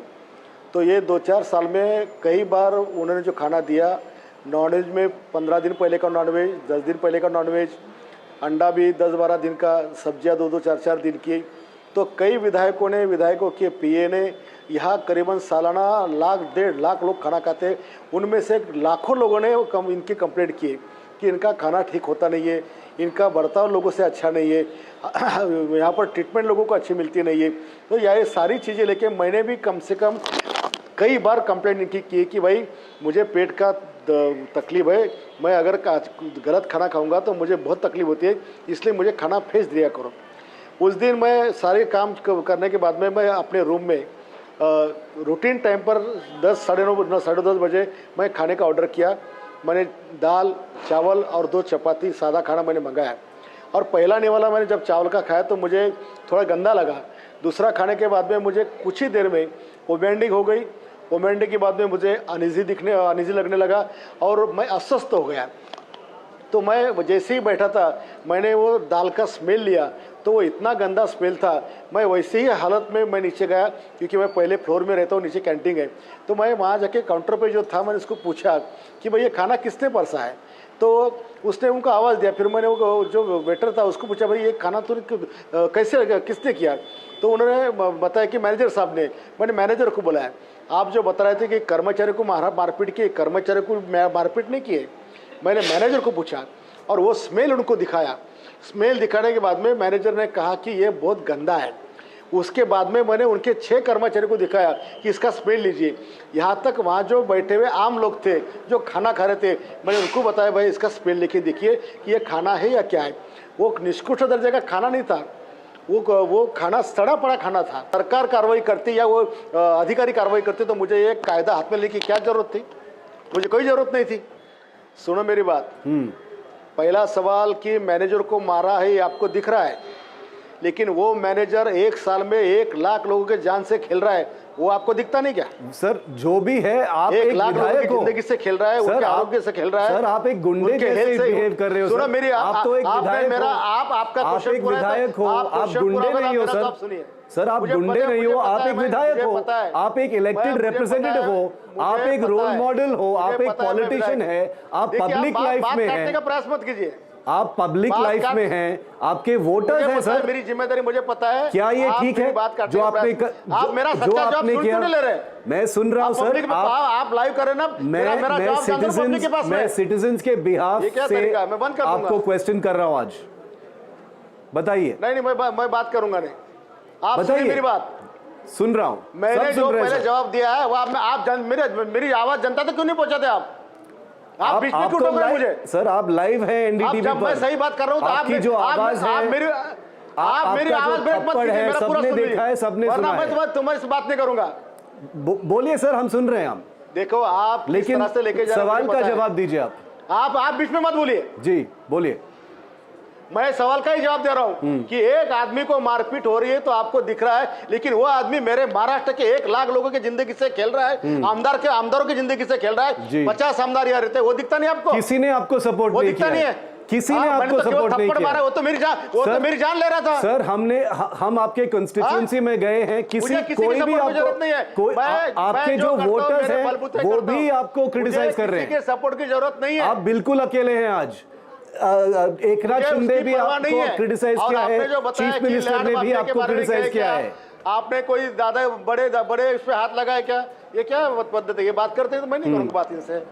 आप बोलने देता नहीं है। आप अपने पार्टी के अध्यक्ष जो हैं सर, कोई जरूरत नहीं उसको इंटरव्यू देने की। गायकवाड़ साहब ऐसे मत कीजिए। लोग देख रहे तो कर रहा है। गायकवाड़ साहब, आपके जो पार्टी के अध्यक्ष हैं एकनाथ शिंदे, जो डेप्यूटी चीफ मिनिस्टर है महाराष्ट्र के, उन्होंने भी आपको क्रिटिसाइज किया है, उन्होंने भी बोला है okay Sanjay Gaikwad is running away from NDTV's questions after behaving like a goonda and a goon, he is walking away from NDTV's questions. Let's keep those pictures on our screen. There you can see he's walked off, torn off NDTV's mic and just walked off because he can't take a few questions. Have I raised my voice? I've not raised my voice. Asking him normal questions the way NDTV always does. But that is the true worth of this Shiv Sena MLA Sanjay Gaikwad of Buldana. Shifting our focus to another story from Maharashtra, where girls were forced to strip for period check after blood stains were found in the bathroom. Angry parents protested inside the school and demanded that the principal of the school should be arrested. It is a very shameful incident and has come to light in a big school in Thane, due to which parents are angry. It is reported that after seeing blood drops in the school bathroom, the school administration took the girl students of class 5th to class 10th to the bathroom and got it checked, with the suspicion that the bathroom might have become dirty due to menstruation. Now, after the uproar, 5 people have been arrested and the protest continues by the parents demanding answers from the administration. Take a look at the reactions coming in. जब लड़कियां period शुरू होने के दौरान वो बार बार toilet use करती है, इस स्कूल में टॉयलेट के यूज करने के बाद वहाँ कुछ ब्लड के दाग मिले। इसकी वजह से प्रिंसिपल ने उनकी पूरी तरह की जांच की और इस जांच में इस लड़की को विवश किया कि पीरियड किसको आ रहे, प्रोजेक्टर पे उसके टॉयलेट के फोटो दिखाए। ये बहुत ही गंदी बात है, इसलिए हमने यहाँ आके पुलिस को निर्देश दिए।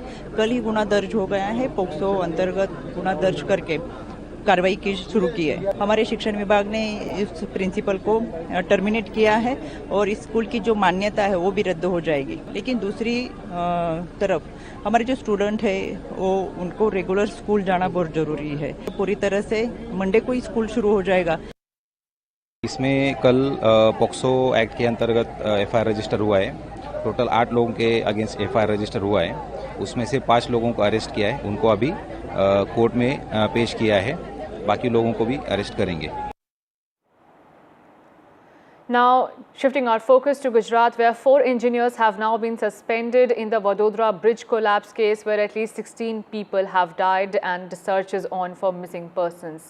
What could have gone wrong? Where were the lapses and where does the buck stop? These are the questions that NDTV is asking, and my colleague Ankit is joining me with more details. Take a look. This Vadodara bridge collapse, warning signs were ignored. In 2022, this was declared unfit for use by the R&B department. Imagine in 2022 itself. And it's not that it's a very old structure. Warnings were issued by local leaders since 2021. Panchayat level leaders wrote letters after letters. Locals flagged down the run-down state of the bridge where cracks had emerged. The locals also, in fact, said that the damage result of administration owing to unchecked vehicles. They said that, you know, heavy vehicles should not be allowed on this bridge.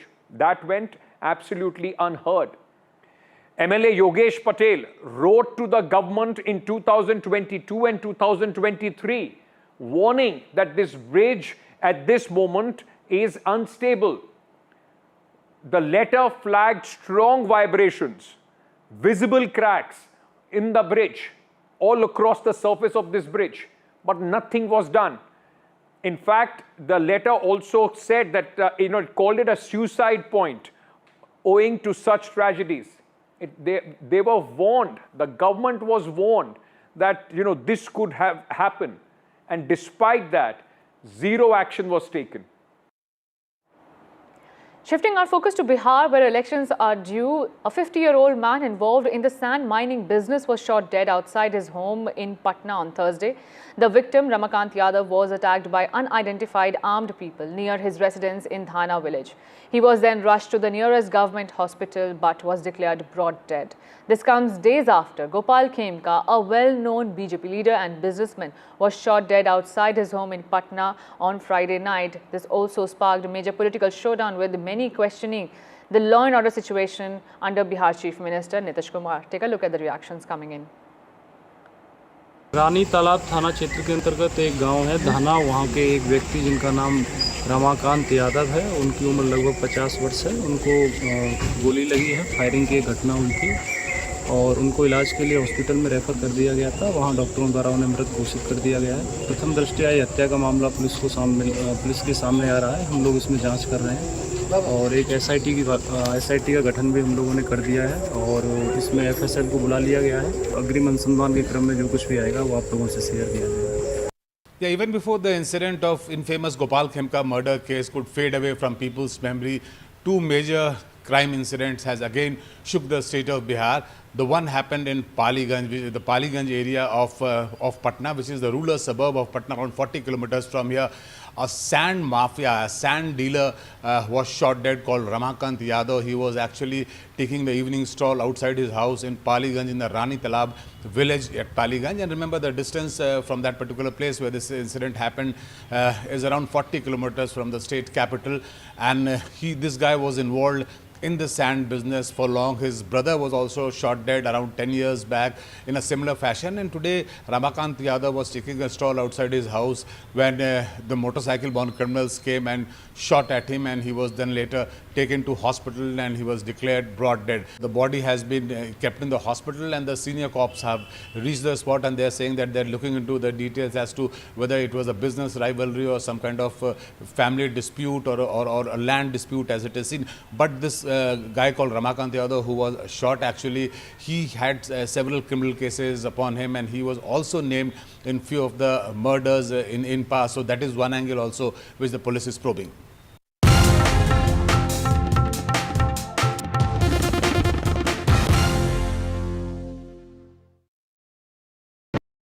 If you are planning to settle in Canada, here's the money twist you need to know before you pack those bags. Canada has quietly tightened the purse strings on its express entry system. So if you're applying under the Federal Skilled Worker or Skilled Trades program, there's a new financial bar to cross. Starting now, to stay in the race for Canadian permanent residency, you must update your proof of funds by the 28th of July 2025. Miss that? You could lose your eligibility no matter how good your profile